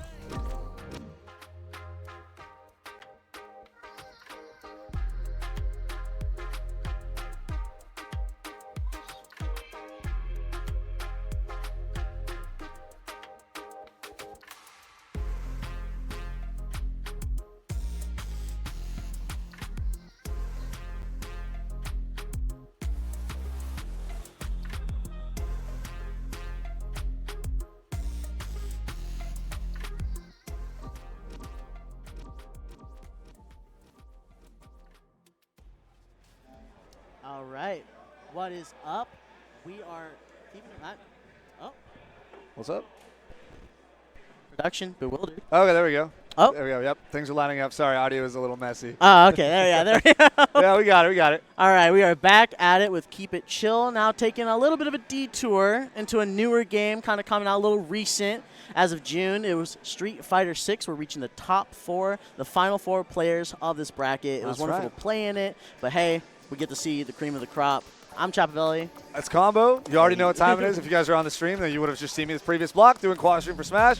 But yeah, I'm super excited. I love the theme here for Keep It Chill number 5 is fighting, right? Keep it fight, right? So you got, Smash players that are fighting and play. We got Jahzz0, right? Plays Ken, right? You got BUANDON from Texas, stuff like that. So it's super cool, right? And on top of that, we got Street Fighter 6, right? The holy grail of fighting games for this summer, right? Just absolutely fantastic. FGC's been loving it. I've been loving it. It's a great, fantastic game. Super, super happy to have it here. We also got an arm wrestling bracket too. I'm watching that. Yeah, that's cool. gonna be Yeah, the that's best. gonna be awesome, right? Keep it going.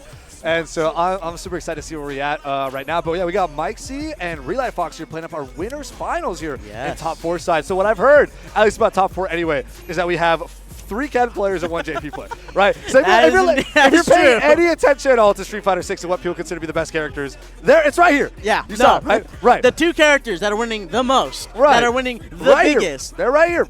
That's Glad it. we can have that in the PNW. And we're gonna have it everywhere, right? You play to win, you win to play, right? We got That's how it is. Cockatoo Angry Bird at home. Right here. Yeah, not to mention your Chris CCH also being in PNW as one of the best Ken players in the world. But yeah, it's super, super exciting. So we're going to have a Ken did over losers for top 4. But right now, it's going to be JP Ken playing these 2 off. So I'm super excited. We got Mike on the right and Relay Fox here on the left. Super chill, super happy. Good times around. This tournament's been a great run for everyone involved. We got Jahzz0 as well. Jahzz0, I believe is that pronounced? Jahzz0, yeah, Jahzz0, yeah. right. Sorry, we're going to who plays Ken in Smash, right, in Ultimate, and is doing very well in the Ultimate bracket right now, and also plays Ken here in Street Fighter 6 and doing very well to make it a top 4. So I'm excited to see that inter-game crossover. But now we are pulling up. It is time. Yeah, it's Welcome to Winners Finals of Keep It Chill 5. Mike C versus Relight Fox. Let's make it happen. We're opening up with some Spires. Yeah, we're going to be testing out the news just a little bit, see how we block in, see how we're checking the grabs. Ken loves the grabs. So many follow-ups have it, but there we go. It's going to be the turnaround from Relight. Great DI read on the first hit of Jinrai, right? Ken cannot react to that. If you go for DI after first hit of Jinrai, Ken can go for the light follow-up and actually punish back with his own. So there's a lot of mixed-up player right to just that unique interaction. So great stuff for just doing the DI early and beating off any follow-up that Jinrai has to offer. Ooh, we're seeing the parries hold now. He's expecting something to start going towards him, maybe check the drive rush, but it's going to be more pressure applied to Mikesy, put to the corner, but jumps right out of it. Relight's not having any of But that. he's going to jab his way up, finish off with the Shoryu. Okay, go for that Medioki on the run, stands heavy. Tries to drive rush, gets clipped by the Spires. We got riffs off of the Babel. 2 TPs on the cross-up. That is nasty. The legs literally make you feel which way is it? Yeah. It's the wrong way right there. It's Relight. Feels like the wrong way round every forward. time, man. Every I'm time. just never happy. I saw one of the teleport behind him and got the grab. I was destroyed. Oh, Crazy. speaking Oh, of jump which, over the anti-air. The crouching heavy punch has got a whiff. And we got right back to we're throwing everything right back at you. You're playing the long game, trying to get past this Mario Maker level, try to jump in, get hit with the drive rush low, finish off with a Jinrai heavy, keep him in the corner. All right, we got run stance DP into DI wall splat. frame 1. Oh boy, this gonna hurt. This gonna hurt. What's the loops. mix? Run stance throw. And That- Mikesy takes the next run. That is ideal Ken gameplay right there. It was literally Get sequence mixed. perfection Yep. Get all mixed. the way into that corner. But here we go. Relight coming back with a Oh, the vengeance. drive rush start Fire it level off. 3 to open the round. Relight Fox is not here to mess around. Absolutely That's not. like almost 50% right there, right to start. What the is it? trade They off drive the rush DRs each too. other. He gets to jump it into the throw. What's the corner setup going to be? Oh, he's going to whip on Oki, jab his way out, get the EX Tatsu. The plus frames are not going to be enough to confirm. Dragon Lash gets DI'd. Oh, That's a throw back. Spires are out of position. It's the overhead, Overhead, the it's a throw. mix-up. What's it gonna be? Anti-airs, run stance. Oh, we go low. We have to show you into a level goodness. 3. Oh, man. And Mikesy takes this first game. Can't drop those. Clean. Relight. Clean, man. That's clean. Nah, this is Mikesy. This is #1 Oregon player so far in the PNW. That can, and you're seeing why. Yeah. You cannot drop that DI. Otherwise, you're gonna eat a full combo. I wonder to if the it was face. like a drive stock type of thing. They might have tried to go for an EX, but they're burnt out. And they It's just a do a frame- regular yeah. move, and they're like, this is kind of weird. Might have been an autopilot thing. I don't know. We have drive rush in with heavy punch. Nice confirm here. Drive rush in. We throw in. Oh, drive rush mix-up's my favorite. Jab now. Get rid of the Jinrai. Get rid of that- the Dragon Lash. My Yeah, good apologies. stuff. Parry that. Okay. We get the drive rush, heavy punch. You got to get the open. He's Oh. going to miss. But it's a setup over the amnesia so he doesn't get hit by it. He gets the shorty to confirm off, gets the dash and maybe throw mix-up. Jumps over, gets the heavy punch in the air. Man, Mikesy is looking legendary right now. Jab it out. Great throw tech. We got Hadokens. The checks. Oh my god, not letting a single drive rush go through, using his own, trying to get some more ground, forcing the parry Oh, and the command grab. Now you're in the corner. You get inspired out. Try to dash it. Oh, no. Wall splat off the eye. You're going to have to hold this. Oh, it drops. It drops EX second Tatsu. And now you're back in the corner. The level 2. Close this out. Man, are we going to get a jump heavy? Oh, no, we get the mix here. We're going to jab him out. These We run jab cancels check him. have been so amazing. Mikesy now putting back in the corner. Frame one yet again, eating another combo in One the mix, corner. one What's more the thing. game? The jump over be able to answer here anyway. That's the option select. Doesn't matter. It doesn't matter. Now we got 2 games here on Mikesy's side. 1 game away from sitting pretty in grand finals. Man, anti-air on lock. Jump in with that light kick. That's right. Okay, trying to check this DI. Okay, jump away from the command grab. Nice. Reacted just in time Oh, with the perfect parry doesn't get the punish, though. It's Honestly, a little safe, and the spacing on top of it. That move is deceptively distanced. There we go, Drive though. rush in with the low. Okay, now we're poking away. We got spires, we got ribs. Oh my god, get in! Drive rush, heavy punch. I don't care about anything you're throwing my way right now. Drive rush in, jab check. We're going low, we're going high. He waits Get the it throw. out. That's the grab. You're in the corner. You're scared. That's the throw. Loops. The loops. Jab check him. Okay. Oh, the shimmy! Walk it back. Oh, jumping in with the light kick to jab check him. He's out. He's down 1 round away. Mikesy is looking super good right now. Relight what you got in the tank. We saw that round 1. We saw the potential. We saw the capability. This is a parry. Good start. That's gonna hurt. That's gonna hurt. We got spires out. We throw out the highs. Okay, clip him on the way in. We trade and jump over the heavy kick, but get parried anyway. It's like it didn't even matter. The amnesia finally is gonna connect here. Oh, look at this entire parry. Oh my God, into he the is perfect parry. undeterred. It's all about the stage position now. He checks him, hit him with the overhead. Get the confirming. We got EX Shinrai loops. That's that level Oh, three. he drops the it. heavy. Shimmy's back anyway. We run it You're right not back dropping into this the one. level 3. Is that Dunzo? Man. Yep, That's that's KO as Mikesy with a solid 3-0 over Relight Fox. Ken is king here in Oregon. Oh my goodness. I actually spoke to Relight before that set. The one person he's scared of is that man in the flannel right there. And that was amazing. Daikatana, my boy. What's up, bro? The GOAT. How you Tempest doing? on How you top. doing? Yeah. Run and prod in the back. Hell yeah. Well, that's Mad winners respect. finals, and that says anything. Mikey's looking to sweep this whole event. That was so much confidence. Hey, that's There's the boy that go. right There's there. that go. But I mean, hey, if you guys like Ken gameplay, we got some Ken We gameplay are lined up not for you. out of the Kens, See, no question. I'm eating good with Street Fighter 6 content because I love watching Ken every time. I will never get bored of this character, right? You got mixed in the corner, you lost. That's all you. I love that. I love that. Felt and heard, honestly. Playing against Jahzz0 today was that was exactly what it was. Exactly, right? Lose 1 neutral interaction mid-screen, run stance Tatsu in the corner, mix in corner. Jinrai setups, overhead setups, hold that. You got to hold that. But I love the problem is the consistency of how clean that play can be is beautiful.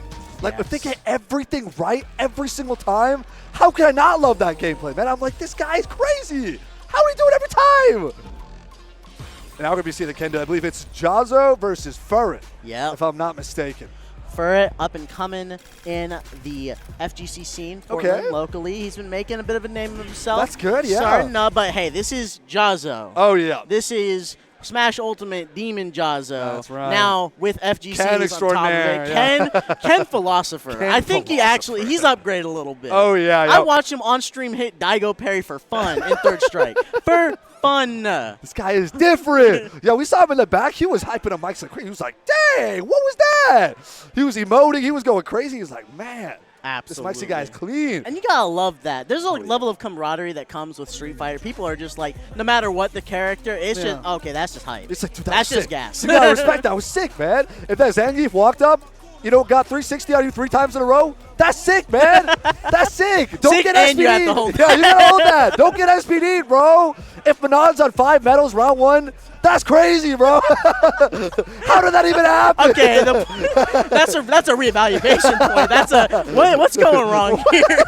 I'm 5 medals deep. Yeah. It's like not even half the round yet. Oh my man. god! But I'm really excited to see. Jahzz0 was knocked out of winners by Relight Fox. Okay. So there was a little There's momentum. a potential, coming from it. rematch Yeah. set up here as well, depending on when you Furry Jahzz0 whoever conquers. Right, no matter what, we'll be seeing Ken JP next, right? But right now we see Ken. And we could be seeing more Ken in the future. We'll find out. It's not. It's a non-zero. It's a non-zero chance. I will say. We got our options. We got Ken JP, Ken. That's what we got, right? You do the math. We'll figure it out. We'll figure it out. Evo would make you believe that's just how it is. Because those are like the only two, aside from like Zangief, right, who had like that crazy miracle run Yeah. for CPT West, is these two characters consistently Making the just top cuts, making the top 8s, yeah. destroying qualifying. and having some of the most representation. Yeah. Like I think Evo was like 16 like JPs or some crazy number in the top 96. Like this Yeah. character. Crazy, but Ken. Very good. But Ken, listen, there's 3 of one character, 1 of the other. Like the math, like you can see it, right? There's a lot of JP. But Which one do you think is better? I'm going to get accused of being a Ken down player here, but I think JP is better. You Ken down player. See, I don't want to call myself a Ken down player, right? Ken is top 2. Okay, Is he okay, top okay. 1?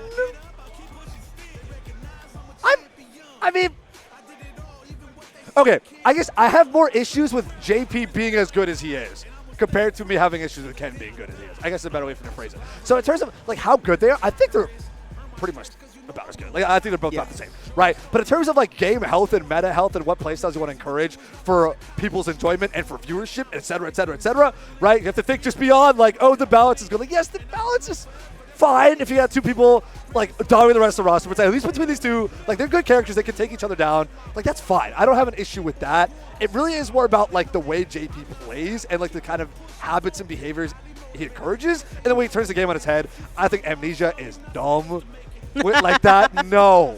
Fell and hurt. Right? But besides that, like, yeah, okay, I get it. You want to create a really cool, crazy zoner, right? JP is very similar to, at least aesthetically anyway, similar to a character that I had a lot of issues in the game I played. So I am a Pokken tournament player. I came from Pokken tournament. Okay. So I was a Blaziken one-trick in that game. Low tier hero. That character was garbage. But I love him to death. I will do that till the end of time. And then we had Darkrai in that game as well. Darkrai was doing the same thing. He was setting up rifts, right? He's setting up these like long range, just everything's popping up wherever you want to do. Not quite got the teleports, but he got the range command guard. Like he's got a lot of similarities, right? Whole purple aesthetic, you know, it's pretty cool, right? I hate that matchup. I hate this matchup. It's like I can never run away from it. It's crazy that there is that correlation, yeah, period. Yeah. It's crazy because like Darkrai came into the game, I want to say 2016, 2017, and now here we are in 2023, right? 6-7 years later. It all just comes looking Very back similar. together. Yeah. Time is just a circle. Yeah. A flat circle that has teleports and spikes. And command crabs, and you holding block the entire time and not being able to play the game. Listen, but this circle now has a level 3 teleport that puts you on top of an opponent. That is true. Across the screen. With crazy cross-up potential and insane frame that advantage to mix afterwards. It's like, oh my goodness, man. So it's like, I don't want to promote JP gameplay. Other people might think it's fine. I think it's a valid opinion. So I'm coming from a more personal bias standpoint where it's like, I want JP to be worse because I don't want to see him around as much. But you nerf Ken, I think it's valid too. I don't have a problem with that. I understand. But speaking of our boy Ken, here we are, loser semis, your top 4. Okay, we're getting the standing medium kick target combo to open up here from Jahzz0's side. Okay, EX Hadoken overhead. Oh, there. Okay, he tried to get the parry, tried to just continue the I think he pressure. could have gone for DI of his own. He would have won that. But you Yeah. know what? All good. Perfect parry on the Hadoken. Heavy kick. I love the neutral gameplay here, man. Yeah, this is These some guys are foot keeping it. seas. Oh, the There we perfect go. parry. Now we're getting a punish, right? playing Target for the combo corner. into run stance. Oh, no, he didn't cancel it. He's actually going to throw it out of it. The EXDP from that far away? Nah, that's going to hurt. Yeah, Jahzz0's being a little trigger happy right now. That might pay off Jump back. later, but as it Oh. stands, these parries are not ideal. Ferg gets the Level corner, 2. he waits. Oh, no, don't I'm keep telling you, the pressing trigger reversal. happiness. Yeah. That's Great reset. We get to level 2 here. This should be it. Wow. Beautiful stuff. Clean from Furret. Clean. Hey, let's see. Is it going to be a repeat of Relight? We saw the strong game 1. Let's see if Furret's got enough to seal out the game. It's going to be the Fireball challenges. Okay. With the heavy kick kick. cuts him off. Oh, jumping on the Hadoken. Get that jump heavy punch start up. Now we're in the corner. Okay, jump in, heavy punch again, poke away at this parry. Jahzz0 loves that parry, but this is going to be counter hit heavy kick into a great punish. All right, pick up, throw, do a bit of frame killing, pick up the throw. Oh, okay, put him in the corner now. It's Jahzz0's turn. What we doing here? There we go, the DI reaction. Oh, He said this is no. how you do it, Jahzz0. Furret is not afraid. There we go. We got level 2 on deck again. Yep. Is this going to be it? That is it. The same finish 2 times in a row. Furret looking consistent right now. We love to see it. A little bit of a challenge. This might be a little bit of an upset. Yeah. Relight might not get to see the rematch. Let's see what Jahzz0's got next. That's right. We're going to throw EX fireballs. Oh! You challenge the DI run stance? I like it. I like it. You're going to shore you after the run stance Dragon Lash. Oh! The run stance cancel to punish the EX shore you too. But the combo gets cut a little short. Furret does put him in burnout. He's regaining a little bit of meter. He's taking his time. He's got him in the corner. Just not letting him get out is the big Dragon Lash concern. in. He's +5 right there. Oh my goodness. And the stun. This is going to hurt. Yep, jump in with the neutral heavy kick. That's a reset. shimmy He back. did call out the frame 1 option, and he's going to reward himself with the round, but that was cutting a little close. Let's be honest. Oh, you're right. You're right. Pulling through here for it, taking this next round here too on the next game. Oh, trying to reset for the throw. Jahzz with the perfect parry, but too far for the medium punch to connect against EX Hadouken for it, rather. But Jahzz got the setup now on run stance. Great throw tag. And we're right back to Hadouken. Good stop there on the run stance to beat out the DI with the parry. Yeah, these DIs, parrying the DIs, he's missing the time. He's looking for perfect, but the rebuttal is excellent from Jahzz. He's got a little bit fuel in the tank. He's got a little bit of drive meter. He's taking his time. He doesn't want to spend it. All right, we got the run stance overhead. Find a way in. Good, Shoryu. Great anti-air. Backed up Gotta just respond enough. to that. He had got the guaranteed angle. Love to see. That's the awareness. Ooh. Jahzz kind of, tentative about trying to find a way in, which is smart, Well, right? you see, too, the drive meters. He's Oh, burnt him yep. out. He's forcing him to expend it, but now he's got a full bar. This is dangerous, Burnout. concerning. Oh, Shimmy's past the whiff throw, but doesn't punish it. Look at all these parries, man. Jahzz loves keeping that drive meter up. Okay, nice reset here. We're going to see that. Okay, run stance, Dragon Lash into EX Tatsu, finish it out. Oh, this DI is going to do it. Putting himself into burnout to close up this next round. Jahzz on the board. That's the showing test. signs He of says, life. You got those jab level 3s, though? Oh, let's Do you see got it. it like that? Let's see it. Oh, crazy punish counter here on the throw. Okay, punish counter, heavy kick too. This is big damage here. Now you're locked in the corner. Jinrai loops. Jinrai mix. Jinrai Now into you're a the burnout too. Shoryu can't jump out. Now it's Jahzz's game to play. The DI into stun. We got level 3 on board. It's gonna be it. Not even need it. Doesn't need it. Yeah, we got DI loops. Nah, it's the disrespect. It's like, my Jinrai speaks Yeah, for me. I got it. My feet do the talking, bro. My feet do the talking. But there we go. It's 1-1. I mean, solid loop, right? Heavy kick, crouching media punch loops are nothing to laugh at. Great reset there off the overhead. Oh, catch it with a counter hit on the heavy kick again. Okay, good confirm here from Furret. There we go. Keeping The it low. turnaround puts him into the Oh, corner. EXDP on that. Yeah, nice to react to a drive rush. Oh no, didn't cancel the run stance again. Got thrown out for it. All right, we got Jahzz jumping in the corner. Okay, TR's out. Oh, Backs whip up. throw. Great whip punish there from Furret. Now Jahzz He's in the in corner, burnout. jab him out into the throw. There we go. We got some throw loops going on. Jahzz, what you got in mind? It's going to be the jab test, drive rushing, forcing his way out. Oh, we challenged the overhead kick with a sweep. Beautifully Bird is executed. not afraid. The DI into the stun. And we got level 2 on deck. Do we got level 2 combos? Are we seeing it? Oh, he no. dropped it. It's going to be the He drop. dropped it. And No. the follow-up. Jahzz, no. That crouching medium kick is so pivotal in those back spacing moments. You have to just hold your ground there. You cannot back up too much because that crouching medium kick will reach you. You're across the stage. That thing's touching you, dude. Yeah, no. Can't cross the medium kick. It's the one move they can't downplay, all right? Oh, I love the DR bait right there. DR jab. Didn't have enough time to block. He's going to punish the EXDP. Okay, dash in. All right, I got the double medium punch. Run stance in. We got Furret in burnout. Jahzz looking to make a move. No anti-air this time. We got the medium kick target combo. Okay, poke with the crouching medium kick. Run stance overhead. Chipping away at him. Oh, quite literally now with the Hadouken. Jump. Still catching the stun. We got level 3 on deck. Please do not drop this, my man. Make it happen. Yeah. Let's go. Manifested by Combo himself is the perfect combo to take the round. You already know, man. That's what I'm looking for. That's what I'm looking for. That's what you need. That's what I need to see. That's my life force right there. Here we go, though. We're going into that round 3. Same old as ever, but it's going to be, again, none of these jump-ins aren't safe. It's Ken, after all. It's the Shoto lifestyle. We are right. not letting those jump-ins Run happen, stance. but the rush down That pressure. meaty throw after the run stance Tatsu. Man, the fact you could double dash and be exactly +5 is crazy. Actually, This insane. character is wild, man. He took a little bit of a page out of Jahzzo's book, just interrupting the sequence as soon as possible, gets the EX, but he hits him burnout. Oh, he's level 3 now, He but he's jumped parried the now. gun. We punish him with the heavy punch. That's Sit not what in he the wanted. corner with the run stance DP. Take my pressure, because there's nothing else you can do. Let's him jump out there with no anti-air. Not going to stun just yet. Oh, he's Oh going my to give it goodness. again. And he's got meter to burn. He's Okay, trying to good burn parry. Nice. Nice, Shoryu. Okay, turn things around. Push in the corner. Overhead. Cast the jump in. Cast the jump in. Oh, the Dragon Lash. He's going to get parried. Great tech there after the tick. DR in. Okay, Dragon Lash again. It's going to whip on the throw. Get the medium kick target combo. Okay, he calls out the overhead. There it is. That's it. Target combo again, baby. Keep it simple. Keep it simple. My goodness, it's game 4. This might be time for Jahzzo to close it out. This is getting wild, man. They're so patient. They're so passive, man. They're waiting. Yeah, heavy kick. Keep it nice and safe. That's the respect right there. Oh, EX Hadouken, but he checks it with the medium kick anyway. Ooh, he he doesn't hesitated. care. That's the throw.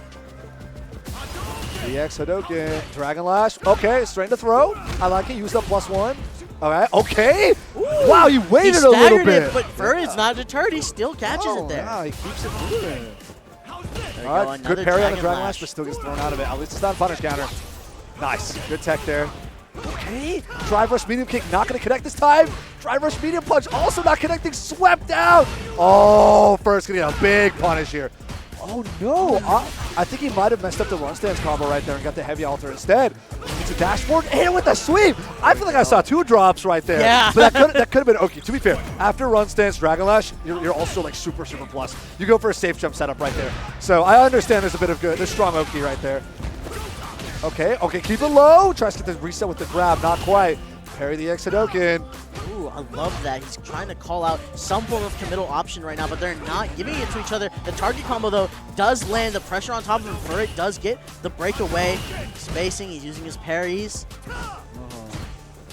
I like the light kick pokes here from Furret. That's like a Yes. very strong move that I'm not seeing a lot of Jahzzo use, but Jahzzo likes to play a little bit farther range, so we see the medium kick and the heavy kick a lot more. Furret's not afraid to get up close, but it can be scary. It can be scary. And I think Jahzzo's kind of catching on to that. He's just trying to whittle him down when he can. That's 2 bars left. That's 2 meter left. But finally, Furret finds his way in just a little bit. Now it's going to be These reset. heavy kicks are clipping him, man. All right, Dragon Lash in, throw tag. Don't mess with the +1, man.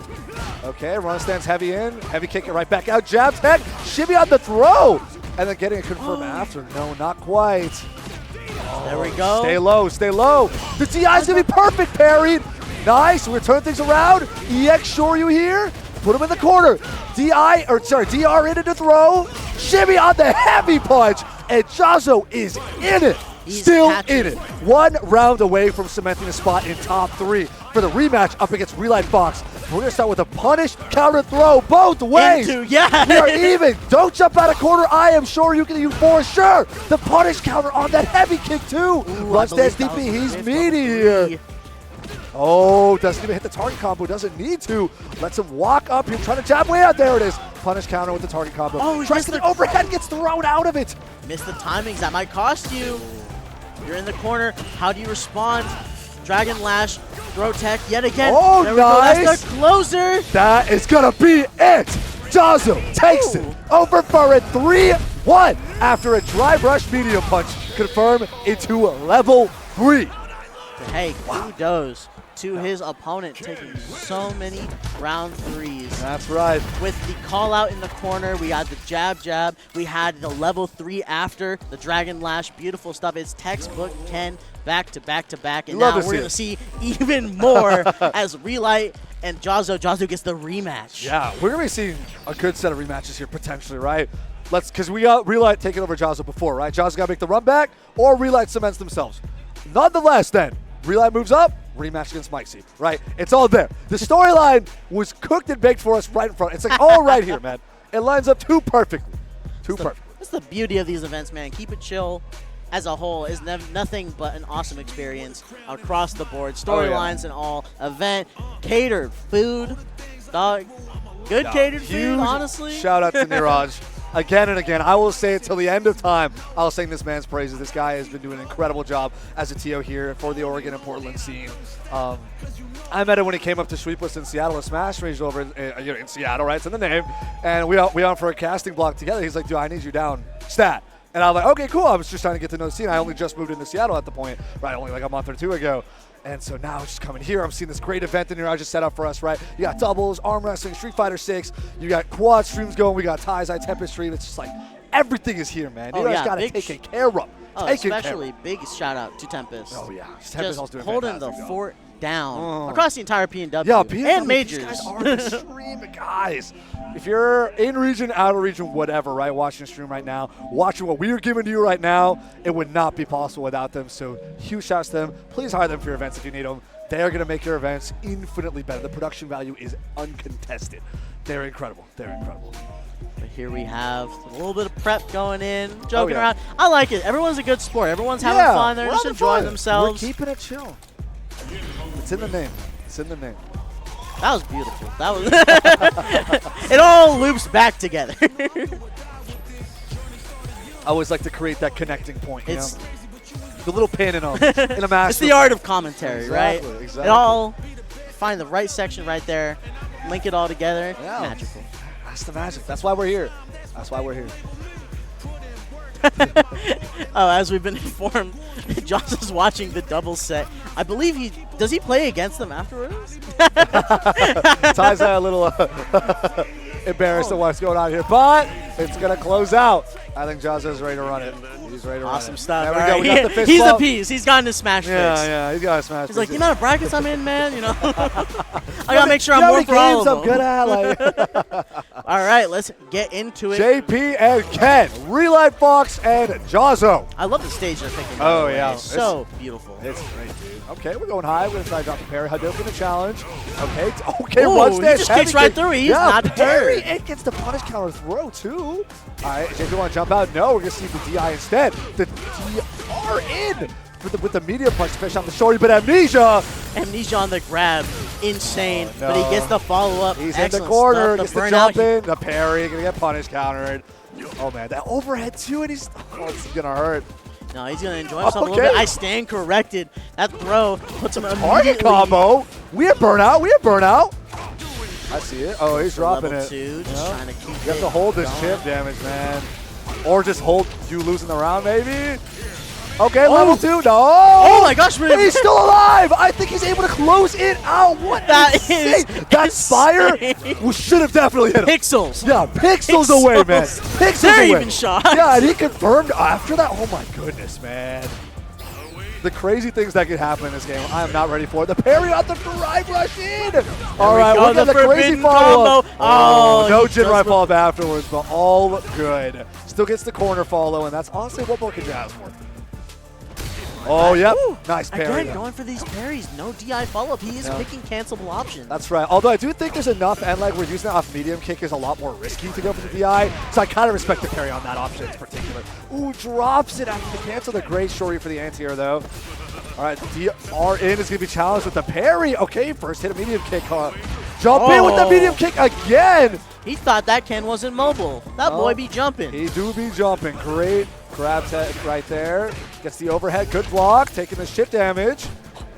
Oh, he's shimming back. Ooh. He's getting clipped by these lows, though. The DI, he was ready for the DI. That's such level 2. That's the call out. I guess that's why he was clipping back. He was already doing the quarter circles backwards. That thing I didn't think about it. Yeah, I didn't think about it, but like, that thing been buffered.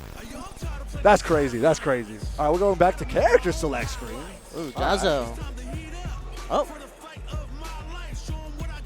Something going on. We're vibing. We vibing. We're vibing, yeah. I'm chilling, man. Imagine it's just him like, yeah, dude, I hit that. You know, that's crazy. You saw that? I hit that. I hit that. I did that. Give me 30, bro. All right. Oh, might have been a button. Not that's properly possible, set. yeah. I wonder if imagine you just accidentally like unput his DI button. Well, opening up with a punish counter command grab is gonna hurt. All right, we spaced no Dragon Lash in +1. We're gonna do medium. Okay, medium punch. Jinrai loop, rather Jinrai string into the grab. Not quite gonna work. Good check. Got some heavy kicks. Okay. DR in. There's the parry. Get the punish counter throw. Go get your positioning, get your stage. Trying to bait out something there and then drive rush in. Punish counter first hit target combo, then goes for a throw to get the corner pressure. There we go, the jump. The heavy kick's not going to call it out, though. Anti-air too. Shimmies on the throw. Not quite enough to punish. Ah, there we go. Great time on the DI. Called that out before. Relive Fox still got it. Can't press Jinrai willy-nilly on this person. No question. There we go. The call out too on the Wait portal. on the amnesia as well. Great punish counter there. Okay, perfect parry after whipping the throw. Still gets only a medium punch. Doesn't follow up afterwards. Jumps away. We got level 2 popping. Parry it all. Tries to EX Shoryu but gets crossed up. Oh, we're staying low. We got swept. All right. What's happening? Keep it low. Okay, we got Jinrai. His trigger finger's itching. I can see the intent for DI. Jump. The target combo is going to do it. That thing Medium is kick, working medium miracles set after set. Yeah, I know. my That man. target combo is crazy. Medium kick is awesome to whip punish with. I understand completely. Or just stuff somebody out, dude, on a drive rush in. Like, just press the button. It goes far. There we go. Uses the teleport to get Nice. ground. Perfect parry on the DI. Throw him back. Now, The corner is yours. Oh, but he's going to DR out. Taking the high. No, actually, don't care about high-low bitch stuff. I'm just parrying. No question about it. Trying to use some spikes, trying to keep him at bay. Nice. He is- There's the DI. He's got critical art on deck as well. Not opting to use it just yet. Jump in. There's a heavy punch. We got medium punch, heavy punch, target combo strings.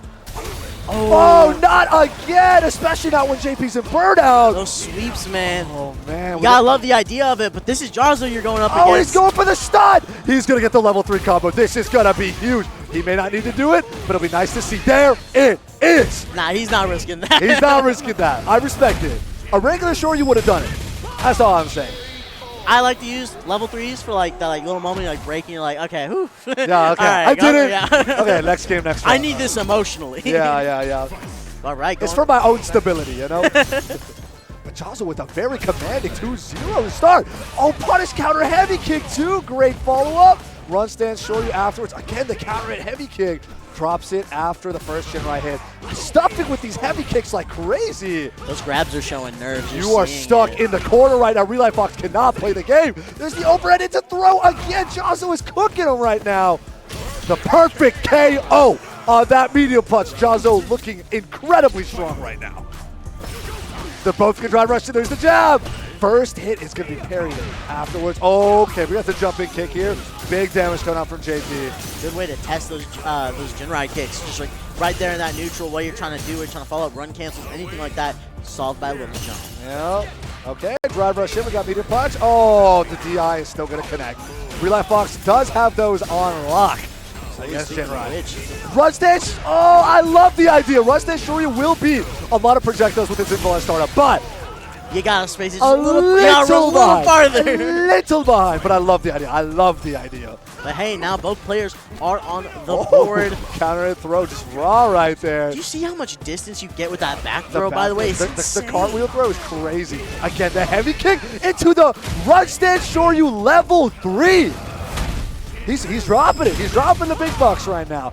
Okay. It's the best time to do so. Get that early lead. The DI Get wall as much splat. control as That you crouching can. heavy punch into Jinrai 1.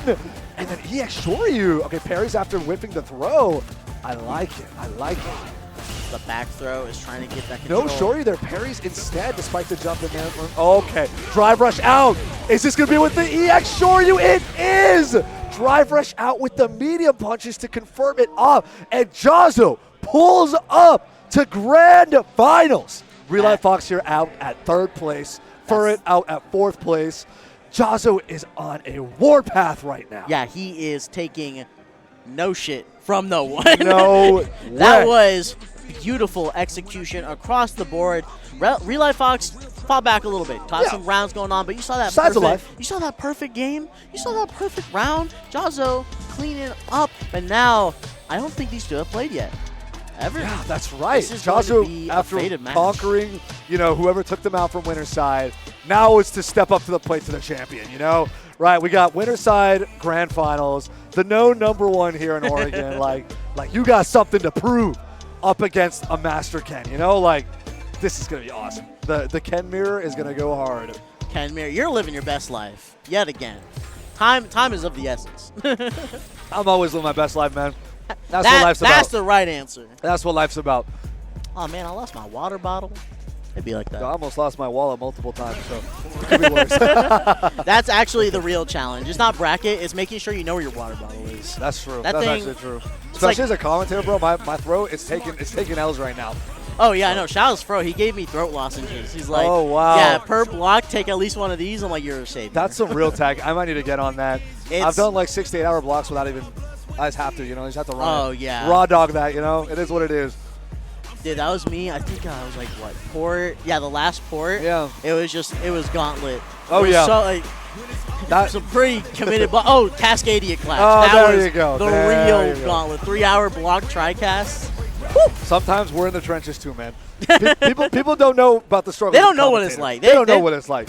They just think we talk on the screen. They don't get it, man. They don't get it. But anyway, we're pulling up here at Grand Finals. Winner side, we got Mike C. Loser side, we got Jahzz0. We're on Fetid Ferran. I love this stage. I love this song. Best music. Best in the music, game. hands down.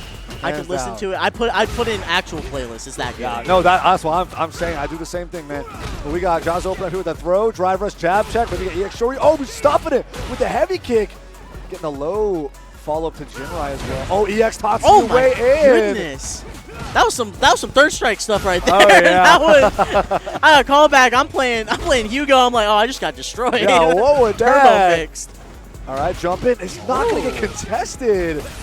Okay, nice. EX Shoryu on the drive rush. Heavy punch. Oh, keep it low into the overhead. Jahzz0 looking clean. Oh, this could be it. This That's is the it. reaction There test we right go. there. The DI wall splat. Dude, Into these crouch rounds have heavy been punch. firing off right now. This game is no exception. They are playing balls to Do the just wall. want to call out, Jahzz0 does not currently have 3 points in the set. It's just a bit of an error here. Oh, on production yeah. Side. But just let you know, All right, okay, great parry on the Dragon Lash. We got a medium punch to follow. Dragon Lash to get parry in. Jab check. There's the throw. Parrying Dragon Lash, interesting, because I've also seen a lot of pro players go for just the jab, just keep them at bay. Yeah. Going for the parry is interesting. Isn't it relatively safe afterwards? I actually wouldn't know the specifics on the parry interaction specifically, but like, wow, whatever he's doing, Jahzz0 is going crazy right now. Setup after setup, making Mike C drop the level 2 as a reversal. Sorry, that's level 1. Level 1 is reversal? That's crazy. Oh, perfect parry on the Dragon Lash, though. This is going to hurt. Yeah, we got the pop-up with the light Tatsu and the Shoryu. All right, now we're playing neutral. Jab check. There's the throw on the parry. No parries It's gonna are hurt. safe Oh. when you're in this kind of mirror. Getting That's mixed by the lights, and there's the overhead. Great Oki setup. Oh my goodness. This is, oh my. The Damn, dry he's rush, firing got off it, the everything. entire thing. Is that He's gonna got be level 2. That's it. Oh, That's done. So man. that's such a. Even Jahzz0 was like, oh my The god. resource expenditure there and all the pickups off the combos, starting with just a couple scrambling lights of like crouching a light kick and light punch. Dude, That's how you know how to use your resources efficiently. And Mike's just like, it's just another day. Yeah, dude, it's just, we're just playing the game, man. Man, I'm just playing Ken. What's so crazy? Oh, great anti that gets the run stance to mix after as well. Nice EX Shoryu there. Force Make him sure it away. doesn't No happen. free kicks. Okay, we got Hadouken now. Oh, drive rush, heavy punch. All right, jab check him. There's that mediocre setups again, but we're EX Shoryuken out. No matter how meteor move is, doesn't mean invulnerable, but oh no, tries to parry. Jahzz0. Now we're at might not look burnout. at the utility correctly. Oh, this is gonna hurt. Oh, the level called 1 it out. out. Okay, not got corner distance. anymore. Drive rush in. Oh, he tried to check it. Tried to check it. He got clipped, but it's not the end of the world. Okay. All right, medium punch to follow. Oh! Oh! Mix! Oh my god, He got mixed! Jahzz was thinking that over. He's looking and he's like, all right, we got those. We got those follow-ups. We got the whole sequence Jeez, right there. man. He checked everything. Let's see if Mikesy has the adaptations to not let that happen again. Yeah, that was crazy. Okay, I'm seeing the whip punishing here, but the parry frames are coming up just fast enough where it doesn't quite work. The jump in, John's going to go for the parry. That He was has a jump 3 attempts heavy. at perfect parries right there. Oh, All of the them Jinrai kept him falls. alive. Get EX Shoryu out of perfect parry on Fourth that time's the DI. Oh, great reaction to the DR in. Level 1 out of there. Okay. Oh, clip him on the way in. Try rush in. Oh, he's blocking. He's blocking. Yeah, out the that's set. canceled. Yeah, run stance canceled. He is so dead. And Mikesy walks away with the second game. This is a clash of the Titans. They are working all over each other right now. Ooh, great perfect parry there. We got run stance top to the corner. EX Shoryu out. Who needs that? Okay, nice parry on the first hit, Jinrai. Shimmy attempts do not affect Jahzz0 like that. Trying to use the fireballs. No shorty, we're getting parries jumping again. No shorty, there it is. Don't let this man run over you like that. Low into high into low. We're going high-low like it's 1980, man. We're going simple. Keep it There real we go, though. That's EX Oh, punish, he but drops no! This is big damage here. Nice, yeah, Dragon Lash, EX Tatsu. Now you're in the corner. DI wall splat. There we go. Jahzz0 bringing that drive meter back. Oh! The heavy punch to his face, but not enough to confirm off just yet. I don't think he saw it hitting, so no hit confirm to follow. Honestly, I didn't think I was going to hit either. I'm going to be honest. I told you where Jahzz0 coming from. Oh, they both the There we burnout. go. Check To the check overhead that, yeah. with the medium punch. I got you, Jahzz0. That's I got scary. you. When you're minus like that, when you're in a burnout and not be deterred, it's like we're just. Yeah, we press him. We press him. That's the chest pump. Oh, yeah. Oh, yeah. The chin buster. Oh, nice. Yeah, EXTP again. Beat out the gaps. Driver shin. Oh, gets the follow-up. So after that, if you counter hit on the low follow-up, that's Jinrai. That's crazy, Jinrai. You can actually light kick into Shoryu, heavy Shoryu, as a That's- follow-up after. that's But you have to be able to. actually You have to hit crazy. confirm that. You have to hit confirm that. It's crazy. Ooh, Mike C also made a bit of a call out there. He knew that there was going to be a parry. I think that's why he tried to go for like a little bit of a shortened jump. If he doesn't get too much, he's going to instead Okay, reward Russ himself says with the Tatsu. corner carry. Going for the Oki, the meaty setup. Jump it, get the counter hit. There we go, yep. Into level 3. If Angry Bird can do it, so can you. To at least get to that round 3. Better to see it than to not. Yeah, 100%, 100%. So now we got Jahzz0, all 3 bars. Mike C, none of them. Yeah. But It's a dangerous that game doesn't to be mean playing. everything. That doesn't mean everything. It's Ken, man. This is the most functional character with no drive meter, no actual meter. Are we going to see the Jinrai follow-up? No! Oh. The Hadoken! Maybe try to go for fall. Oh, light Shoryu. Okay, jump it. They're going to trade there. The EX Tatsu is not going to hold that mix. He's just going to try to go for the parry. EX Shoryu out of the Jinrai. He's taking these Hadokens on parry. Now we walking up, we shimmy. There's drive rush. We're going to stay low. There's the light kick punish, too. So that, the light follow-up is -5. So if you have a 4 or Interesting. 5 frame normal, you can punish that. That's good to know. I'll see if both Jump and players can Shoryu, utilize it. great. Follow in low. Oh, he thought he hit it. He thought banked so much burned on it. Oh, But he but it doesn't get drops the the punish. follow-up. This is going to be big. Oh, no, option for stage control instead. Gets the throw. What's the mix going to be?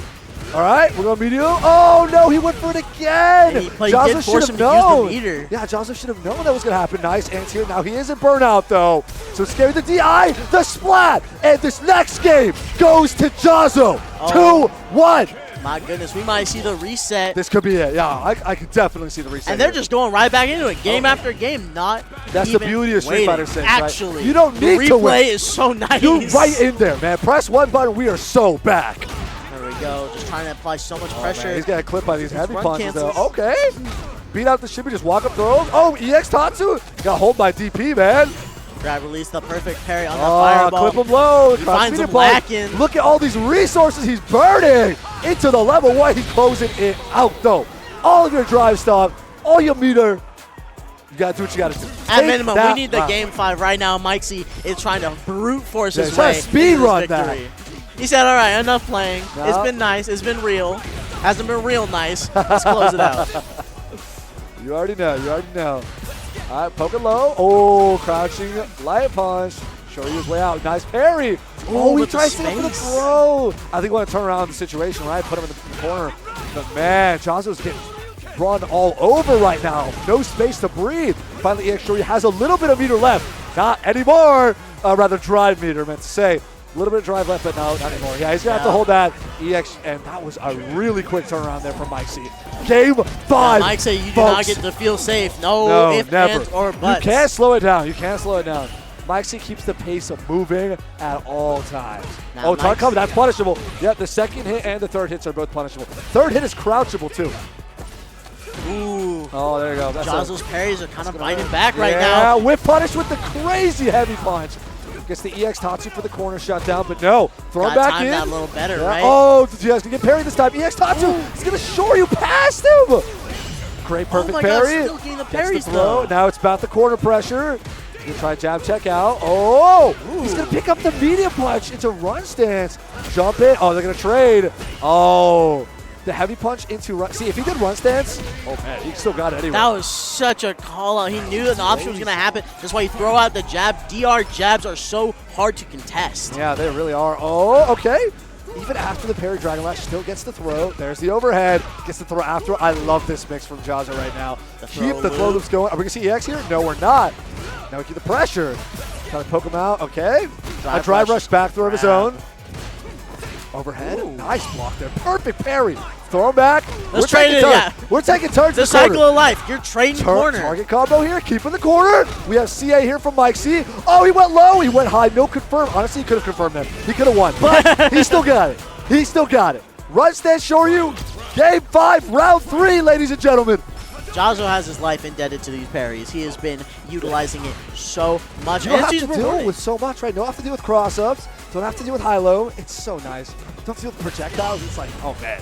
Especially when you can get DRs out of the way. You forced to use that leader. Go. Finally lands the Shoryu. Oh, gets the jump over the EX. Gets a huge punish counter at the throw. Put him back in the corner. DI into the wall splat 2. What a follow-up. First hit of Jinrai into level 3. Sometimes that's all that matters. That's burnout right there. Jahzz0 wants this reset so badly. Is he going to rush in? No, he's going to take his time. Shoryu him out. Can't jump out. Stay in the corner. Stay in burnout. Get the stun. And Jahzz0's going to walk away with the perfect for the reset. Moving into set 2 of Grand Finals here at Keep It Chill 5. Just got a real damn good set. Oh. If this game 5 wasn't telltale enough, going right back into it, we just got no breaks. 3 games minimum of this hotness. Oh, absolutely. What a set. All right, challenge the heavy punch again. EX Shoryu with your advantage. Oh, no, dude. Put yourself in the corner. Swap. Perfect parry. Takes a side swap again. We're taking turns, man. That cartwheel throw doing everything right now. All right, heavy kick. Keep it low. Jinrai, run stance, gonna get challenged with the EX. That's smart. He wanted to try and have that frame one. He wanted to try and have the meaty start. But hey, that but you're EX, involved. yeah, you're does involved. not care. And you're running a marathon. Doesn't matter when you got footsies like that. You whip punish with a crazy video kick right there. All right, we're in. Yeah, drive rush him into low, then go for the overhead. There we go. We got the Jinrai mixes are now Oh, starting to perfect land parry. on He's definitely getting punished here. He's taking it from Jahzz's book, right? All right, drops it, keeps it live. There's the heavy Shoryu to finish it off. Throw him in the corner. Where are we moving? Oh, tries to jab check with DR. Gets thrown backwards for it. There's the EX Hadouken. Get close. There's a great light kick punish on the heavy kick there. Heavy kick again. Light kick punish again. You can't use that move for free, man. Oh, picks him up when he's low. We have CA available, but we're going for the level 2. Because you don't need to use all 3 bars, right? No. Preserve that 1 bar meter if you got it. Enjoy yourself. Enjoy the little third strike reference. Enjoy the cutscene. Get back into it. At least have that bar ready. At least have 1 invuln opportunity if so needed. That's excellent meter usage from the resident Oregon Ken. But now Jahzz0, the invader, might be able to make this set his. The meter punch is close enough for us actually able to get jab punish there. Oh boy. Okay, we got Jinrai. Oh, no, he's going to jab his way out. Out of the corner, drive rush, go low, then goes high. So the thing is, it's a good setup on its own, but if you're not mixing it up, it becomes predictable. And we've seen it a lot from Jahzz0, right? There's a lot more opportunities that we could do to follow up after a drive rush, crouching medium kick, but it's all good. Jahzz0's out there, not me, so I understand. I understand completely. Oh, nice. So he would pick the medium punch as well, but drops the heavy follow-up of Jinrai. So this throws, keeps him in the corner. I'm going to see a DI soon. Oh, no. This is going to be it. Open like that. Nope. Expend those resources. Pop the level 3. And Mike C takes the next game. Well, Jahzz0's running dangerously close, just taking that set right there. But you let your feet open, you start backing away. As mentioned prior, that crouch medium kick will hit, will land. That's a kid in a candy store for Ken, right? That's right. Once you get that DR follow-up. You're in, man. You're in. That's all you need to be. When you're Ken, you just need to be in. We're going right back into it. Let's go. Waiting it out. These parries, literally not a single drive rush jab is safe because Jahzz0 will capitalize on it. Now forced away from the guard break.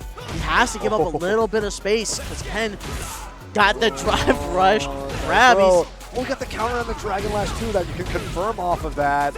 Oh, he got the counter on the high, the overhead. Now we get looped in the corner. Okay, drops the heavy follow-up, still jabs him out. Man, Mike C was whip punishing everything. Jahzz0 not allowed to press a single button. That throw out the EX too just to guarantee that damage. Yep. Your drive meter resets. Just start firing Just away blow it out of that up, final man. combo. Blow them up. Blow off some steam, dog. Get those EX Gen Ride follow-ups and loops. Get those drive rush grabs, Oh. the punish counter grabs. Just keep your opponent in the corner, just not letting them breathe. With that Perfect parry, gives a Caught with little row. space. DI into wall splat. What do we get? Oh, drops the loop on Jinrai. Gets a throw. Keep pressure going. Jump. They're going to have to trade heavy punches again. Goes high here. Oh! Jahzz0 gets the mix here. It's going to be low, high again. Oh, he thought he hit it. It's so over. Agreeing It's so in that over. position is so risky. Mike C taking the next game super cleanly. Now Mike C 1 game away from being your Keep It Chill 5 fight champion. Jahzz0 dug his way out of losers just to realize there's still a whole another Whole mountain set. to climb. And Is Mike C is with still info? a champion. Yeah. Like, you cannot let this guy walk away for free. This is so scary. Perfect pair on the run stance, heavy. In the race. Oh, drops after the DR. Okay, keeps it low. That high again. We're seeing the same mix every time. All right, first hit, medium kick, no target combo follow up. Got a hit from those two. Oh! There we go. These are now being effectively called out. Jahzz0's trying to go for the no mix-up. Mix-up Mike C is catching on. Yeah, catching on, right? You gonna do this every time? All right, dude. But let's see if that's gonna change in a very crucial moment towards the end, right? Jahzz0 pulls through with a perfect parry throw. Keep in the corner. That's burn He's got out. no What's the play more. here? Yep. What's the pressure? What's the pressure? Oh! He got antsy with that DI. Was able to punish with that aerial medium kick. Now he's mixing high-low like crazy. Oh! Shimmying him up with a throw. And Mike was C the most 1 round away. Sophisticated shimmy I've seen in a minute. That thing was back forth, grab. Yeah, clean. So clean. All right. We're getting the crouching heavy punch to get his combo started. Put him in the corner. Crouching light kick, rather. Closing up with this level 3. Yeah, he's cashing out. He's enjoying himself. Get that level 3 on the board. You got time to build meter. You see around 3, you're already going to be basically back up to there. Oh, perfect parry. Oh, but he's he too whiffs far. again. He's too far, man. He's taking his lights in the corner. All right, blocking the high, but still getting chipped up afterwards with the crouching light punch and standing light kick. Oh, This no, is he's the mixing the closer. corner. No, not quite. just yet, Jab but into a the grab. low.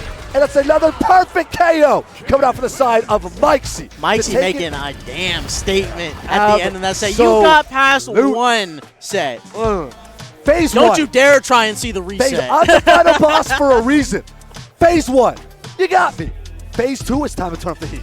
Beautiful. It's time to turn up the heat. And now Mike C walks away as our grand champion here of Street Fighter 6. I didn't know we Keep It had Chill 5. Guile right behind us, though. Oh, yeah, he's holding the crouch. All right. Oh, he's holding Where's the our crouch? Sonic Boom? Wait, huh? yeah, no, hit Sonic the Boom. kick. Bro, if you There can't hit we the go. flash kick, Woo! don't even bother. Yeah, hit the flash, and he walks away. He walks He away. wasn't Hit the ready. flash He wasn't kick. ready. He don't want the smoke He like don't that. want to smoke like that. He wants the zone all day, right? The moment it comes I mean, to who doesn't anti- want to have I mean, Booms IRL? Though? Yeah, you like, want to zone all day, but the moment it comes to anti-airing, oh no, now you're scared, right? Okay, dude, okay. well, but hey, nonetheless, dude, that's grand finals. what a top 4, man. Howdy, boss. What's up, dude? Oh, of course. Oh, yeah, chat. I let him borrow my stick. Oh, man. for the tournament. This guy made it to grand finals, gets a reset on a borrowed stick. Like, He's that sick nasty on it. this guy What do you is say? gifted, man. Would have Gosh. been different with the mix box. Be real. Oh, Oh, maybe. Maybe. Yeah, of course, man. Thank you again so All much right, for showing up. Big Jahzz0. shout outs to Jahzz0. Oh, absolutely. For showing up to this event here for Niraj, being an absolutely incredible at Smash Ultimate with the Ken, repping the Ken here in Street Fighter 6 as well. That's that's loyalty right there, right? Character loyalist. I respect that till the end of time. Till the end of time, right? So huge shout outs there, right? So that's our top 4. I got Furret in 4th place. Yep. 3rd place is Rylights. 2nd place, we got Jahzz0. And 1st place, our champion, we got Mike C. We got Mike C. Mike What a C, top you're 4. crazy. Yo, Mike C, Oh, he busy. you're crazy. Good stuff, man. Good stuff. Bro pulled through 1st place here. Oh, man, what a tournament. Crazy. What a tournament. All right. But, yeah, that's about wrapping us here for Street Fighter 6 at Keep It Chill number 5. Definitely stay tuned because Smash is going to be hitting top cut pretty soon. I believe this goes top 32 onwards. Absolutely. And follow the mainstream because they're doing a little bit of arm wrestling. Oh, yeah, we That's got the arm wrestling real going stuff. on, I'm too. going to go watch Oh, that. yeah, this is going to be Thanks a sick. million. Yeah, but it's been absolutely incredible. We got Chopping Guy, we got Combo. Fantastic stream here. Huge shout outs to Tempest. Huge shout outs to Niraj for all the Keep It Chill things going on. He's been doing a great job. We're doing a great job. Let's keep it moving. But we'll see you guys on the other side. Definitely pay attention to mainstream. I'll be back on there. But until then, you guys take care. Have a good one.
everyone. Welcome to the side stream at Keep It Chill 5. We're into the quad. Yeah, the quad. Top 32, a couple of good Top sets. 32. A lot of, I wouldn't say upsets, but it's just like kind of surprising when you look at a regional and then you look at the losers bracket in particular and you're like, damn, they're there? Yeah. And that's kind of what you get when you get a regional that isn't really big, but a lot of good players come out. Yeah, it kind of hit me. I was doing a pool stream earlier, Mm-hmm. and our losers qualifier match was Bombastic versus Samuel. And so it's like, okay, if I'm going to qualify through losers, I have to beat Samuel. Yeah, I mean, earlier we saw, like, what, Terra versus Jahzz0? Yeah. Like, not the best matchup you want to see early on, especially, like, strong rep of the character, and right? more than it being like a qualifier, it's round 2 of the tournament. Yeah, you're like, okay. I qualify for top 32, but I get Yeah. sent to especially if you're like a PR player in your region, you're like, there's a chance I meet Owen at this bracket. Yeah. You know? That's true.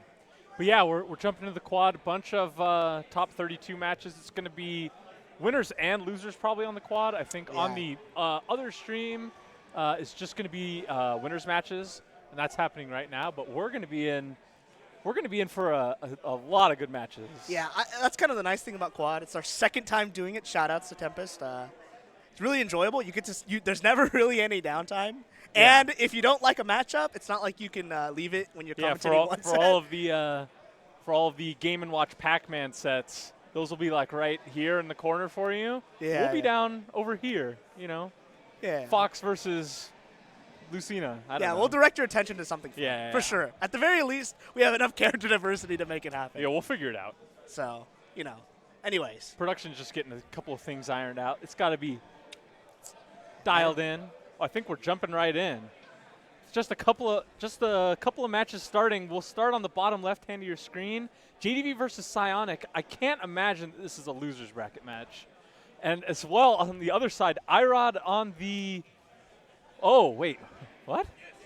Irod on the Jigglypuff, and Bombastic on the Luigi. Break that down for me, Justin. Okay, that's not a real match. Let's go back to something more awesome. Yeah. We'll go back to JDV, Psionic, who are on their mains. Yeah. For sure. For sure. Yeah, the interesting thing about Pac-Man, the interesting thing about Pac-Man is he has the strongest F smash in the game and a way to combo into it for free. But the other interesting thing is that we don't have a lot of Pac-Mans in Oregon. Yeah, I mean, the players that did kind of retired, switched off, and we never really had a strong rep, so it's kind of hard to get practice. But if you travel to a lot of regionals, especially in the Pacific Northwest, you should know Pac-Man, especially if you're trying to win, right? Well, whereas JDV, Mr. E has been playing in Washington tournaments a lot, so I think JDV's a little more practiced perhaps on this matchup than anything else. I mean, we can see it right here. I mean, it's kind of looking kind of scuffed. It's not really easy to get in, and then jab lock. We were talking about it. Strongest F smash in the game. It killed center stage at 100. Yeah. A little bit rough, and we can see a match from. Yeah, we'll move into the top corner of your screen where we see Lemmon versus Embo Z. And I was talking with both of these players because they were both sort of apprehensive about their tournament sets at this tournament. But this is, again, Embo's second bracket match and Lemmon's third bracket match. And it's like you could easily see this as winners and losers finals of a BC tournament or a Seattle tournament. Yeah, and here we are. They were both at Cascadia Clash, right? Like, exactly. 2 weeks prior. So it's kind of interesting to see them this early. I don't think Duck Hunt necessarily has the greatest matchup into Joker, but Embo Z just a believer of the character. Yeah, Embo, one of the true character diehards in the low tier. as we say that, he just has situation. I'm just now noticing that Embo Z is not using the Mum's Cookie tag, and Lemmon is. I don't know what that means. It means both players just SD, I guess. Yeah, that's exactly what that means. So while they SD, we're going to move over to the top left of our screen, talking about Jahzz0, one of the invited players to this tournament. This is the, what do they call it? What's the name of the tournament? Keep it chill. Fight! Exclamation point. Exclamation mark. So they wanted to get a bunch of the FGC reps out here. And Yeah, Jahzz0, not only in the winner's side of bracket here against Frog, the Bayo, but also just got second in Street Fighter. Yeah, I also playing Ken Masters. I mean, I was telling him, I was like, is it easy playing both characters in the same game? He's like, yeah, the neutral is exactly the same, which I find interesting. Yeah, I find that really funny. Yeah. Obviously, you can jump more, and there's like this three-dimensionality to Smash, but I mean, he's showing off why he's Yeah, he's side, right? warmed up on the Ken from playing Street Fighter and only losing. I think getting double eliminated by the same player. Yeah, right? it was the #1 seed, and you can't really fault yourself for that. Yeah. They were playing the Ken Mirror, but I mean, in this game, he's got. I'll tell you what, put him in the Smash. He's toast. He would get destroyed. Oh my God! Right now, I mean, even with Rich Time or Bats Within being frame 1, you can actually see his combos are so tight. I see a lot of these jab. Okay, you're Dead. Oh my God. Game 1 going to Jahzz0. We'll move to the bottom right where we see Bombastic versus Irod On not their mains. playing Jigglypuff and Luigi. That would have been awesome if they just made top 32 and busted out the side characters.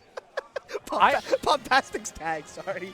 I can fix her. I can fix her. Do you think he's looking forward to Aki in Street Fighter? Can you imagine he played Aki in Street Fighter? Be I a don't very know. big character. Well, switch who up. is he talking about? I don't know. Not Palutena. Not Palutena. Is down a stock though. But it is worth noting that Irod up an entire stock. I know, like, you think about Game & Watch and you think about, like, quote-unquote bad matchups, and it's like, yeah, Game & Watch has some bad matchups, but he has a lot of tools that are just good, like, on paper, and so he's able to deal with them. But Irod kind of taking the stock advantage, but then kind of throwing it away, being beneath the key of destiny. Yeah, usually Palutena has an easier time getting in, but like, I mean, both characters have that 50-60% tax. So like, Yeah. even if you have a stock lead, you want to keep it as long as possible. Because I think Game & Watch, believe it or not, has a hard time killing if you're above him all the time, because he only gets nair, he only gets up there. So it's difficult to kill him in that regard, but he does Or keep they're you at off disadvantage stage. forever. Oh my God, Gets nice the two-frame. two-frame with the down smash. Very well played by Bombastic. Starting our second game on the top right-hand of your screen with Embo Z versus Lemmon. Staying on Pokemon Stadium 2 as all of the matches on our screen besides one are, because I complained about the stage list once, a commentary block, and this is that time. Nice combo by Embo. I hate the stage list. Roger. Everyone ends up going to PS2 every game because Kalos is legal. That's Kalos is legal. I mean, it's good for both characters, especially if we're looking at Joker or Joker Duck Hunt. Duck Hunt can kind of camp, stay far away. Oh my go God. that low. Wow. Did he wall jump? I think so. Or he can just Dude, make it that that's messed far. up. He did down throw. So did. both characters having the down throw tech or DI check where don't DI in. Up Oh my there. God. Follows the can, doesn't die quite yet. Another can. Oh, Gotta be nice. great Good recovery. recovery. Yeah, you have to. And that's the thing. The thing about Lemmon versus Embo is they have played a ridiculous amount of sets together. I think so because Canada, you know, the States, but they travel to every Yeah. single event. It's one of those things. The tags did switch. Was it Embo's Joker versus Lemmon's Duck Hunt? No way, right? Yeah. It's pretty interesting. But, like I said, they've played so much together that this is less of Duck Hunt versus Joker and more Lemmon versus Embo. Yeah, I mean, both players already know what the character's faults are, and like, even if you're looking for them, and even if you're super aware for them, it doesn't really matter because vice versa, they're looking for this, they're looking for that. Yeah. So you don't really get caught out because, I mean, look at Embo. He doesn't die at 157. Has gotten through 2 Arsens. Yeah. That's the position you want to be at, and I attribute that more to them knowing each other versus them. knowing Yeah, each it's other. true. And holding on to the holding a stock lead versus Joker is like basically the only way a character that's as bad as Duck Hunt can do against a character that's as strong as Joker. That was a cool combo. Misses the punish, but keeps him off stage. Yeah, like you were saying, whenever you have a lead, and especially with the zoner, burning through an Arsene on this stock, right, is perfectly acceptable. You get him to 70, 80% off the next hit. You basically trade 80% for them not having Arsene on your next stock, which is honestly pretty worth it. Oh, messes up the recovery a little bit. Last stock here, he's going to wait out the Arsene meter, which I think is perfectly fine, because the next time that Lemmon's going to have Arsene, he's going to be at 120, 130. And so basically it's like, well, Yeah, either he's won the set or won the game at that point or I mean, not. I was gonna say very ideal way to start when you're when you take Arsene with that last good recovery. last push, but damn, 74%, really good, clean Yeah. combo execution. He got 2 drag downs and suddenly lapped in percent. Back air is gonna send him off stage. It's a little awkward right now. The kill potential is less there than it normally is, but obviously still there. Yeah, I mean, Duck Hunt not the heaviest character in the world. Duck Hunt, not the heaviest character, also not the best character at closing out stocks. Yeah, a little awkward situation. Oh, this is the way you do it Yeah, though. pigeon back air. Pitching back air, not Barely enough living. rage. Dealt with. That was so smart from Lemmon. Ooh, good smart catch from with both the players. F-tilt. He did aerial guns to stop the can from going forward to ledge trap him, but you know, Embo Z going to find it. Honestly, We don't have- trust that win score. Yeah, we have a last stock situation on the top end of your screen. Jahzz0 at 157%, but Frog not able to kill early. The thing about, oh my God, the thing about, the thing about Bayo. They're not gonna let you finish your sentence. That's because it's gonna send We'll Frog tell off you stage. after. Oh, at the ledge, not where you want to be. Oh, the jab. Nice Oh, focus, dash back focus over the misses. stage. Does It's he- so sketchy. Oh! Nice jump read. What a great hit here. Instant DP. The thing about Bayo thing is about when Bayo- you hit in, a lot of times all of your kill options are going to kind of either be off the top, off of a combo, or an up tilt back air. Both of those stop working at these higher percents. Yep, So he that's why definitely looked C- away for a second, and to be honest, I would never expect it to go that close after the game 1. So, Yeah. you know, kind of pay attention to the top left. Yeah. 'Cause that was pretty solid effort by Frog, and just a great clutch by Jahzz0. Yeah, we're going to go back up to the top right corner of our screen where Lemmon, so it must have been the Embo Joker, right? Am I crazy? Reverse mains game 1. Yeah. So that just goes to show how much these two play. Is Yeah. that they're in top 32 winners. Hey, let's do reverse mains. And then they have to agree. And So, then they're like, fine. sure, whatever, I'm down. It's pretty interesting. But the crazy thing is that they looked like they were playing solidly Yeah, on, they- on the either character, right? Well, they're both super grinders, so Yeah. you can expect that. That's going to be Arsene for that Yeah. first stock. Let's trap with the can. Going the- high, waiting for the air dodge. Really Yeah, good one play. thing you can do versus Duck Hunt when he's doing all of his ledge stuff is just wait it out.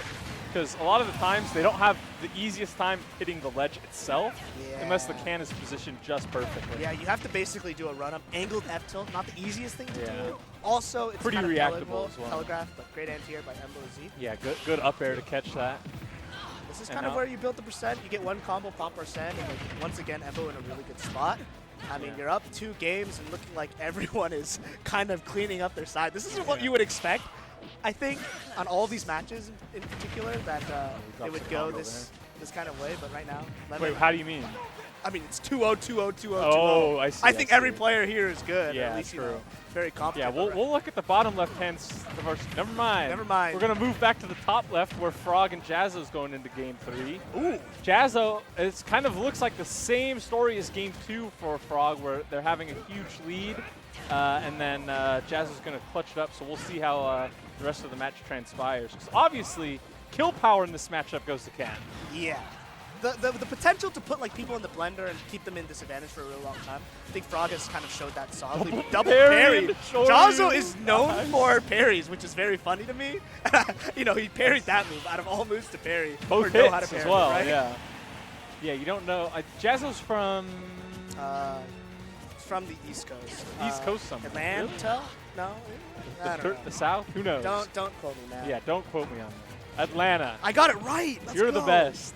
But I don't know too many if Bayonetta's common out there, but if you're parrying both hits of down air, I can only imagine you have some Bayo matches under your belt. I mean, you can kind of see some of his matchup experience. Every time Frog gets a straight hit on a shield, he just goes for raw focus.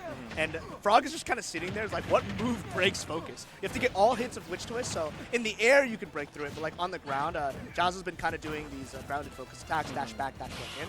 And it's looking pretty solid. There's Dead? another parry. Not going to No. be dead. Not enough rage. But, you know, let's trap situation in your favor.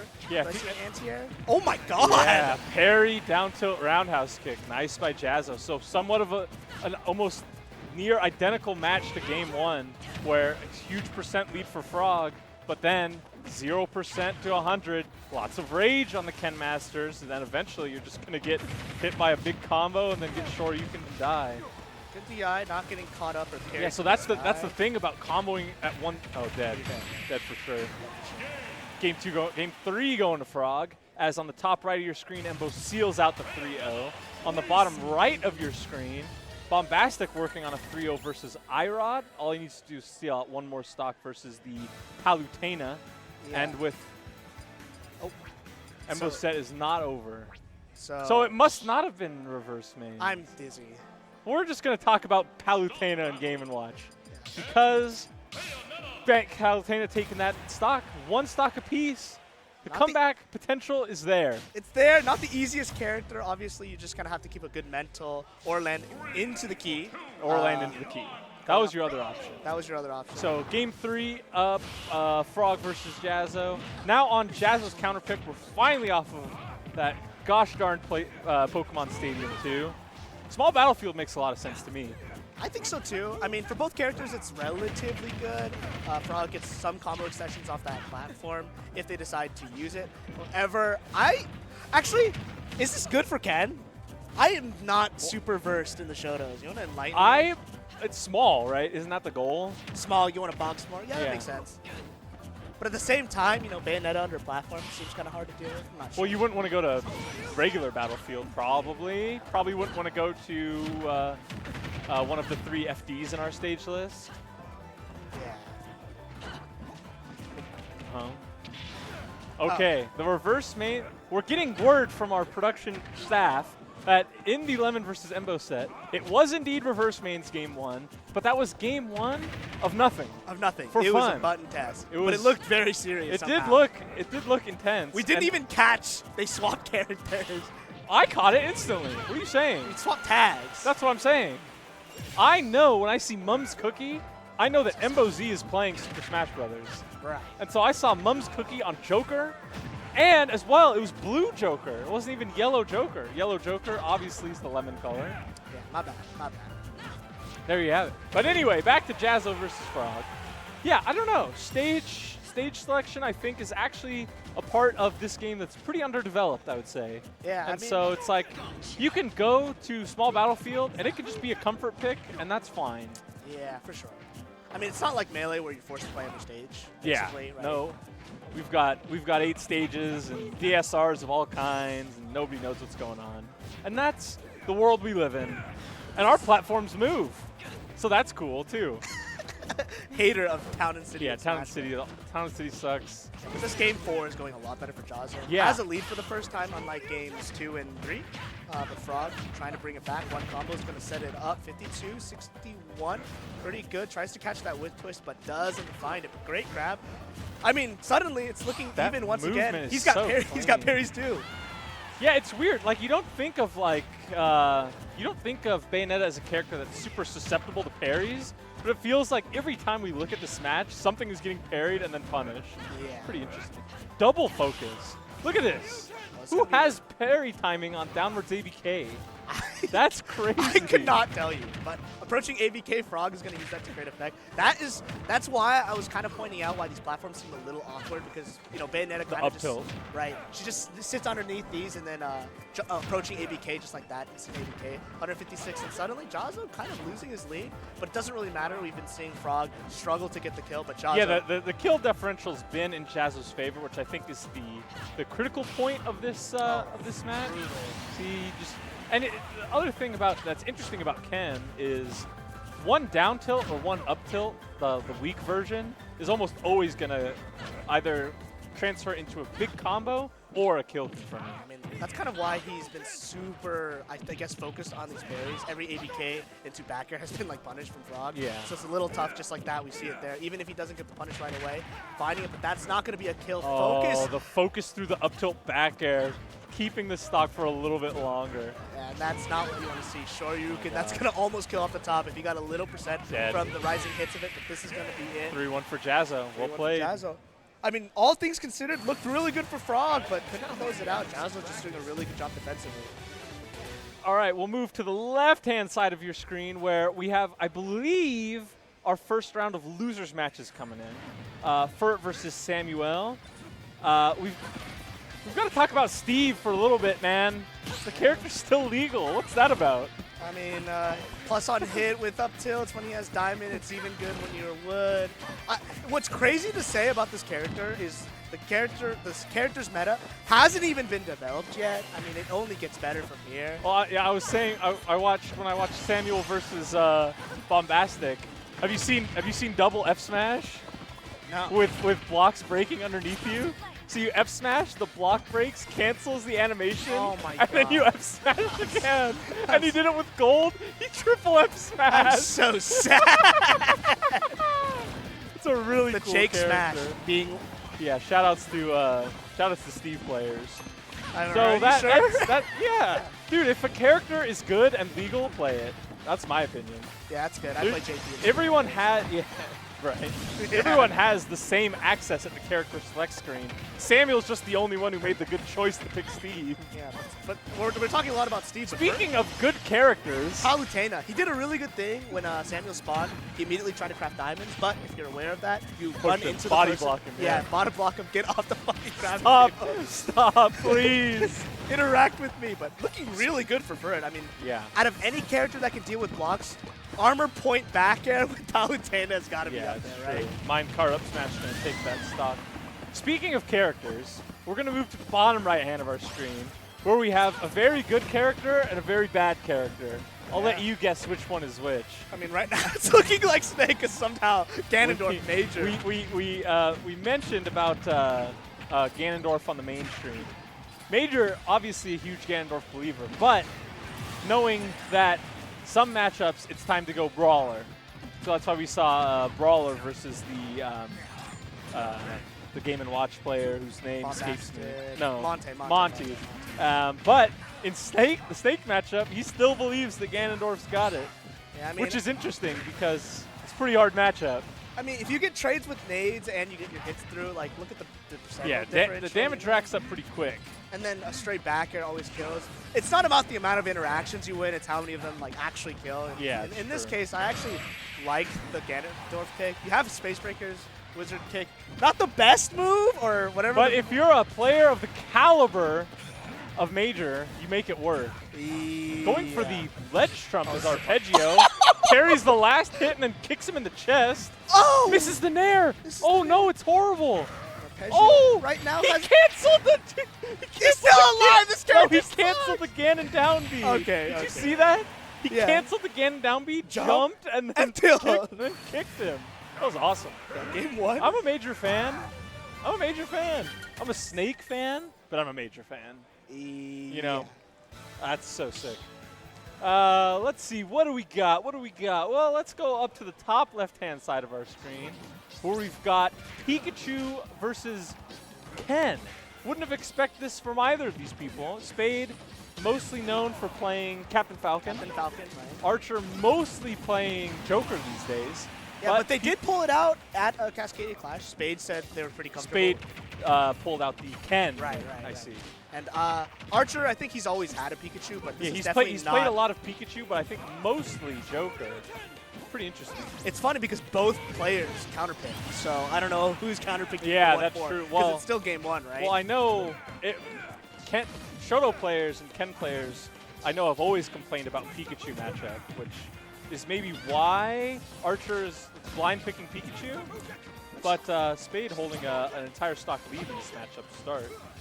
And just hitting him in the face with these fireballs. You know, how aptly fitting that it's called Keep It Chill Fight. We have so many HGC A lot of Ken and Ryu, right? Not a lot of Terry. I know Ditto. Ditto? Yeah. Trying to think of other Terrys in the building. It's gonna be as game Archer, one? as Spade takes game 2. Maybe the fighting game characters just have like an immediate buff. I don't know. All of them Immediate seem to buff. Be, all of them seem to be winning at this tournament. That's true. Excluding the mirror, obviously. Yeah, if you can't win the mirror.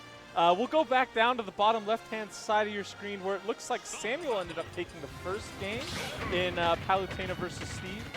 Pretty interesting because the game was looking very strong for it. The game plan in the matchup is to obviously deal with the blocks to not allow the Steve to get enough resources. It looks like he was doing a good enough job, but then you look away for 2 seconds and horror strikes. I mean, Samuel, I was talking about like the Steve meta. He actually has like no impact landing combos. He got like 3 up tilts, trying to go for the back air. I mean, that's a lot of percent. The more you know, but right now, stuck in the corner. Has that block, could use it almost for the stage spike, but luckily enough, it was Furret went in without any fear, but I feel like he should have a little fear, right? Like the back throw block spike. I think he was trying to use it too, because if it lasted just a little bit longer, it would have turned in his favor. I will also say another thing I've noticed about Samuel. He has some of the most craziest wall builds. Yeah. So a lot of people will just build the 3-high, 1-block wall, but Samuel has built fortresses in these matches. It's pretty interesting. That mash was a little unfortunate. Furret obviously didn't want to mash off stage and then, get a up smash. But he mashed just too high up, and Samuel was able to follow up with fair because he just popped straight up. So if you mashed way lower, it might have been a little bit better, but it's kind of a checkmate situation when you get it by one card. So a little tough, but the resources on Samuel isn't very good. The advantage that Bombastic had in their set in Winners was that Samuel would get to this point almost exactly where he's up a stock, high percent, has diamond, but very little blocks. Yeah. And then Bombastic would literally just run at him for the rest of the set, or the rest of the match, and then end up winning the match. And the block's going to So I think if Furret can recreate that and take this stock and leave him at a position where he doesn't have a lot of materials, Steve loses a lot of his strong points about him. Yeah, I mean, only 32%. You haven't crafted diamond. I mean, you're going to have to craft diamond. Keep the crafting table at the edge of the stage. I like that. Yep, he's going to make him run. But that's a great bait. He was, like, very aware that the first time Furret knew the counterplay. And then you just up-tilt them, right? Good game plan awareness. Going to set up the TNT. That's a lot of resources once again, but if you're keeping him here, it's going to buy you a lot of time. That's half a bar of iron. Going to be really good for Samuel. Using the redstone. Yeah, he's power 9 card more time. Yeah, and that's the other thing that's interesting about Steve is that when Steve is at his best, when he's using his resources to gain resources. So like breaking diamond there to get a kill, and then using that time to place a bunch of blocks. I know, these builds are weird. These builds are weird, but they're really, really good. I know, they're hard to get, especially on a stage like Pokemon Stadium, where you always get stoned. Yeah. And so, like look, it's just like, that's going to be there for a non-negligible amount of time. Even more, I mean, he did that T setup, and Furret got caught on the ledge of it. Yeah. Like, usually when you're going against Steve, you kind of know what moves you need to do. Back air, gone. Back air.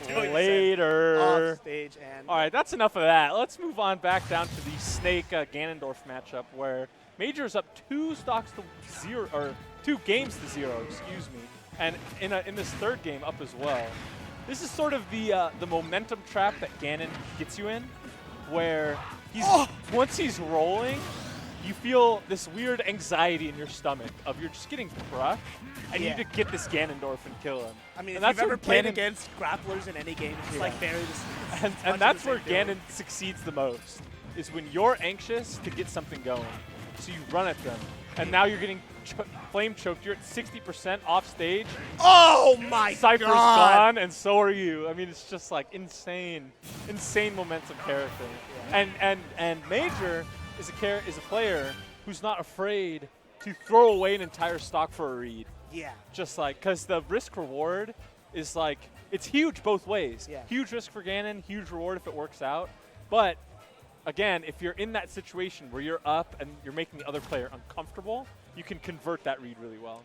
Yeah, even if it's a read. And Major's the type of player that he gets a read situation and he guesses right like 90% of the time. Yeah, but he's also very good at reading people. Regardless, that was a 3-0 going We'll to go Major. over to the top right-hand portion of your screen where we're seeing Lavi, who I know is a Washington, but I only know them as the Dr. Mario player. So we're seeing Marth in the pit matchup, which, go figure. I haven't seen. I mean, you see the ultimate meta develop, and you're like, these are not characters. Yeah, you don't really expect to see Pit versus Marth. Sweet spot back. Couple of honest characters, if I do say so myself. I mean, the dishonest parts of Marth, the way you get them is so awkward and not reliable. Yeah, it's not. Everyone thought that eventually someone was going to break Marth open and find a way to consistently get Tipper F smashes. And, you so know, in the year of our Lord 2023, it's just not the case. Are you dead? No jump? No, you had it. And the tough part, especially, like I see Pit, he's an honest character, but his setups are very consistent. Like that combo that Lavi just got, you know, netted a nice 67%. It doesn't really have a way to convert this kill early unless he gets like a very specific nair of smash. Sure. If, you know, he gets like a down tilt into a read. And that's kind of tough, especially when you're usually outranging characters, most characters, but Pit actually has like a decent amount of range. Dash attack can Yeah, be a really Pit good space is breaker. one of those characters that is like perfectly fine. Yeah. You know, Has down throw up there. down You throw know, up down- there. yeah, If you down throw DI up there. in, perfect. Perfect. But it's just like, you have to work so hard sometimes. Oh, on the bottom left-hand side of your screen, Furt has given up on Palutena, is switching to Pokemon Trainer. I think one of Steve's only consensus losing matchups. Really? Right? Because the Ivysaur deals with blocks exceedingly well, and the Razor Leaf, believe it or not, is actually really strong in this matchup. Oh, really? He has the vines to disjoint the things, the blocks, as well as you can use Razor Leaf a lot. One of the when Steve Outrage was kind of at its highest, DD beat, I forget which Steve, but one of the Steves pretty decidedly with basically solo Ivysaur. And then there was a lot of talk about how Pokemon Trainer is actually really strong in the matchup. Yeah, I feel like I've always heard the opposite of the PT meta. It's like this character's kind of dead, doesn't have good top tier matchups. Hey, But I'm a PT hater. I think the character's massively overrated. But having a good a matchup against such a meta threat as Steve, that's always worth something. great awareness by Sammy. You saw he got one up tilt, his 2 immediately broke, and decided to end it early with up smash. That's actually really, really good awareness. That's the difference between someone who's picking up Steve for cheap wins and someone who actually puts time to the character. Up smash out of shield's gonna not quite take it out. Footstool anvil, baby. Holy, that's Well scary. played to Samuel, sealing out the 3-0.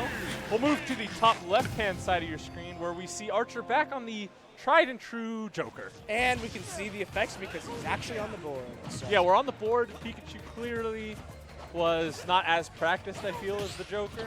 Yeah, it's a character that has high maintenance for sure. Like, Yeah. you need to put time into it or else you just lose everything. Yeah, you lose your combos in a week.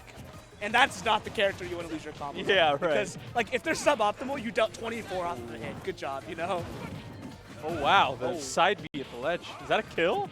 Ooh, can't help but think that should have been a Shoryuken. They know the character better than falling with the... Oh, good pressure by Archer here. Although... Arsene is going to make it a little not hard. quite getting... I think what we are seeing is Spade, who is newly picking up this character, whereas a lot more comfortable on the Captain Falcon. Some of these hits I feel like should have been converted into stocks.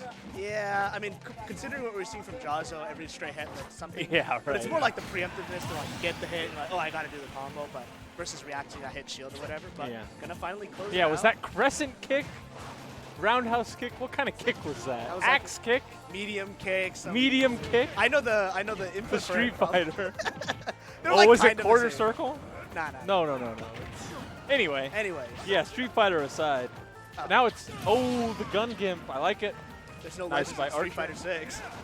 There's no, that's true. Imagine. Actually, JP would be even worse. Spike at the ledge? That Spike. sucks. you get knocked off stage instantly off of one combo.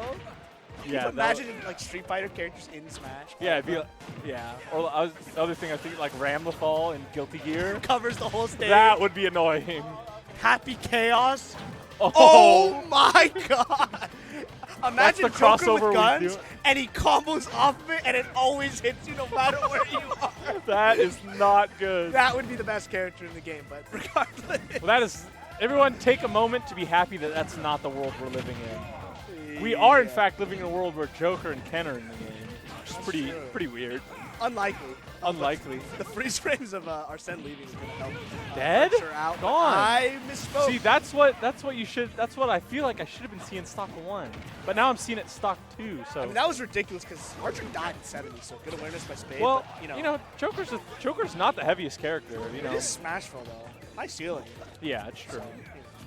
Yeah, whatever the case, this has been this sort of story of this match is, oh my God, down air.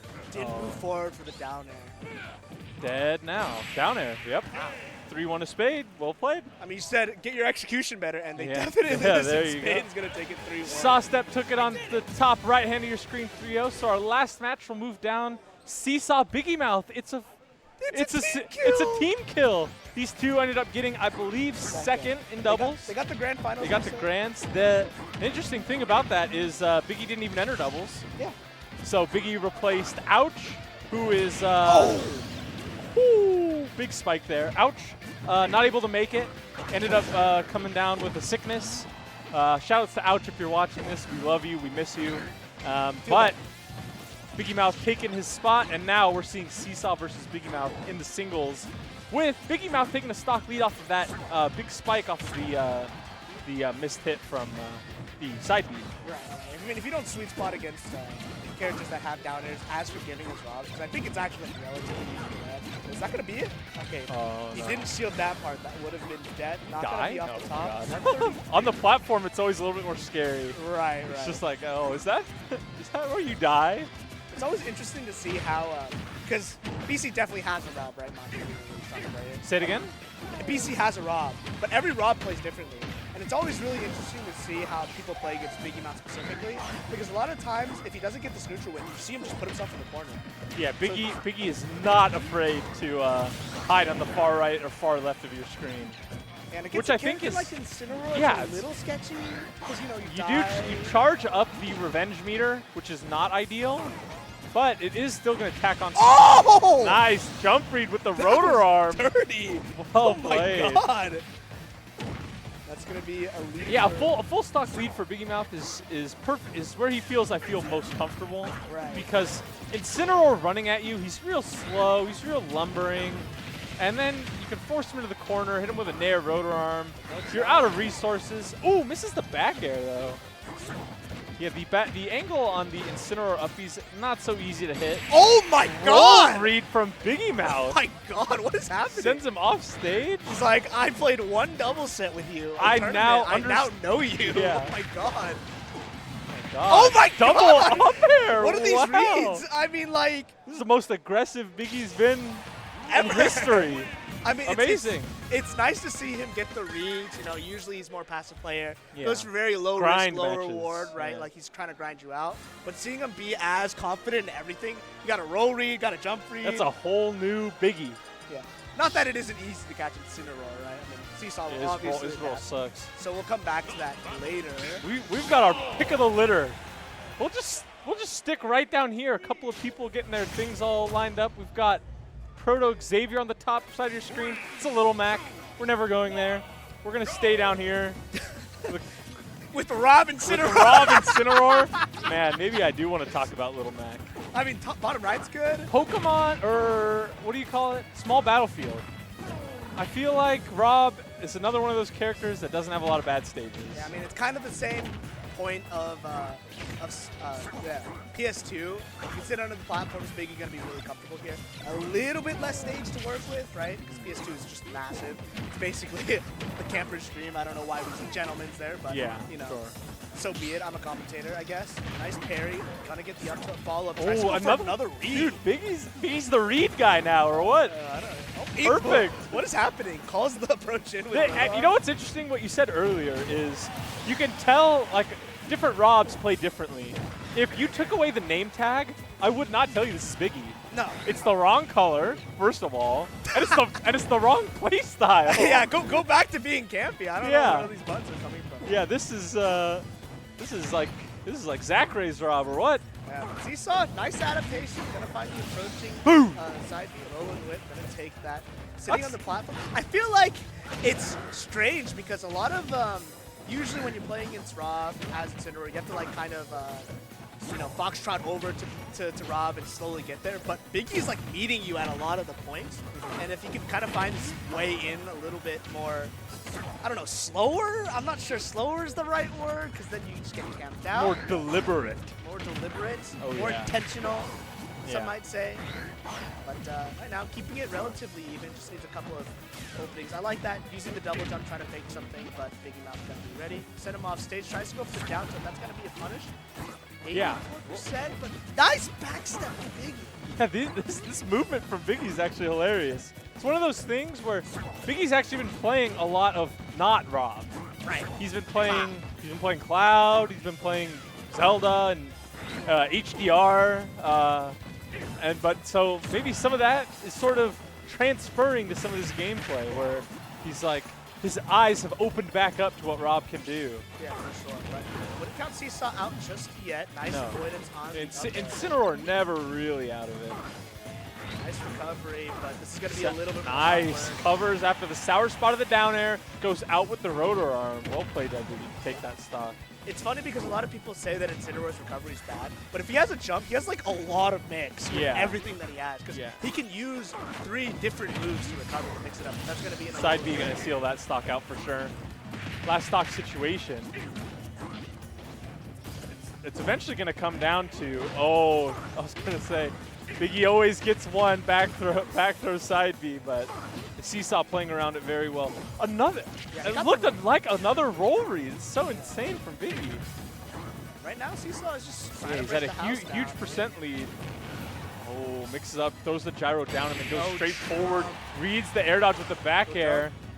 Only has the up B, doesn't quite get the angle again, but then reads the roll with down smash. I mean, it's still going. Holding on to it. Still very Forward little air. resources. You only have one option to go, right? And that's going to be the call out by Rotor Arm. Nice. That Biggie was taking great game position 2. on the entire interaction. Oh, you don't have this or this high. You only can Alolan Whip here. You can only up E here, right? Like the cross shot isn't going to get you very barely far. missed it on the bottom right-hand side of your screen. What the they're already done? Had him ground pounded off stage. So I had to make a point of that. We'll go to the top right side of your screen where we see another FGC character, this time in the form of Ditto's Terry versus the illustrious Snickledorf. The Pokemon, some call him. He The enters Pokemon? a rune and says, I'm Snickledorf. That's from the wiki. the shout-outs to the Western Washington Smash wiki, where Snickledorf's description says he's a Pokemon because he proclaims his name the same way the Pokemon does. Yeah. Taking that first stock. Yeah, but going up against Ditto, Terry, you know what's fun? I wonder if this is intentional. Ditto and his tag being Goichi. I like that a lot. Has to be. Well, does he play whatever game Terry is from? I mean, He has to. He plays every game, right? I think when you play one fighting game character, I'm going to go off on a tangent, excuse me, but if you look up good fighting game players and they're like, oh, trying the hardest combo trials in XYZ game, and they do this long combo, it's like, that was kind of hard and they did it in 5 minutes. You're like, okay, man. Yeah. Okay, man. But I do have a little bit of insight into the Ditto Snickledorf match. Snickledorf has played a lot with a guy named Damn. Yeah. You might know him as TC or Thundercats. A renowned FGC player in Washington. Doesn't really go to a lot anymore. Ooh, what was that DI? The Game & Watch FGC matchup is one that Snickledorf's very comfortable in. So we see him here at Keep It Chill Fight in his element, really. Yeah, a lot of FGC characters roaming around, and it's kind of looking very comfortable, but that dash attack barely going to. Yeah, it's one of those things where Game & Watch can explode from every FGC character, but his combo game is insanely strong on these characters, and at the ledge, they don't really have a great way to deal with Bacon. Yeah, I mean, even more so, right? Like, usually characters, or FGC characters in general, like boxing, they have really good moves that have a ton of priority. They're really good. They can't get crossed up very easily. So close quarters is usually good for them, but, like, you know, in the Game & Watch matchup, you get nared, and then suddenly you're off stage, you get back air.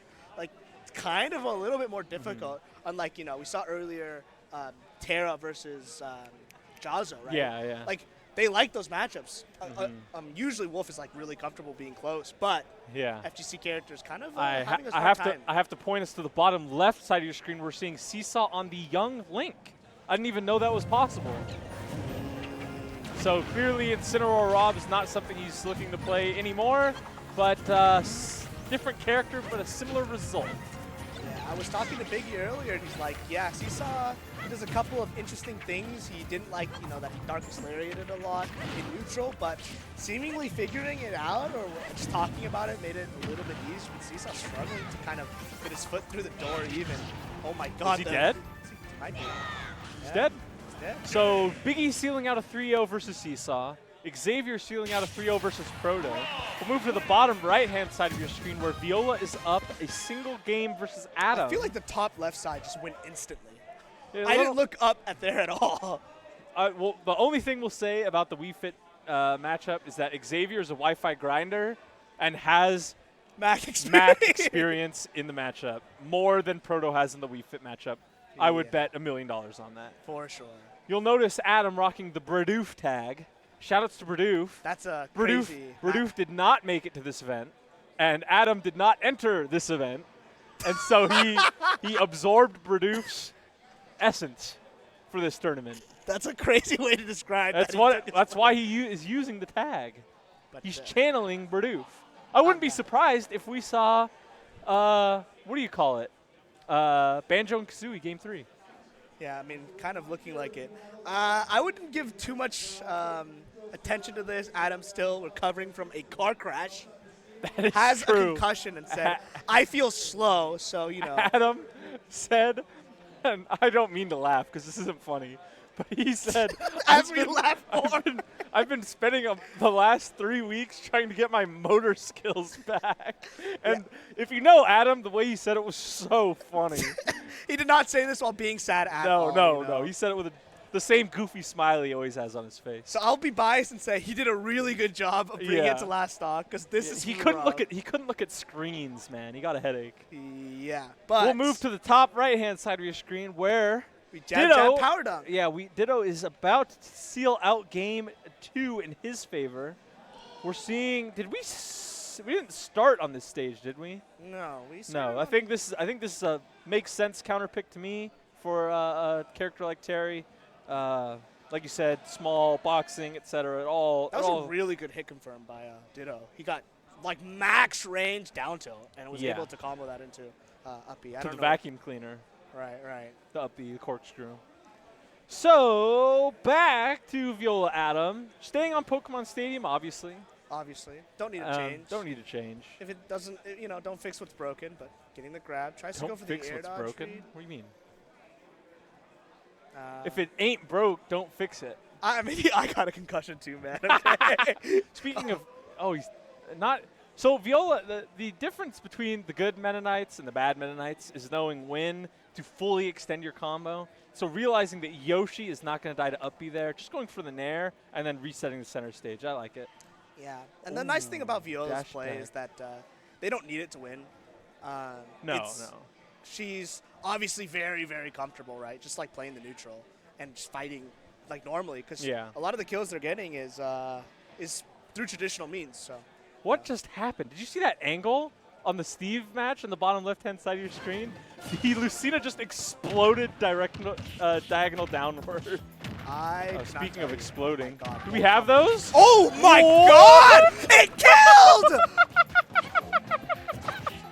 Another one! He had no impact land. 1, no impact land 2, forward air, landed on the block, F smash. Psionic Tech too, was aware of that, but wow. That was awesome. That was crazy. Oh, doesn't get the body block. It's a nightmare. It's a horror show. So many mats. This is not looking too great for old Psionic. What are they buying in the top left-hand corner of the screen? Did you see they were in the shop? Goofy. Oh my God. Oh my God, the top left screen. Is it really? Oh my God, it is. Oh my God. Biggie Mouth versus Wet Dog 189. Amazing. We'll get back to that when we get there, as Samuel takes the game 1 over Psionic. On the right-hand side of your screen, it looks like Adam is trying to seal out this, or keep his tournament alive, looking for game 3. But Viola is patiently forward airing right in front of this Yoshi, and Yoshi with very little recourse in the matter. Yeah, it's a little tough. Yoshi kind of just always struggling with sword-type characters. Not that Meta Knight really has a big sword, but it's still... It's a sword nonetheless. Yeah, for sure. And they're faster, right? So yeah. It's actually hard to get a hit on Meta Knight. Feels really Squirtle-esque in the sense that it's small, can kind of maneuver around really well. The smaller jumps kind of makes it a little worse, but in some regards makes it a little better. Yeah. But, you know, going to keep that pressure on Viola, getting the sledge trap. I like the get-up attack, but... right now, it's all about finding an F-tilt. Yeah, finding a kill on Yoshi is actually not the easiest thing to do, as Adam goes for triple F forward air.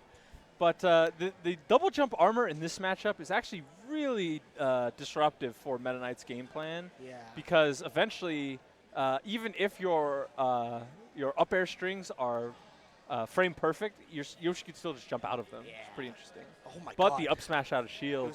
It was drag down fair. Or just, drag down fair and up smash. I like that. Yeah, that's a great combo. Viola showing the down character low. mastery. Going super low. She's going to Doesn't get matter. another combo, dash attack, going to get the up See, air there's that chains. double jump. Really disruptive in the matchup. Yeah. Oh, Jab down B. down B, a Yoshi classic. That is old. Let me know in the chat if Adam did that to you in 2018. Oh, you're dead. Dead, off the top. Okay. Viola takes it 3-0. Even if you have double jump. All right, let's talk about the elephant in the room. In the top left hand of your screen, we are transported back to a pre-COVID era. 2018 Biggie Smash Mouth just got released. Biggie Mouth versus Keo Neon, Yeah. if I may. Affectionately. At this point, it's Wet Dog 189, as you may have seen on Summoner's Rift. But here we are on Pokemon Stadium. But the notable change is Samus versus instead of Lucas. No Lucas. Because Lucas Rob is an abomination of a matchup. If you ask Remy about it, he'll just say, I think I'm 2-45 in tournament sets versus Yeah, I was Rob. going to mention, they've played billions of times. Yes. Every single week, they would play 3 times. Yeah, Drop In Zone, grands. the damn, what was that thing on Wednesdays at the mall? Clackamas Mall. This is going to kill me. Play Live Play Nation. Live Nation. Remember Play when Live all of those Local? went bankrupt at the same time? Yeah. And disappeared from every Sacred, mall? Sacred Sanctuary. These were all pre-COVID tournaments. And this would be winners and grands of basically all of them. Because nobody had figured Lucas out yet. And Remy was very strong on that character. And Biggie Mouth was really and good at Biggie Rob. had been playing Rob for 5 years, but a much worse version of Rob. And now it's on his 10th year of this robot. His something 10th like that. year on this damn robot. I was like, this can't be right. And I think about it, I'm like, oh, that just is. It's 2013. Yeah. Or 2023, yes, excuse me. He was playing this robot the whole time. Shit, this game is out for a long time. The fact that we grew up with it is ridiculous. But like I said about the matchup, Remy's wins versus Biggie Mouth were all with Greninja or Lucina. Lucina, right. But Remy no longer interested in playing Greninja. Instead interested in Samus, who he believes is one of the best characters in the game. I mean, has the tools, I think. Yeah, it's one of those things where, like, the more you say about Samus, Oh! the more it seems good. Nice snipe by Biggie taking game 1. I'm popping off like I haven't seen that 17 times. But you my love it lifetime. every time, I love it man. every time. We'll go to the top right-hand corner of your screen where Snickledorf finds himself down 2-1, but a slight percentage lead on this game 3. I mean, usually most games have been like, oh, you won the first game, you win the next 3. But Ditto coming back, I mean, how comfortable he is. I was talking about how difficult it is for like Terry to box, but you know, obviously doing something right in games 2 and 3, picking up both of those. But nice read. It wasn't even a jump read; it was a power dunk read. Power Oh my dunk God. read, sure. Yeah, it's an active hitbox, but if you get above it and then you back air with Franklin the Turtle, that'll take that stock. Shout out to Turtle. We love turtles. We love turtles in this house. I don't have a turtle shirt on though. That sucks. That's okay. You have a turtle charm somewhere. I do. Oh my God, really good combo by Ditto. Okay, excuse my ignorance, but every FGC combo that I've seen today has looked completely new. Maybe I've been playing the It's wrong look new. game. I know that's Street Fighter brain rot. Yeah. There's no heavy punches here. There's just punches. It's just punches. Well, I guess smash attack. Send them the wrong way with the up B. But he's still in a completely winning position. Yep, sends him off the top with the key. I mean, that was conditioning right there. Usually Ditto, the reason why he was scared and air dodge like that is because Snickeldorf has called out every single power dub or jump with back air. You get scared of it, you air dodge, and great timing mix-up by Snickeldorf. I'll note 2 things real quick. On the bottom right-hand of your screen, Viola did seal out the 3-0 over Adam, and Samuel working on the 3-0 over Psionic, gets it right there. So with that, we'll go back to the top right-hand of your screen. Game 2, kind of the same story as Game 1. Big percent lead, but Remy's taking that first stock off Biggie, so he's keeping it 2 stocks to 2. Won't be able to have a punish quite on the rotor arm, although at the ledge versus Samus is not exactly where you want to be. That's a lot of damage. Gonna take a full charge shot to the face. That position swap is gonna be huge. I was gonna say Biggie going for the jump read with the rotor arm a little bit earlier. It's kind of difficult to punish, but right now, Wet Dog using his projectiles just a little bit Are we better. really gonna call him Wet Dog? Can we just call him Remy? Are we professionals or not? This is a farce. This name is a fabrication. It's Do real you know, in the moment, Do you man. know what Wet Dog 189 comes from? His car? His car's license plate is WDG No, don't dox him, don't dox him, don't dox him, don't dox him. 274. Oh, okay, good, perfect. I don't know where 189 comes from. That would be weird if I did know that. Okay, I guess we're not Second professionals. stock coming out with For the rotor arm. Mr. Biggie Mouth. Mr. Mouth. We'll see if we get a classic drop zone ending where you accidentally don't shield Z-drop Nair and explode. Probably not. Z-drop Nair. Oh, I see. I was thinking of Samus because she has Zair. And I was like, how is Z-drop? Z-drop Zair? I don't know. I got confused. What are Speaking of, oh my god. It's interesting because Robs have been Z-drop Nairing at the start of stocks for the entire game. But it still works every now and then. Yeah, every now and then. You saw Anathema at Summit, and they just landed up with one of those. Yeah. Like, you know, It's like, damn. This has been in the meta for years, and you still get hit by it. That's unlucky, man. That is unlucky. But, yeah, these Samus has a little bit more tools to fight the Rob, just because if you have a character that doesn't really have an answer to the laser beam or the gyro, you kind of feel in a weird position where you have to sort of play the Rob game. But the charge shot at a certain charge capacity goes through the gyro. Everything. It just goes through everything. Right, but like a medium charge shot gets right. eaten by something. But once you reach that certain break point, there's nothing that stops it. Oh, and that's so that's such sort an of the unfortunate side switch from Wet Dog. whoa, but whoa. Not gonna get punished Find for it. ourselves in the corner. Forward air's not going to take it, but in a really bad position. Laser clears some space. Oh, really? Off the top, not quite. Really close to looking grab for range from either side. It's like God, Nair. The charge shot, putting him at a huge percent. Random missile falls out of the forward air. F tilt missing. Up tilt missing. Nair sending him off the top. Oh, misses with Rowdy the rotor arm. Oh my god. And the Jump charge laser. shot. He chose Punishing jump. the jump laser. Yeah, that was the first time Biggie has gone for Lucas jump could laser. never do that. On the top right hand of your screen, last stock situation, game 5, Ditto versus Snickeldorf. Big combo coming out from Snick, 42% up to 50. That's the Game & Watch tax you paid. What is Ditto's response? Getting grabbed Two! with the hammer. Two! Go Ichi! Ichi! Not That's not Ichi! enough! Down, tries to go for down smash, doesn't find the sweet spot. But Ditto comfortably controlling the center of the stage. Gonna get space broken by dash attack. Here's you're in the corner, but doesn't get the down down smash. Oh, spikes him with that. Go meter. A little Oh, he scary, goes high. isn't it here? I mean, Nice, off back stage. air, puts him off. Oh, Oh, key off the top. No, he's living. no Can't jump. recover He from saved there. this jump. Nice tag. Oh my god. Ditto playing so amazingly. Oh my god, he missed. Guys are gonna Forward send air him off the top. stage. No, but he's still alive. Still uses his jump. Air Oh! dodge, catches it. Oh, nice air dodge Recovers. back, but Nair's Nair, not gonna off do the it. top. 179. Forward air doesn't hit. Second one doesn't either. Third Dude, one will. He tried to go for the space Well breaker. played by Snickeldorf to seal out that Game 5 victory. On the bottom left-hand side of your screen, we have Spade returning in their losers bracket run, and Irod with patented Mario.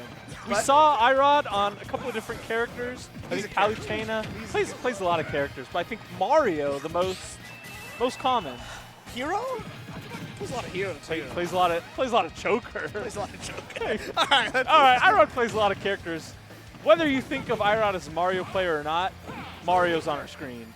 Yeah, but right now Mario not looking so hot. I was saying earlier with the fighting game characters kind of like the boxing thing. I'd say this is a matchup they like, you know. Yeah, another Wolf style, kind of, they're going to be fighting in close quarters, Yeah, right where that character's comfortable. Nice shield. You saw the shield tilt from Spade. Yeah. Yeah, that's great awareness. It's those tiny little optimizations that increase your percentage chance of winning the game by just a little bit, add up over the course of a tournament. Ooh, going way out for the back air. Little bit of a chance here for Irod in this game one. PS2, you definitely get combo resets just like Yeah. that. But going for I mean, that we're one up air, forward air away. Oh, I almost spoke it into existence. Oh my God, Almost the like air the air dodge is so sus. Looks for the back air, doesn't find it. Back on the center stage. Raw Shoryuken. Burned a double jump. Did you see that?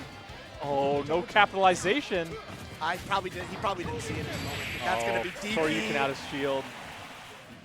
In the bottom right-hand side of your screen, another team kill. Frog versus Viola. They teamed? They teamed, What yeah. the heck? This is yeah, it was, I think. Because I know they were talking about, oh, if such and such happens, then we have to play, which is sad to be teamed. But this is in any such and case, such has in fact happened. such and such has in fact happened, so we find ourselves in Bayonetta versus Meta Knight. This is interesting of a matchup because both characters kind of function the same way. They're looking for a very specific opening. It's always Yeah. going to be approaching ABK with Frog, and then Viola's looking for dash attack and or down Except with throw. Rob. Or- And I'm imagining Frog. Rob doing ABK. Does he do ABK with his hands or the bottom? Yeah, he uses the propeller and then goes in hands first. The Superman. Like ABK. Superman, yeah. Wait, somewhat modders, get to work. ABA. We need a Bayonetta Rob texture. It's gonna be afterburner arms. I like that. In the top right-hand side of your screen, Top right. top left-hand side of your screen, we're back on Biggie versus Remy, and in this case, it's Biggie who's holding a percentage lead with an F smash. That was dirty. He Oh says, my yeah, god. second place, I got you. I got you. Gone. Biggie Mouth up 2-1, so we'll go back down to Irod versus Spade, where we're seeing Character surprise, switch. surprise character switch. And it's one of those things, when you see character switch from someone, generally you think, oh, you know, it might be a little tilted, might be not very confident. From someone like Irod, I don't think any of that, right? I just think, okay, yeah, it's Palutena time, you know. Albeit though, still looking a little rough. It is looking a little doomed, but I don't necessarily think that's a mentality thing. I think it's a gameplay thing, which is good news. The good news is the mental is there. The bad news is we're down 2-0. And we've gotten lapped in percent. Yeah. In the bottom right-hand side of your screen, on the Viola versus Frog set, we have a huge lead here for Frog. The first stock, only 60% on the Frog on the Bayonetta here. Yeah, not too insurmountable for Meta Knight. I think No, Meta Knight can kill relatively simply. I mean, when you play a character like Meta Knight, I mean, I'd imagine Viola feels the same way. She's like, yeah, I'm down a stock, I get this one, and then I dash tap them and get screwed. Yeah. But similarly to Yoshi's bats within kind of makes some of the combos a little tighter. So having to be a little bit careful on whether or not you want to rip it right away. But right now, Frog doing a good job of not only holding on to his lead, but holding on to the percent lead as well. He's holding the stock, not really finding any kill confirms, but down tilt up there, going to get a little bit more damage. I mean, feeling pretty comfortable. It's going to be Witch Twist out of shield, going for the Nair. Yeah. Unlucky side switch, actually. Like, Yeah. It's hard to say the difference in this matchup, and I know something that Viola is pretty comfortable on, is the SDI factor. Is that it's going to make a lot of the combo routes not as obvious. Although having a 3-to-1 stock lead is very helpful. Up B out of shield, going to take the first stock, but Viola down an entire stock. Can't help but feel confident if you're Frog here. I mean, Yeah, you do have technically the camping advantage with these pseudo projectiles with the gun extension on the normal. It's like 0.5%, but eventually those kind of add up, especially if you're not really choosing to interact with it. Down with ABK, not going to find its mark, but witch twitch. This could be combo. big. This nice. could be big. Down tilt, falling up air into a witch twitch combo, going to get from one side to the other. And 77% Froth, obviously knowing their routes. That's going to be falling ABK again. And this is kind of where it gets a little suspect if you're Viola. The rage is going to start. It's sort of like we're now in up tilt. Back air percent. We're a little bit out of the confirms from the up B, but we're now in, if we get hit by a witch time, we're dead. If we get caught with a random F smash, we're dead. Hit him with the portal. Hard. Up 2-1. On the top left-hand side of your screen, a real back and forth set here, with Remy now taking a near full stock lead versus Biggie here. Gonna swat Remy out of the way. I love the gyro combos. Falls out of it. Falls out of it, but I want to say that was good SDI by BUANDON. Kind of good. I was thinking he used a lot of fuel to get up and then got hit by the charge shot. And then if he had gotten a combo with the down B, he might have been. Ooh! Dead? Oh my god! Down air up smash on the plat? That was really unfortunate because Biggie got 2 correct reads, but just a little bit slow, or not the right hitbox on gyro. But then suddenly, WetDog gonna completely explode him. We're getting in the hard part of the quad stream, everyone. 700 battles in the top left side of your screen. Amazing. We're getting in the hard part of the quad where there is now a lot of good matches to see, but only one set of eyes here. We'll move on the top right-hand side of your screen where you see Xavier versus Lemmon. This is a match for 25th or 17th? That is brutal. That is brutal. This, these characters kind of function the same way, albeit a little bit, one gets it automatically. We fit his discount Joker. Yeah. I like that. I mean, you get deep breathing and everything is like, oh shit, that hurts. God, don't that hurts. Get me out of there. Oh my god. Neutral Gun. I want to shout out Neutral Gun real quick. It is actually, at a lot of percents, out of down throw, the most damage Joker can do. Which is pretty interesting. Shout outs to Neutral Gun. Or Up Gun. Yeah, Not the Neutral one where he Gun. spins. Yeah, the spin gun. I mean, shout outs to Down Gun too. That moves my Shout outs to Down Gun, but you can't Down Gun out of down throw. Right. Anywho, we're going to go over to this Game 5. I think that's where everyone's heart and soul is.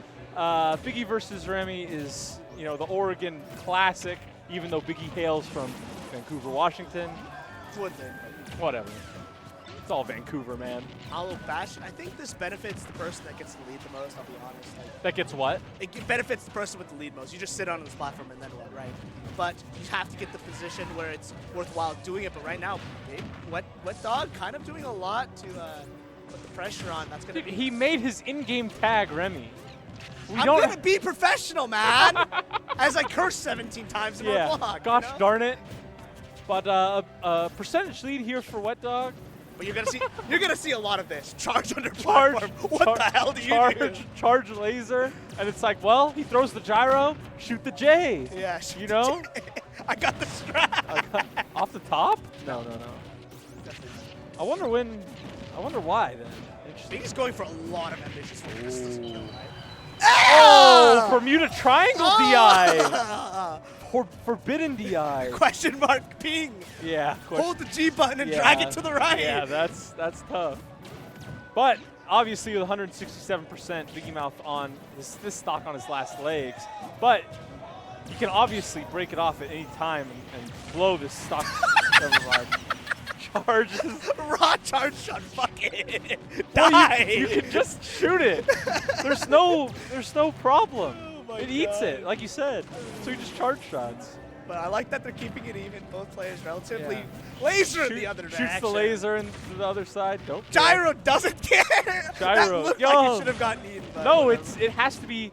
If it's like 3/4 that charge shot was massive, Basil. It was 3/4, Justin. I know it was. I have had the misfortune of playing against Remy's Samus on his Wi-Fi with no wired connection on portable mode. And then he says, you can't leave until you win one. And then you sleep. So I've seen this 3/4 charge shot more than I would care to. That's going to be a punishment. No. That's enough time to go for the grab. Rotor arm! Oh my No, god! he jumps out of it with the down B. God. That was miraculous. Raw up smash. Up air, not even close to killing. Oh, what is happening? Ah! He didn't die. Wait, he didn't die. Wait, you died to up tilt up air at 90 and then don't die to up smash. I'm confused. Happens. Just stays on the ledge, does nothing. Remy, get around it, man. Oh. These guys are playing each other so much. I don't understand. So what you're really seeing is a common refrain in Oregon, which is this is a player matchup, not a character matchup. For sure. Although Remy's somewhat new to the Samus, so that might be the it factor in this game. I mean, we say new, but this game's been out for so long. Like, eventually. But he's only been playing it since like Battle of BC, I think. That's forever ago. I'm pretty sure. It's almost a year ago. I know. Jesus. Time flies. But seeing like a repeat of what we've seen in history. I mean, Biggie usually. Yeah, he could. And like, I mean, this is a similar situation to the last game where Remy found himself down a stock on this last one, but then got a huge early kill on that side platform. So 60%, not nearly finding himself out of this game, but being stuck on the platform underneath Rob is not where you want to be. Wow, just instantly. Nice tag. Yeah. There's the charging of the projectile. It's going to be a Nice fair damage. catch. Steals the gyro. When you steal the gyro and you have charge shot. Don't let it go. Oh my god. Oh, I like the attempt. I like the attempt. Go for broke. But in this case, Biggie Mouth taking it game 5 over Remy. Well played to him. We'll move to the bottom. We'll acknowledge the top right of our screen where we see Xavier up 2-0 over the Lemmon. And we'll come back to that in a bit after we go to the bottom left-hand side of your screen where you see a Western Washington classic, JoJo versus Snick. Yeah, I mean, they know this matchup. It's more like, I think it's pretty difficult to get setups where you're getting the kills from JoJo. What does GBF deal you figure? GBF. Let me think about that. Great Bay finale. No. Shut up for 2 seconds. That was a Zelda reference. Is this a fucking one-shot reference? Anyone know? One shot? Yeah, they've been playing. They like that game. I don't know what that is. Don't worry about it. Anyway, JoJo finding himself up 3 stocks to 2. Yeah, I will also mention both these players are staying at my house right now. And interestingly enough, in this morning, the topic of discussion was Toon Link bomb setups, where Snickledorf said something and then immediately said, oh wait, never mind. And JoJo looked at him with the most serious expression I've ever seen on a human and said, no, say what you were about to say. I have come up with some really good ideas from people saying things that they didn't think make sense. And he talked about some niche bomb, throw, bomb, boomerang, ledge, something or other. And he's like, no, I've actually been working on that. It's actually good. So this is all to say that JoJo is one of those players who is pushing Toon Link to places that no one has ever thought possible. Yeah, he's Amza, the Yoshi. You know, he's like one of the few reps, and then you just play the character forever. Yeah. And, you know, so be it. Yeah. Also, looking up what GBF stands for, take your pick. Take your pick, I guess. I'm not going to say any of these. We are going to move on. If you're watching in the chat and you are also curious what GBF stands for, Google it and then don't ask me again. In the top right-hand side of your screen, Xavier is 3-stocking Lemmon. Oh, Lafable? This is the Lafob. Very nice. Very nice. 2-1, I mean. But he's still down 2 stocks to 1. Oh, good jump Xavier call out. putting a hurting on Lemmon here. 7% hurting. Hurt? Hurt? Well, I mean, the set overall, you know what I mean. Yeah. Tell me right now Lemmon is in a favorable position. I mean, after those like Not 5 possible. drag downs, pretty good. One combo evens this right up, doesn't get the follow-up. We fit one of the characters that has like really niche grab follow-ups, you know, especially if they're not See that bait with the down B? He was charging deep breathing. It was slow deep breathing. Bit it off right at the end, shield grab. Yeah. Amazing. Showing kind of why the set's been going the way it has. But if you were to say, hey, this is like for 17th, and you see Xavier Lemmon, I would say, yeah, I put my money on Lemmon, and that would be down $500, right? Like, this is not exactly what you would expect to see. Obviously, good. Xavier's one of those players I feel you should never really doubt, because although Wii Fit Trainer is terrible, and I stand by that, Xavier is a